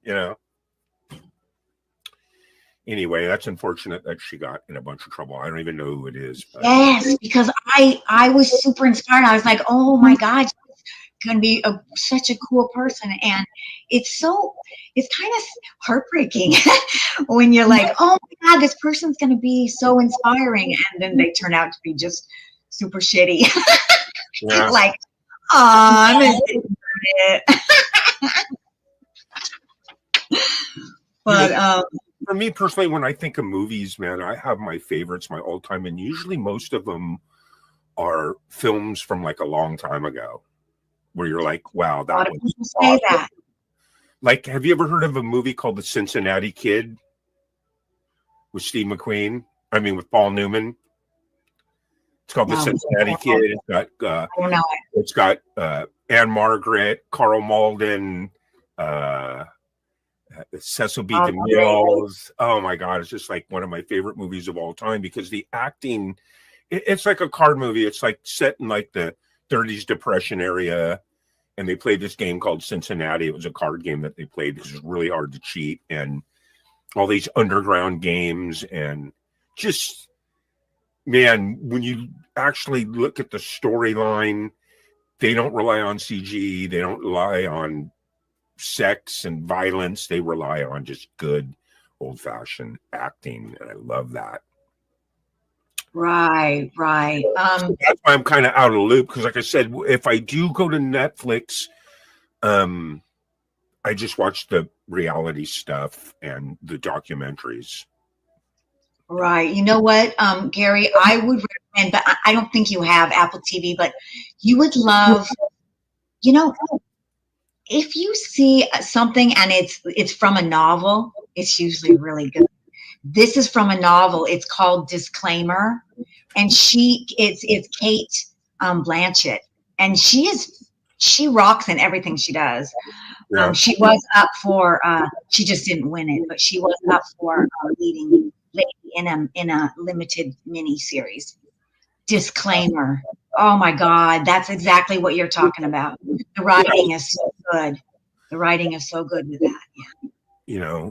And then there's the movies too where they just really freak you out, where it just leaves an impression on you. Like still to this day, I can't watch The Exorcist by myself. You know what I mean? You get up, you lock the door, you're like, yes, this is that. I know. You know what I mean? It's so good. It's so freaky. So good. So good. Type of movies are. This is the first year that I think ever that the female actor in the leading film role was from a horror movie. I mean, that just blew me away. It's The Substance. And I have like 4 or 5 pictures from The Substance because it's my favorite. I mean, my 2 favorites are Amelia Perez and The Substance. Demi Moore. Demi Moore. I love Demi it. Moore won the award for the best female actor. And this movie is a horror movie. It's a horror. It's a low budget horror movie, Oh my God, I love it. but it's psychological. So when you see it, don't expect to see like, a lot of crazy horror scenes. It's more psychological, Yeah. but it's about Hollywood. So it rocks. It's about age. It's about, a woman dealing with getting older Wow. in Hollywood That's and, Yeah. getting left behind. I think the last like super corporate mainstream thing that she played in was like Charlie's Angels or something. And that was a big comeback for her because I think she got kind of banished out of Hollywood or something. I'm not sure, but I remember hearing something about that. To hear her come back and get an award, that's pretty cool. What happened was she married Ashton Kutcher, right? And she drank. She, her and Ashton, they tried to have a baby, and she had a miscarriage. She was 6 months pregnant, lost the baby, and she just had a lot of problems. And then she got heavily into drugs, and they broke up. He cheated on her. Do you remember that? And that was embarrassing for her because she was always. That's when she was going on line all the time. I think it was YouTube. I can't remember, but she would always like do like these lingerie stuff, and she would always be like, "This is what Ashton gets to screw every night." Oh my God. It was all, but she wasn't thinking. She was right. airing it out.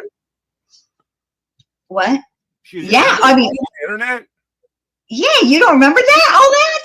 Her and oh yeah, oh my God, that was like so long. And then so when they got a divorce, she kept partying, but then she almost died because she was having a party and she did whippets. She was doing wine. She was doing like 12 Vicodin a day, and she almost died. She passed out. They had to take her to the emergency, and she cleaned up. And it's so great to see someone come back, right? Yeah. So now she won this award, and I think she's 62. Wow. Echo, how old is Demi Moore? Demi Moore is 62. Is that Alexia? Yeah. Glad she's here with us. So if you need to ask her anything, she can help us. I like Demi Moore. One of the reasons too is because I don't know that much about this and that, but I did watch, and I know that she treats her ex-husband Bruce Willis, who's suffering from dementia. She treats him really, really well. They got a good relation. She's really compassionate towards that. And I saw her. They were roasting him before it got real bad, and she came on the roast, and you could tell that they still. It's not that they love each other, but they have respect for each other. Absolutely. But she was roasting them, and you could just tell that They have a good relationship. she was a cool person. They're down to earth. You know what I mean? Yeah. So it was really good to see that. The Room is my favorite movie.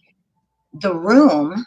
You mean The Room that was voted the worst film ever made? Really? And she's Yeah. in it? No, she's not in that, but I'm just looking at the Art of Floundering podcast. And Oh. he said, and Let me get over but that. the room is interesting because I'll tell you why the room is interesting. Because James Franco made I can't remember what year, The Disaster Artist, about The Room. And I remember when that guy who made The Room, he was trying to get that movie out everywhere. I remember he was renting out, he's rich. He was renting out all the little spaces and trying to get people to go to that movie. It was the worst movie ever made. Wow. But the Disaster Artist. So James Franco makes the Disaster Artist, and he's booming. He got the Golden Globe too, I think, and he's ready to set up to get the Oscar. And he was Me Too'd. Wow. He was teaching at the acting school that I went to called Playhouse West, and he was, sleeping with all the women, and he would be like, okay, this is a orgy scene, we all have to really do it. And I mean, they were doing some bad stuff there. Yeah. So he was called out and he was dropped. He didn't get the Oscar. It was just like Carla Gascon, exactly the same thing. So that's kind of an interesting, yeah. Look, Rich New Design says Val Kilmer, and I got to tell you, I love Val Kilmer so much because he was probably the sexiest. He can do so much, man. He plays Jim Morrison. He plays Doc Holliday, and just to be an actor to go from Jim Morrison to Doc Holliday and nail it, and the list goes on and on and on. And what's so unfortunate, it broke my heart the other day because I'd never knew it, but he's not doing that good medically. Yeah, like a tracheometry or something, and yes, and you look at him. He lost his voice. He was such a beautiful man. He was such a killer actor. He was so vibrant in those roles. You're just like, wow, it's hard to see him like that. It's right. Like Christopher Reeves and What Happened. They have a documentary like in a couple days, I think, of Superman, of Christopher Reeves. I think it's on CNN. But has anyone seen The Complete Unknown? Because that's about Bob Dylan and Timothy. I haven't seen that yet. Chalamet. He won the Best Actor. Oh, you won an award for it, huh? Yeah, so that's all for him. Yeah, he won the Best Actor for this movie right here. And when he gave his speech, he said that this took up 5 years of his life. So I don't know if it took a long time to film, or I'm not sure what he meant by that. But where's that? Dedication. Can you watch that on Netflix, or where do you watch something like that? I'm not sure. I have a feeling that A Complete Unknown is still in the movie theaters. I think that one is still in the movie theaters. And that's also the weird thing, is that some movies you can see now, some you can't. It's weird. Hey, I got a question for you. I haven't done it yet, but my brother tells me about it all the time. He says it's awesome. I guess they have these movie theaters now where you go in, you get a recliner, a waiter comes up and takes your order or something like that, or you type it in. You can have drinks, cocktails. Yeah, he says it's really expensive though. He goes, you go there, it's like $100 or $200 easily. I didn't know it was that expensive, but well, it could be like a steak dinner and meals and exactly. See, that's a fancy, yeah. Yep. You done that at all? Only one time with Dina. Remember Dina? On my birthday, she took me to one, and we had cocktails, and I felt weird, like getting really slammed at a movie theater. But of course, smoking is more my thing. I would rather like smoke and watch a movie. But I've done it. It's kind of weird. Yeah, and I think they're just trying to do everything they can to get people back to the fucking movies. Yeah, and what too is they're doing what they can to get people to the movies. Back in the theaters, and the drive-ins. I haven't been to the drive-ins in a long time, but you guys, do we have drive-ins? You got a little speaker and you hung it in your window. Remember that? Yeah, they brought it back during COVID. Do you remember that? We had some, and it was like, it was really kind of special, but I think they closed them down. Yeah. Because they were not at venues where they were always, they were at weird venues. They were pulling into like me and Natasha. 25 years ago, me and Natasha would go to the drive-ins, and I have like one of those Ram F-150 gigantic trucks. It's real high. Oh yeah. And I'd put a queen size mattress in the back bed, and I'd back up, and we'd be in there on a queen size mattress in the back of my truck with just tons of pillows and our own popcorn, and we'd go to the drive-in. That's how People that are backed in with their truck. yes. Yeah, we did everything at the Love drive-in. going to the drive-ins, man. We used to party in the 70s. The drive-ins was like the funnest thing to do, you know. It wasn't just the 70s, the 80s, the 90s, but then, I don't know. When did I think it's about the 90s that they got rid of them. So Early 90s. So this Complete Unknown, it's just pretty much like what, just the Bob Dylan story, basically, right? Yeah, it's Bob Dylan's biography. It starts when he hasn't made it yet, and it How old is he now? Ask Alexia how old he is. who? Alexia. Bob Dylan? Yeah, Echo? How old is Bob Dylan? He's 83. Wow. Yeah. So this is another one that I definitely want to see, the Complete Unknown. Yeah. Nice. Yeah. Here's another one that I also want to see because I love her. Is she was up for a female actress and she didn't get it, but it was so fun that Demi Moore was up for it and Pamela Anderson. Pamela Anderson was up for Best Actress for Showgirl. And I really want to see Showgirl too, but that's still in the movie theater. And that's about a showgirl. That's about Vegas. That's about how they're closing all the big shows. And she's a showgirl losing her job. It looks good. Looks good. So, and I love Pamela Anderson. So she's on this kit. About this character? Do you know about her kit that she's on now that she never wears makeup? I watched that. Yeah. So she looks beautiful without it, but that's her thing now. I think she looks absolutely gorgeous as she's aging. She doesn't need any makeup. She's gorgeous, man. And I like that for some reason. I mean, look, anyone can do whatever they want to make themselves look good. I'm into that. But Yeah. like Natasha doesn't even wear makeup. I don't think she's. I know. never How good she looks. ever, Right. That's what I love. I love everybody doing their own thing because I love that Pamela's doing that. I mean, at the same time, I love Dolly Parton. I love her. Fuck, how old is she? Jesus. Echo, how old is Dolly Parton?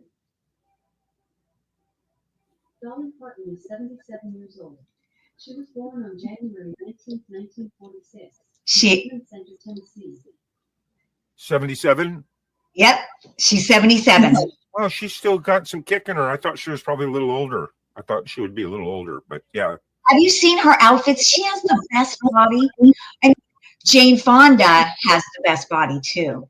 And so speaking of Jane Fonda, during the SAG Awards, Jane Fonda was so inspiring. She won a Lifetime Achievement Award. Yeah. I love And Gary and I, we tried to download her speech because I wanted to play it because it brought me to tears, to be honest with you. But she was just talking about how we all need to, rise up. And she said, and by the way, that just means we care about one another. She just rocked her speech, man. Look it up. I'm a big Jane Fonda fan because, for starters, we all know that she comes from that Hollywood family bloodline, but she's in the beginning, and when you watch these movies that she's in from like the 60s and stuff, right? awesome acting. She's really, really good. And her life was such a killer life. She's what, 87. She's gone through all these different phases where she's, taking drugs, smoking weed, activist for, civil rights, to, hey, I partied real hard. It's time to get healthy and exercise. She went through all these different phases, and I think she's just a beautiful person. I really do. I love her. Right. Her, if there's anything, and it's so interesting, she's kind of responsible for us getting the VCR too, because of all her tapes. She promoted that. But I think her, the bruise on her is just when she was doing her activism, is when she went to Vietnam and she sat on a commie tank. And then she went to the prisons, and she went to the prisons, and there were some men who handed her notes, and she handed them to the communists. I think she spent a life. Yeah, they really got down for her for a long time, and I even was kind of bummed about that. But people make mistakes. And we make mistakes, Everyone does, yeah. I mean, when you say you're sorry, or you see that it was a mistake, that's what Carla. If Carla Gaston did that, I think people would have been softer. But she doubled, tripled down with what she said, and it was like, oh gosh. Yeah. It's no doubt that she definitely lived a life of always trying to stand up for the right cause, Jane. Yeah. Well, and that's important. That's a big thing. And then her films too. Her and her brother and her dad had such awesome films. Who can ever forget Easy Rider? Her brother with Peter Fonda and Dennis Hopper and Jack Nicholson. Great movie. Yeah. Movie. He's like, hey man, we're eating their food.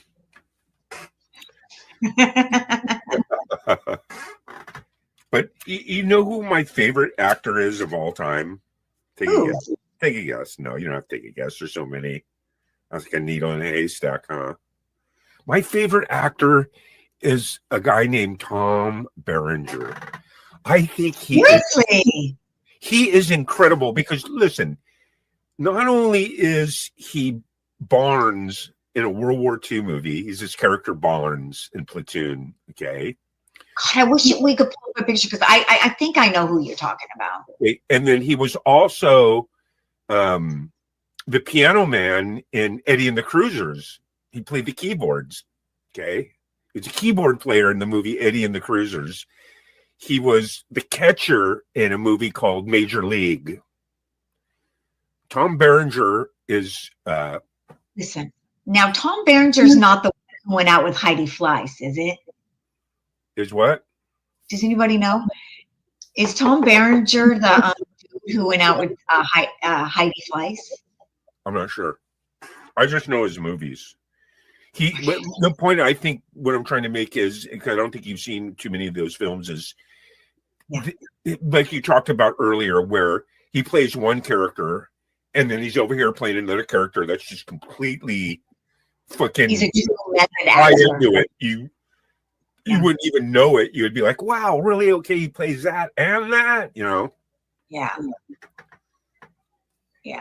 Major League is like a baseball movie about the Cleveland Indians with Charlie Sheen, Tom Berenger, Wesley Snipes. It's a baseball movie. I mean, I was just like, it's interesting how we can actually watch what happened to all these people's lives. I mean, Charlie Sheen, he's kind of sick right now. He has AIDS. Well, it's weird too. You notice how a lot of them will get into the buzz where they always kind of play in each other's movies. Because look, Charlie Sheen and Tom Berenger both played in Major League, which was a huge hit. They both played in Platoon, which was directed by Martin Scorsese. Huge. Platoon won tons of awards. So yeah, it's weird how you kind of, see like the same people, in movies. You're always going to get the same little clique of people, Yeah. How do you Well, feel? some people are just what? Western movies. Yeah, westerns are not really my favorite. Yeah. There's a lot of What's cool. your favorite western? Are they your favorite? The Good, the Bad, and the Ugly with Clint Eastwood. Yeah, that's I mean classic. Yeah. The music soundtrack and there's something about my favorite bad guys in that. There's something for me as a young male growing up in the 70s and maybe early 80s. It's bizarre how it sounds. You could always, now you can find them anywhere, but back then you can only find a good old school cowboy movie on a Saturday afternoon. Back then there was something, I guess it's a guy thing or something, I don't know, but watching an old Western on a Saturday afternoon was just like magic for a young dude growing up. Yeah. Yeah, that is a thing. That is a nostalgia thing that we don't have anymore. Yeah. TV used to be different because TV used to be we had 5 channels, everything came on a certain. I remember my mom sent us to the Saturday matinee and we would pay with, this makes me sound really old, but I lived in a really tiny town. We would pay with Pepsi tops and she would just leave us there all day. Like it was in the middle of the city and we were like 5. Yeah. We don't do that with kids anymore, but I think it was around 1978 or 79 is when the transition really took place, because back then, you had the TV, you had the rabbit ears, you had the VHF, the UHF. You get 3 or 4 channels here, then you switch it over to UHF and you get like channel 20 and 36 and 44, and you watch the Flintstones. And it was about 1978. All of a sudden, the cable companies started coming out, and they gave you this little box. It was an A-B switch. Remember that? You switch it over to A or B, and that's how you got more channels. On A, and then you get more channels. You switch the box over to B, and you get more channels. And then that was like the very first one. And you got to remember, I'm in the 9th grade at that point, smoking weed. So I saw when the whole transition come to go from that A-B box.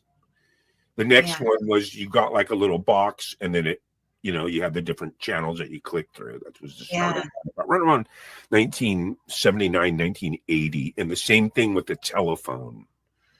Back then, if you wanted a phone, you called the phone company, and they came out and they installed the phone. And then right around 1980, they're like, "Oh, we don't do that anymore. You got to go buy your own." They were like, "What? We got to go buy a phone? There's a phone company. Come put a new phone in, And that's when they started selling phones, and they started introducing,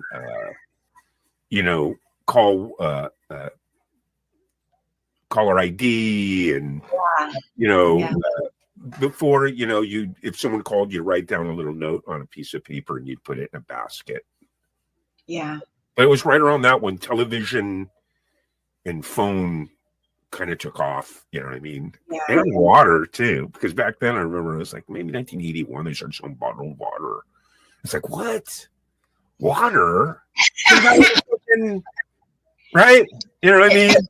Faucet, huh? All right. So what was after the Bob Dylan movie? Well, the last winner was Ensemble Cast, and that's Conclave. Now, Conclave, I've heard it's an amazing film. It's about picking the next pope, but I'm not fully, I don't know. I might see it, but there's a lot of other films I want to see before Conclave. But it was with Isabella Rossellini, which I do love her. And yes, Tom Sizemore. Thank you. Tom Berenger is the other Tom. Because Tom Sizemore, I was like, oh yeah, he was obsessed with Heidi Fleiss, and that was a weird story.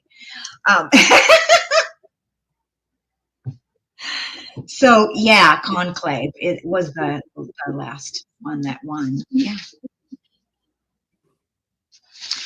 And another film that I saw this year, it wasn't up for any awards, and it should not have been, but I didn't really love it, and I was excited to see it. Was The Fall Guy. Did anybody see The Fall Guy? Because that's, yeah. So yeah, The Fall Guy was it's a lot of dialogue, and it just, what that was supposed to be about, right, Gary? Which movie are we talking about now? Fall Guy. Oh, The Fall Guy? Yeah, it was based on the TV series. Now, I never saw the TV series. Did you? Fall Guy? Oh no, The Fall Guy TV series? Yes. Yeah. I mean, it's ringing a bell. I kind of remember it. Yeah, I watched The Fall Guy. I would have to see it a little bit to just kind of bring it all back. But yeah, I watched The Fall Guy. Who was that? Was it the $6 Million Man guy who was in Fall Guy? No, that's Steve Austin. Yeah. Who married Farrah Fawcett. Yes. I always had a crush on Farrah. But this is, let me see if I can share this. This is Tom Berenger. Maybe this will ring a bell. Yeah, let me see. That's your favorite actor? Yeah. You see this dude? Oh, yeah. He's Tom awesome. Berenger. This is Barnes from Platoon. He played just so many good characters. Platoon. That's that really good. Eddie and the Cruisers. He was the keyboard player. Yeah, he's so good. Yeah. I wonder how old he is. But look, there's if you've never seen Platoon, it's probably. How old is Tom Berenger? Tom Berenger is 75 years old. Tom Berenger is 75 years old.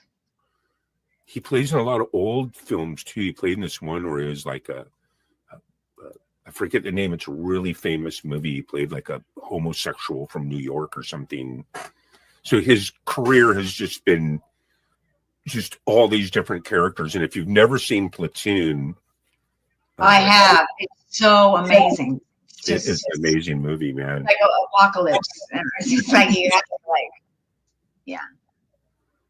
I think one of my favorite dudes is Matthew McConaughey. I love Matthew McConaughey so much. I love him. From who is the guy? It was such a killer movie. What movie? Dazed and Confused. Everything he does is killer, but yes, that was good. Great. He was a teenager. It was his first movie. It was about a bunch of stoners graduating in 1970s Texas. It's called Dazed and Confused. Really cool movie. So look, the Art of Floundering podcast says he highly recommends Conclave. There you go. Thank you. We're coming up to Conclave soon, right? Did I show that?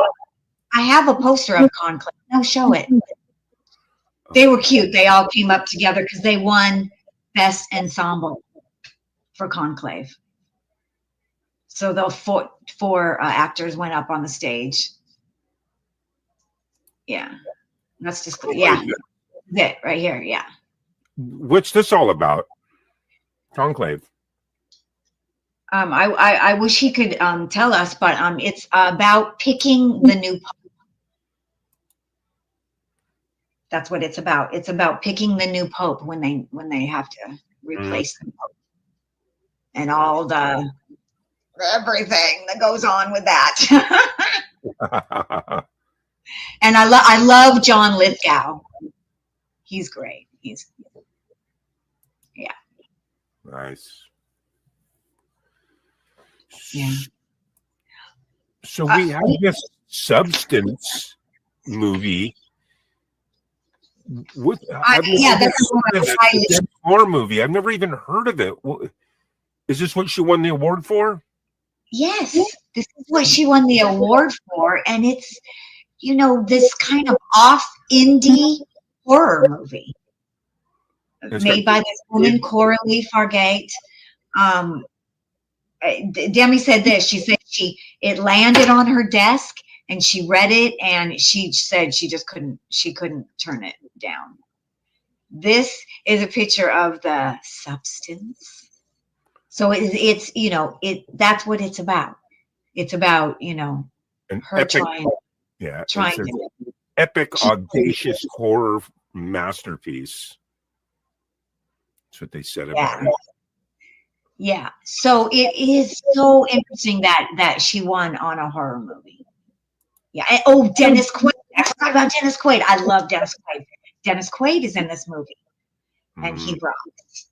And the young girl in this, I just saw her in another movie, and she's really cute. She's really good. Yeah. That's a weird picture, huh? Yeah, it's a weird picture. Again, you know, when you go to see this movie, just know that it is an independent film. Because I was kind of expecting horror, crazy, you know. But the scenes are kind of limited. You know, the sets are kind of limited. What's the definition of an independent film? What does that mean? It's not bankrolled by corporate people? Yeah, and kind of when I think of an indie film, definitely it's, you know, independently, you know, it doesn't have a lot of money. So, you know, it doesn't have any big special effects. It doesn't have a lot of, you know. Yeah, funding. Yeah. I think, you know, that's one of the things that kind of didn't appeal to me as far as like mainstream films, where I dropped off completely. That's probably why I've never really seen a lot of these, is because I just, you know, the CGI and you know, I never felt there was good quality films, man. The most interesting thing is Hollywood is kind of favoring the independent films. And you could really see that in the winners in this, because they were all kind of independent films. I mean, who was snubbed? Angelina Jolie. Hers was independent though, but in Maria. And Gladiator, which was not independent, was snubbed. Right. And that's Washington. He was pretty much snubbed. And really favoring the independent films. Yeah. You know, Real Pain, Leah Perez, you know, Showgirl, and The Substance with Demi Moore. You know, this is going to be, I personally think this is going to be Demi's big comeback. You know, I do. I think we're going to be seeing her more. And I think, you know, she was really fragile and emotional in her speech. And at the end, she just, it was really funny. The Sega word must be really flipping heavy, because every single person was like, "Oh, this is heavy." Yeah. But at the last, she looked at it and she was just like, you know, she kind of was lost for words, and she was like, "The little girl inside of me thanks you," you know, and she was misty-eyed. So, you know, it meant a lot to her, and I think it's going to bring her back. Yeah. Yeah, that's it. Lee Majors was in The Fall Guy. That's got.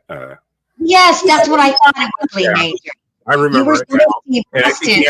And I think he had Heather Locklear was like his little. Yes. Female. So the film is different than a little bit different than that setup, but what is the guy in the film and the guy in Barbie?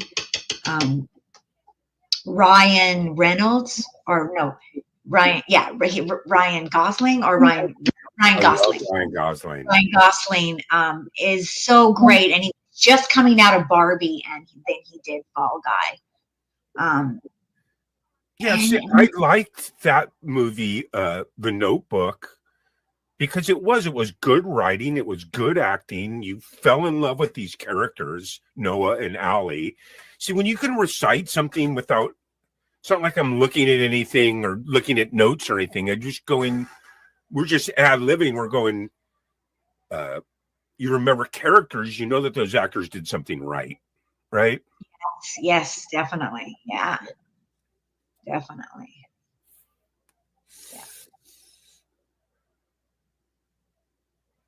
And those are the type of movies I like, where there's not some type of religious or political message that they're trying to use that movie as a vehicle for. See what I'm saying? So you like films that are like more like about a slice of life every day? Or just, yeah, that is someone's imagination, and then they've said, hey, I'm going to make this film, like, and that's usually the older ones. Like, you ever see that movie with James Caan when he was really young? It was called it's like from the 50s or something, called Lady in a Cage. You ever seen that? No. Where it's like a real highbrow area in Hollywood, and she's an old actress, and she's paralyzed, she's in a wheelchair, but she has this elevator that takes her to the different floors in her house. And one day she was stuck in it, so she hits the alarm, and the alarm goes off on the outside of her house for help. But a bunch of lowlife thugs show up and abuse her, and it's got a great ending. Live in her house, and they take a bath, dysfunctional shit, But the point is, it's just a fucking old movie. It's just the killerest acting and the killerest story. That's the kind of shit I miss. You know what I mean? So when you go to this stuff where, like these movies where there's always just like I was saying, where there's like a political message or a religious message, you're just like, oh man, is this an infomercial or is this a movie? Like, yeah. I'm not bagging on any one religion, but I'm just saying, like 2012, Noah's Ark. You know what I mean? I mean, if they're really slightly conservative, they all got CGI in it, and it's just like, you're just like, man, can I just go get a movie that's got a cool storyline? Well, you know what? The Old Man on Hulu, I highly recommend that too. Who is the guy who plays the dude? He's in The Old Man, and it's so good. It's like that kind of espionage, government, Yeah. Echo, who played the dude? The dude is played by Jeff Bridges. Jeff Bridges. Yeah. Remember we had a scene and we were talking about Jeff Bridges, Gary? Yeah. Jeff Bridges. I love Jeff Bridges. Jeff Bridges in The Old Man. That is a good series, and that's on Hulu. I think because we can all relate to the character of the dude, right? Huh? You know what I mean? We can all relate to that type of character. Just having a, smoking some weed. The dude. He's that's great. That's like that. You know what I mean? I got like 3 or 4 friends that are just like the dude, Yeah. But hands down, one of the greatest 2 movies of all time, Dumb and Dumber and Dumb and Dumber 2. So funny. I don't think I saw so this. funny. It's unbelievable, dude. It's just So funny. So you like Jim Carrey, right? Well, I mean, it's just more of the writing. The acting is good, but the writing is just side splitting. I like Jim Carrey. He's such a different person now. They want to open up an ant farm store. It's like, wow, that's not a good idea. You know what I mean? So it just goes on and on, When they find the suitcase and they think the person's named Samson, but it's the name of the luggage. You know what I'm saying? Yeah, they are so classic. Here's a musical that I do love, is Rocky Horror Picture Show. Oh, yeah. I did it. So I mean, it just like can just be funny now, and it spans all these years. You know, it holds up. You Yeah, know? because that was the entertainment back then. In the sense that when we talked about, hey, there's only 3 channels on the television at 79, 80, you know, there used to be these places. You remember these? It spilled into the 80s and 90s a little bit, but it was really big in the late 70s, where you went to these midnight stuff, or whether they were showing Three Stooges, or they were showing bizarre movies, or they were doing the Rocky Horror, and the people were really down front acting it out, and Yes.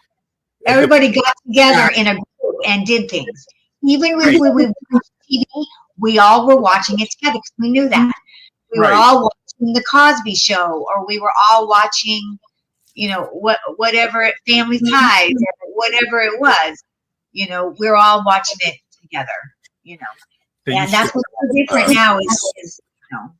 Pink Floyd and Led Zeppelin song remains the same. You go and you sit, and they put it on the thing with lasers, and you know that a lot of that stuff doesn't exist. And you think about it, man, the stuff they could do nowadays. Maybe I'm out of the loop. Maybe there's stuff like that, but you actually were involved in it. You threw the rice, you threw the toilet paper. When she said Janet, everybody screamed out Janet. In the 80s and 90s, I went a couple times where no one was acting out front. No one was throwing rice and this and that. No one was. There's all kinds of stuff you need to repeat during the movie. Yes. And like, where's your neck and stuff like that. So to be part of that, I'm sure there's probably somewhere where you can go where they're still doing it full blown, right? I think in Hollywood, they used to have, a couple years ago, they still had midnight. They would do the Rocky Horror Picture Show, and everybody would do their thing. Yeah. Yeah. But COVID kind of screwed up a lot of things, honestly. You know, yeah. Yeah. What are you going to do? The world's an imperfect place. I'm going to light this joint. I'll join you. But like you said too, it's nice. I think I should give these movies a try then, because that's what kind of turned me off about it. But I think there's so many alternative mediums now instead of just the corporate. Okay. You know what I mean? I don't think Aries really heard too much. So I have been wanting to ask you. Tell me how. So I made you watch Barbie because Barbie is a satire kind of Barbie, and what did you think? You were like pretty down on it. Was it just the commercialism of it, or what? You know, it's not like I didn't like the Barbie movie. I watched it, but I certainly think that things are designed for certain temperaments and certain people, man. They really know what they're doing. I mean, I think first off, it did have a good message. You know, self-empowerment. Doesn't matter who you are. Doesn't matter if you're a guy or girl, this, that. We're all human. You should be proud of who you are, right? Yeah. You know? Right. But it's just, I don't know, maybe only watching it once, too, you know, has something to do with it. But for me, it's, I really don't, the computer generated stuff just really, really gets me. And it has to be like that for that movie. So don't get me wrong. You know what I mean? Right, because it's Barbie. Although, Right. listen, You know what I mean? you know the beach, all the beach scene. They rented out a huge studio in the valley, and they created the whole beach inside a studio. They created that beach. But I know, like her when she was driving and you know little things and stuff. This is what I like about the Barbie movie. I know that it was Margot Robbie's idea, and she went to them. So in a way, it was an independent film. It was Margot's idea. It was Margot's script. She had this other woman I can't remember her name, Greta, directed it and helped write it. So it was kind of exciting because it was all women's project, and Mattel let them do it. And you know that they put all this money. You know, they spent like $100 million. Oh, you know, we didn't talk about Wicked yet. They spent $100 million on Barbie, just on advertising for it. But what us actors love about that is it brought people back to the movies. It saved the industry practically, because we were coming out, you know, doing the strike thing. But Margot Robbie, it was exciting that she did this, because what she tried to do before Barbie is she actually wrote a Harley Quinn, and she wanted to do this whole woman Harley Quinn thing. And they were like, no, they wouldn't let her do it, because they didn't want her to have control. They want to do stuff like that. So I thought it was neat that she got to do Barbie and bring Barbie to, you know, a real person. That was fun, you know. Yeah. Barbie is important. And I mean, when Barbie came out, I don't know if you've seen, Gary, you're on my Facebook, but a bunch of dudes just like freaked out, were like attacking, like, Barbie is such a terrible thing. You know, she makes women feel like they have to be skinny.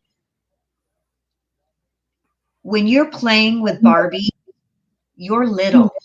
You have no pressure to be skinny. You don't give a crap.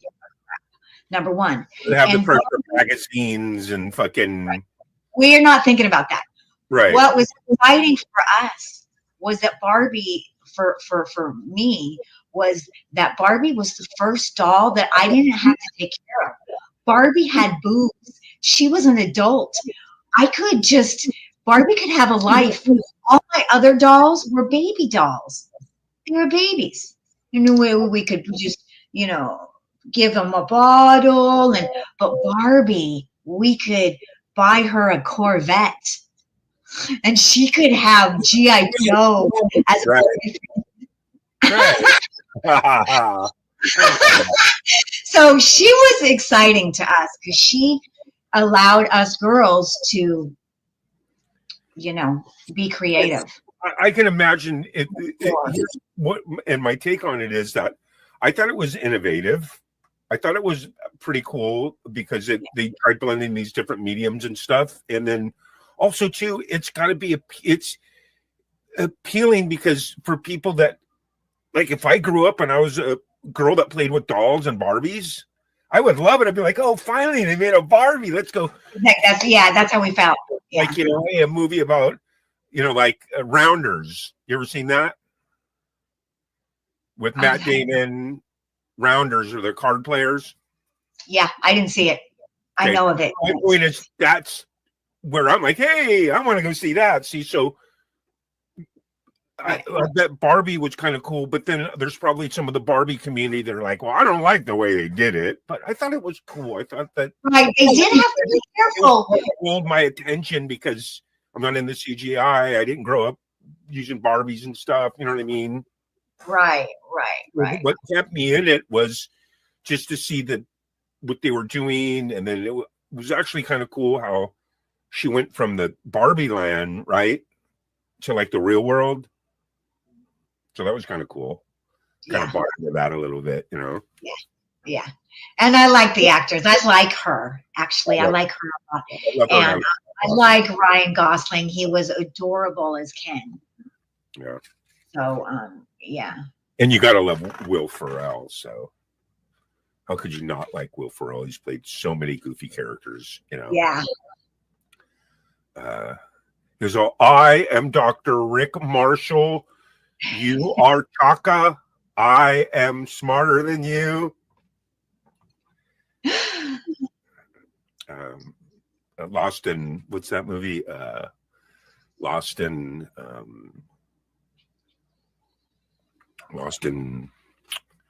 the river raft. They go down the river. He's Dr. Rick Marshall, and there's Chaka, the little monkey, and I forget. It was an old. I don't know. One of his best movies, man. But you know what movie that I want you to watch? I don't know if you've ever seen it. It's probably the greatest movie ever, at least for me. See, that's the thing too, because I think you and I are, like I'm into like a lot of the Mel stuff. You're into a lot of the, you know what I mean? I'm into the cards, horse racing. You know what I mean? Yeah. A movie called Deuce Bigelow, European Gigolo. It is hilarious. It's called Deuce Bigelow. That's not Ben Stiller, is it? No, Ben Stiller's on. Is that Andrew Dice Clay? No. Who is it? I'm not sure. But speaking of Ben Stiller, man, his stuff is crazy, isn't it? My favorite is The Heartbreak Kid. You ever seen that? Oh my God. See, that one just, oh my God. See, we're so funny. Is that you've seen a lot of these older, like really funny, good. The actress, I forget her name, but she's been in all kinds of shit. She's fucking awesome, man. She's all. But the premise basically is he's just a kind of goofy little dude, lives in San Francisco, owns a sporting goods store, always trying to find love, meets this girl, everything's perfect. For weeks, they just fall in love and they do all the cliche stuff and they laugh and they're together and they're so happy. And now they're going to go down to Cabo San Lucas. So they drive down there and now she's actually just completely fucking psycho. Crazy. All her shit starts unsurfacing. She's got a deviated septum, and she's got like shit coming out her nose as they're eating. And then what else?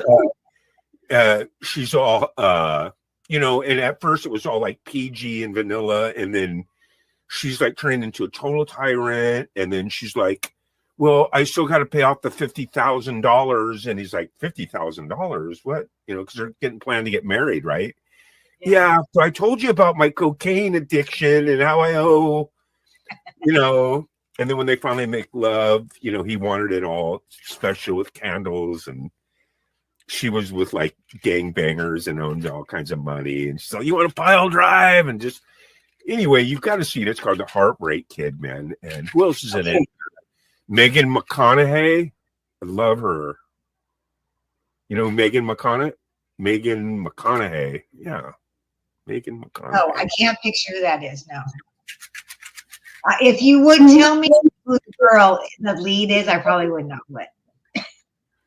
But they get down there, she gets sunburned, and it's just a cool movie, man. And he meets the different girl down there, and anyway, man, these movies, I'd say up to the 90s, I watched them all. I could recite. You could name a movie, and I could recite it. You know what I mean? Yeah, I think so. This is one movie that better rom-coms. I really never liked them. Romantic comedies. I really haven't watched very many of them. Right. I don't know why. Yeah. There's a slew of them. And they all started with, it all started a long time ago, but like Sleepless in Seattle, right? That kind of shit. Meg Ryan. Yeah. Right. See, I don't really watch shows like that. But what is your favorite horror movie? Horror movie is there's a fine line for me with horror movie. To me, there's horror movie where you're scared because you're scared, but the slasher movie stuff, I'm not into that at all. I'm not into like pretending to stab people and kill people. You know what I mean? Yeah. But horror is different. Like we talked about The Exorcist. Like suspense. Yeah. You know what I mean? Or Dawn of the Dead. Yeah. So right. Like I think my favorite is Angel Heart. Have you seen that one? With Lisa Bonet and Mickey Rourke. No, I haven't seen that one. Gary, you gotta see that one. that is your kind of horror movie. It's smart. It's really good. Yeah. It's really good. It's Mickey Rourke is the main character, Oh, I and he's love Mickey Rourke. trying to figure out who he is. Right. Good. But good horror is good horror. Like the very first Hellraiser. Remember that? Oh, that's good. Like Yeah. He's scary. weird stuff like that, you know. I mean, Nightmare on Elm Street, I did think that was good. That was scary. That really scared me. Getting you in your dreams. Right, because because of the vehicle that they used to present the movie was a trip. You know what I mean? Where you had to be dreaming, right, or something like that. Yeah, and he was creative. Yeah. Yeah. But like I said, mainly for me, I like drama. I like acting. I like fucking Bogart, you know, Katharine Hepburn. Was that movie? Yeah. There's a bunch of them, but Casablanca. Yeah. Oh man, the acting! You got the Classic, Germans coming in singing their anthem, and they're all existing with each other in Casablanca, but then they all go off and kill each other and hate each other. Yeah. Since you watch these kind of movies, let me ask you this, because this is the first movie I saw like that when I was younger. And, you know, I was just blown away. And it was way too, you know, up here for me, but it was called Whatever Happened to Sweet Baby Jane. Love it. Yeah. And her sister, right? Yeah, and she's like, Baby Jane. It's only those two. It's only, you know, Betty Davis and Joan, and it blew me away. And I was like, whoa. Absolutely, one of my favorite movies. That's what I mean. And then, like we were talking about earlier too, Who's Afraid of Virginia Woolf? Yes. I mean, Elizabeth and Robert Burton and Taylor. The entire time interacting and acting like a real couple, like they were, but within these characters. Yeah. And then and then the other only two people, there's only 4 people in the movie. The other 2 were George Segal, and I forget her name. But it was just bizarre. Fucking one of the greatest movies, you know, that you watch. You're just like, there's a bunch of movies like that, I think, too, where there's only so many people in the cast, right? 3 people or 2. See, some is just 2 people. That's hard. You know, here is someone I do love too. You know, I don't know his person, but I love his work. Jack Nicholson, and I loved his work in One Flew Over the Cuckoo's Nest. Oh, absolutely. What was that character's name? I think it was Howard P. McMurphy. Howard P. McMurphy. That was such a good film. I loved that Indian guy. I wish I could remember his name. He was amazing. Yeah, when you buy into the characters like that wholeheartedly is when you know that they're doing the right thing, because you're buying into it totally. You're just like, wow. You feel for these characters. You see it, and then it's just so real. You know what I mean? Okay, let me ask you this, Gary. Have you seen the movie Network? It's that old. Yeah, 1976, Faye Dunaway, right? Yes. What do you think? I that guy was named Howard Beals. I remember that. His character was the one who said, "I'm as mad as hell." Or shout from your windows. I'm as mad as hell. I can't take it anymore. Remember? Yeah. I mean, it had the good punchline there, but for me, it was a little too slow. It didn't develop quick enough for me. It was more just like, you know, okay, you know, kind of going through the motions, you know. Yeah, she was hot. Yeah. She was great. Chinatown. Yeah.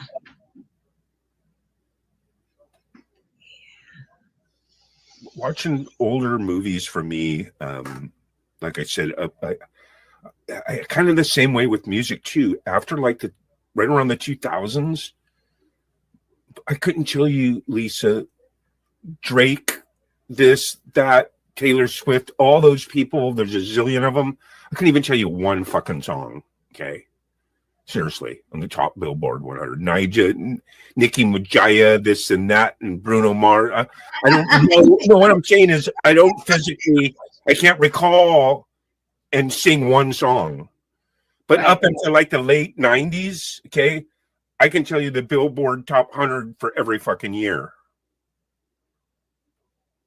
Yeah. I don't know what happened, but just with film and music, I kind of dropped off in the 2000s. You know what I mean? Yeah. So, And it's also, with along with film, like same thing. We have so much of it. It's just so much now. Yeah. So much. So, you have so much to choose from. And then You this whole reality thing kind of came into play, about 20 years ago, right? Right, reality TV and acting, or if you want to call it acting, right? We got reality shows because of the strike a long time ago. Yeah, we had a strike, and then they were like, what are we going to do? Let's find unscripted material. And it just hit, And, Yeah. And people just love that whole voyeur thing. We haven't gotten rid of it. We still haven't gotten rid of it. We still have reality shows all the time. And let's not forget I'm old school. So daytime drama, I don't know if you were into that in the 70s, but that was all the rage. You mean like soap operas? Soaps. Yeah. Like it was, and even though I haven't watched it in probably 20 or 30 years, okay, I can still remember. It was One Life to Live, All My Children for an hour, and then it went to One Life to Live, and then it went to General Hospital. Yeah. Luke And and then there Laura. was Young and the Restless. Remember that? Young and the Restless? The what? Young and the Restless. I didn't do the Young and the Restless. I did the ABC because the different channels, it was ABC, NBC, CBS, they all have their different versions, right? Yeah. They all had their own. Weird, you know what I mean? And then the nighttime took it over. Remember with the Dallas and Dynasty. and Yeah. and I think what pioneered all that was the Thornbirds and Roots in the late 70s. They were the first ones where, because I remember it specifically because when it came out, I'm in the 6th, 7th grade, so I'm pretty much together. I'm smoking weed. I'm trying to figure shit out, right? And that was the first one where it was just like episode 1, and then next week episode 2, like these mini series started. Yes. No. Yeah. You're right. And then You're right.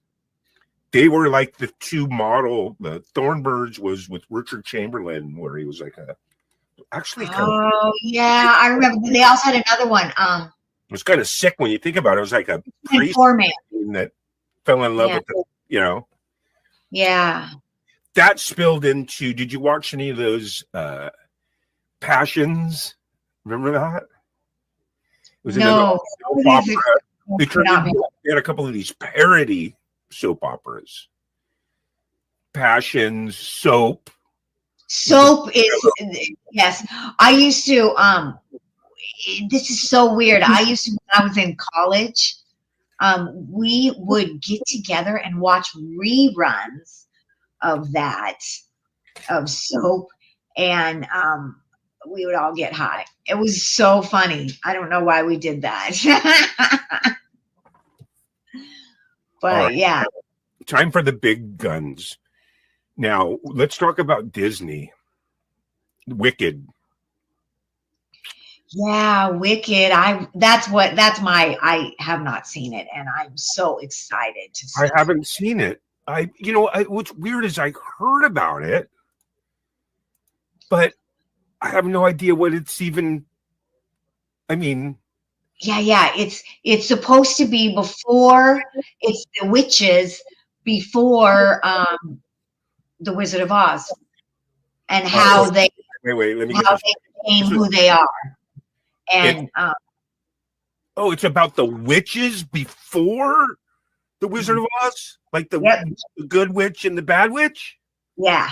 Wow. Yeah, so they went to witch school together, and I don't know. It's the story of how they separated and how she became green because she wasn't always green.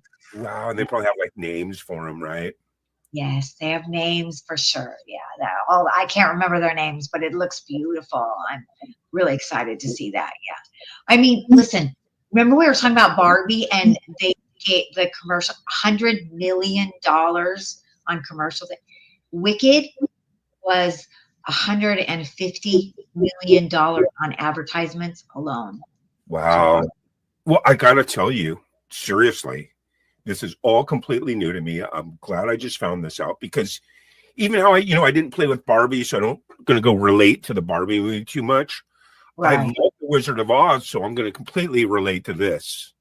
See what I'm saying? Yeah, this is from the Broadway musical. That was so big that I never got to see that. I always wanted to see, so now I can just watch the film. Wow. So that's yeah, and I like the backstory of the witches. Yeah, it's the backstory of the witches. So I'm excited to see that. Yeah. I'm gonna check that out. I wonder where you can watch it at. Yeah, it's at the movie theater still. No, you can rent it. You can pay $20 and rent it right now on. So if you have like Dish TV or something. I don't remember which one you can rent it on. Maybe Hulu. I can't remember. But yeah, you can rent it right now for like $20, whatever. Yeah. How cool is that? That's cool. Still cheaper. What? That's really cool premise. Yeah, I heard Cynthia's voice. Have you heard her sing? She has a beautiful voice. Her name is Cynthia. That's Ariana Grande and Cynthia. I don't remember her last name. But Ariana Grande plays one of the witches. Yeah, that's Ariana. I didn't know that. Yeah, it's really cute. I think they got along really well because they're like really close friends. So I always like to watch things when good friends do scenes together. Yeah, she is. I'm not like, I can't really tell you any of her songs because I don't know any of them. But the reason why I know she has a really good voice is because I watched this one clip of her where she's singing the same style as they showed like 7 different other singers: Whitney Houston, Britney Spears, Christina Aguilera, and she was like, it sounded just like them.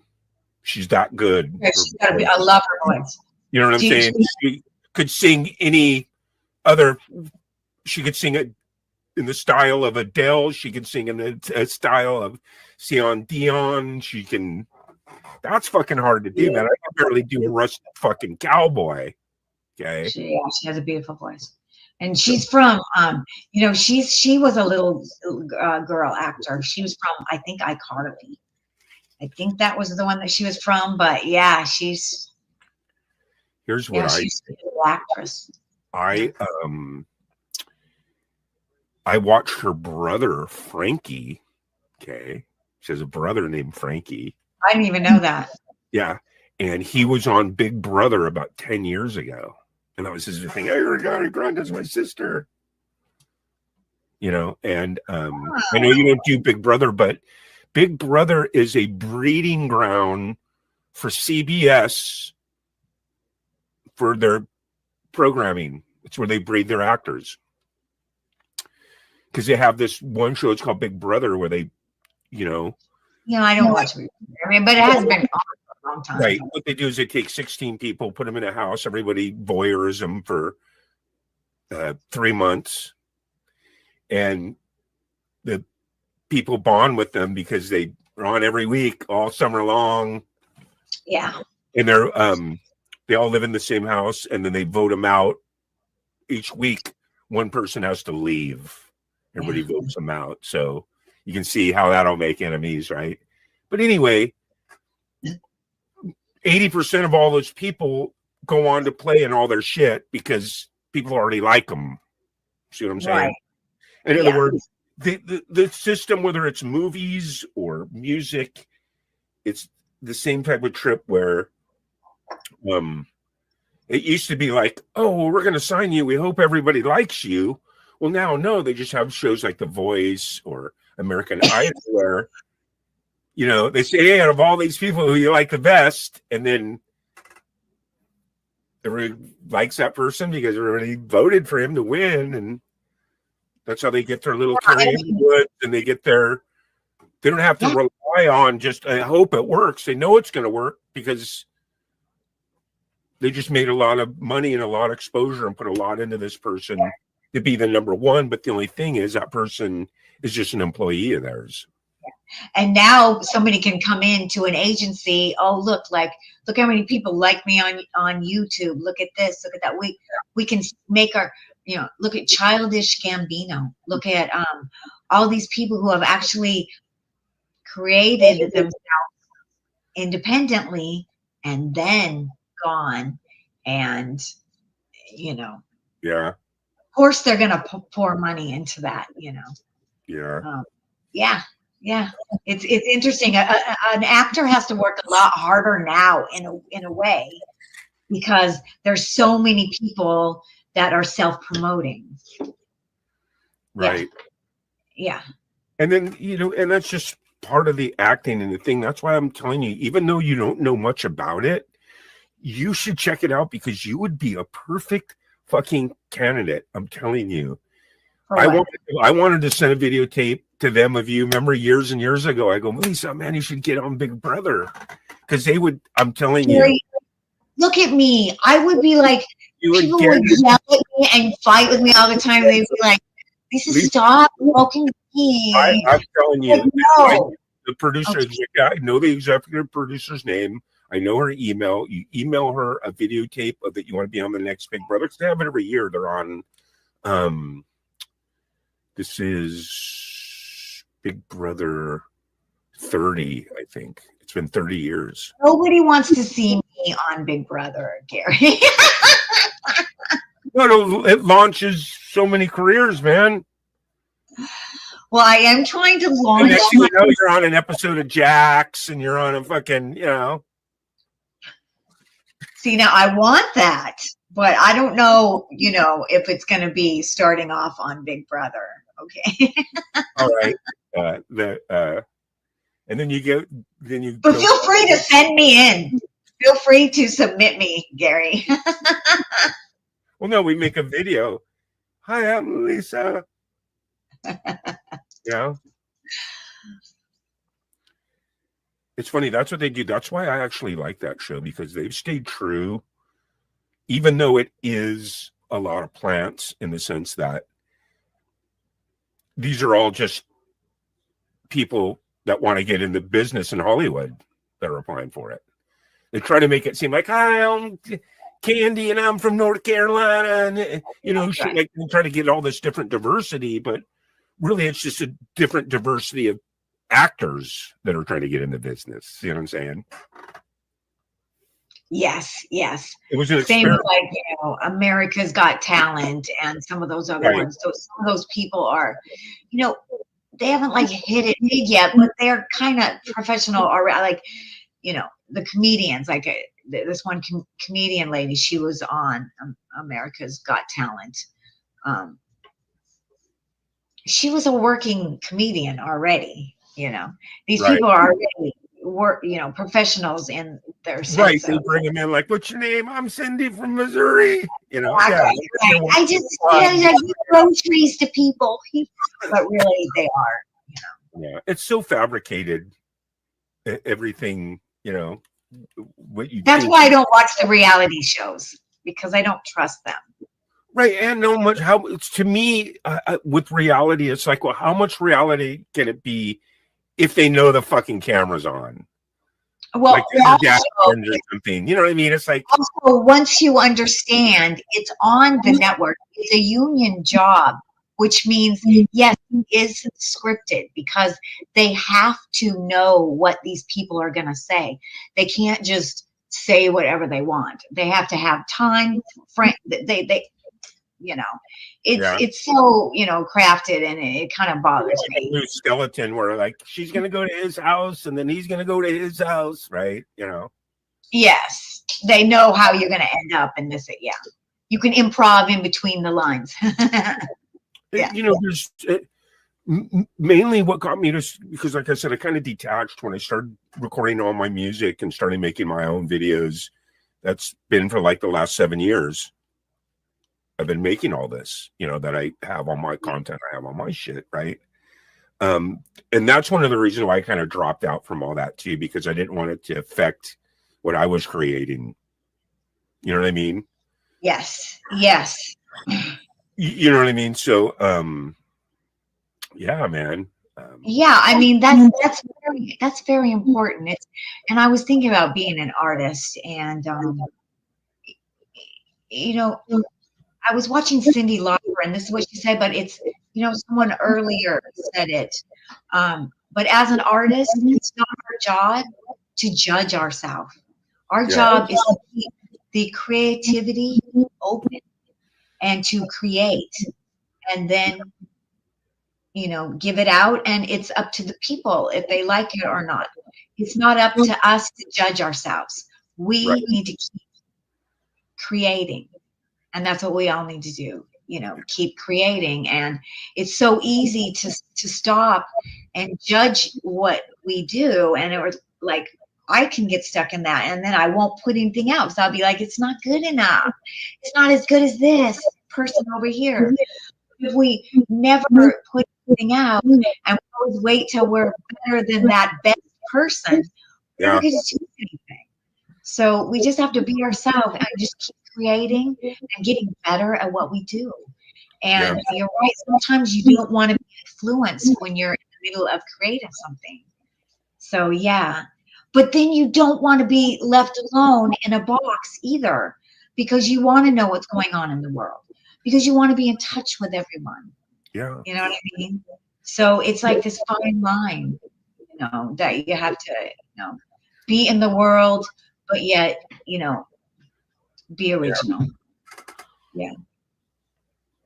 Absolutely too. And that's why you got to remember also that to me, it's all about creating, whether it's film, art, music, dance. It's all expression. You know what I mean? And what I learned is that in order to appreciate it, there is no right or wrong, because no one can duplicate what that person's doing in time and space.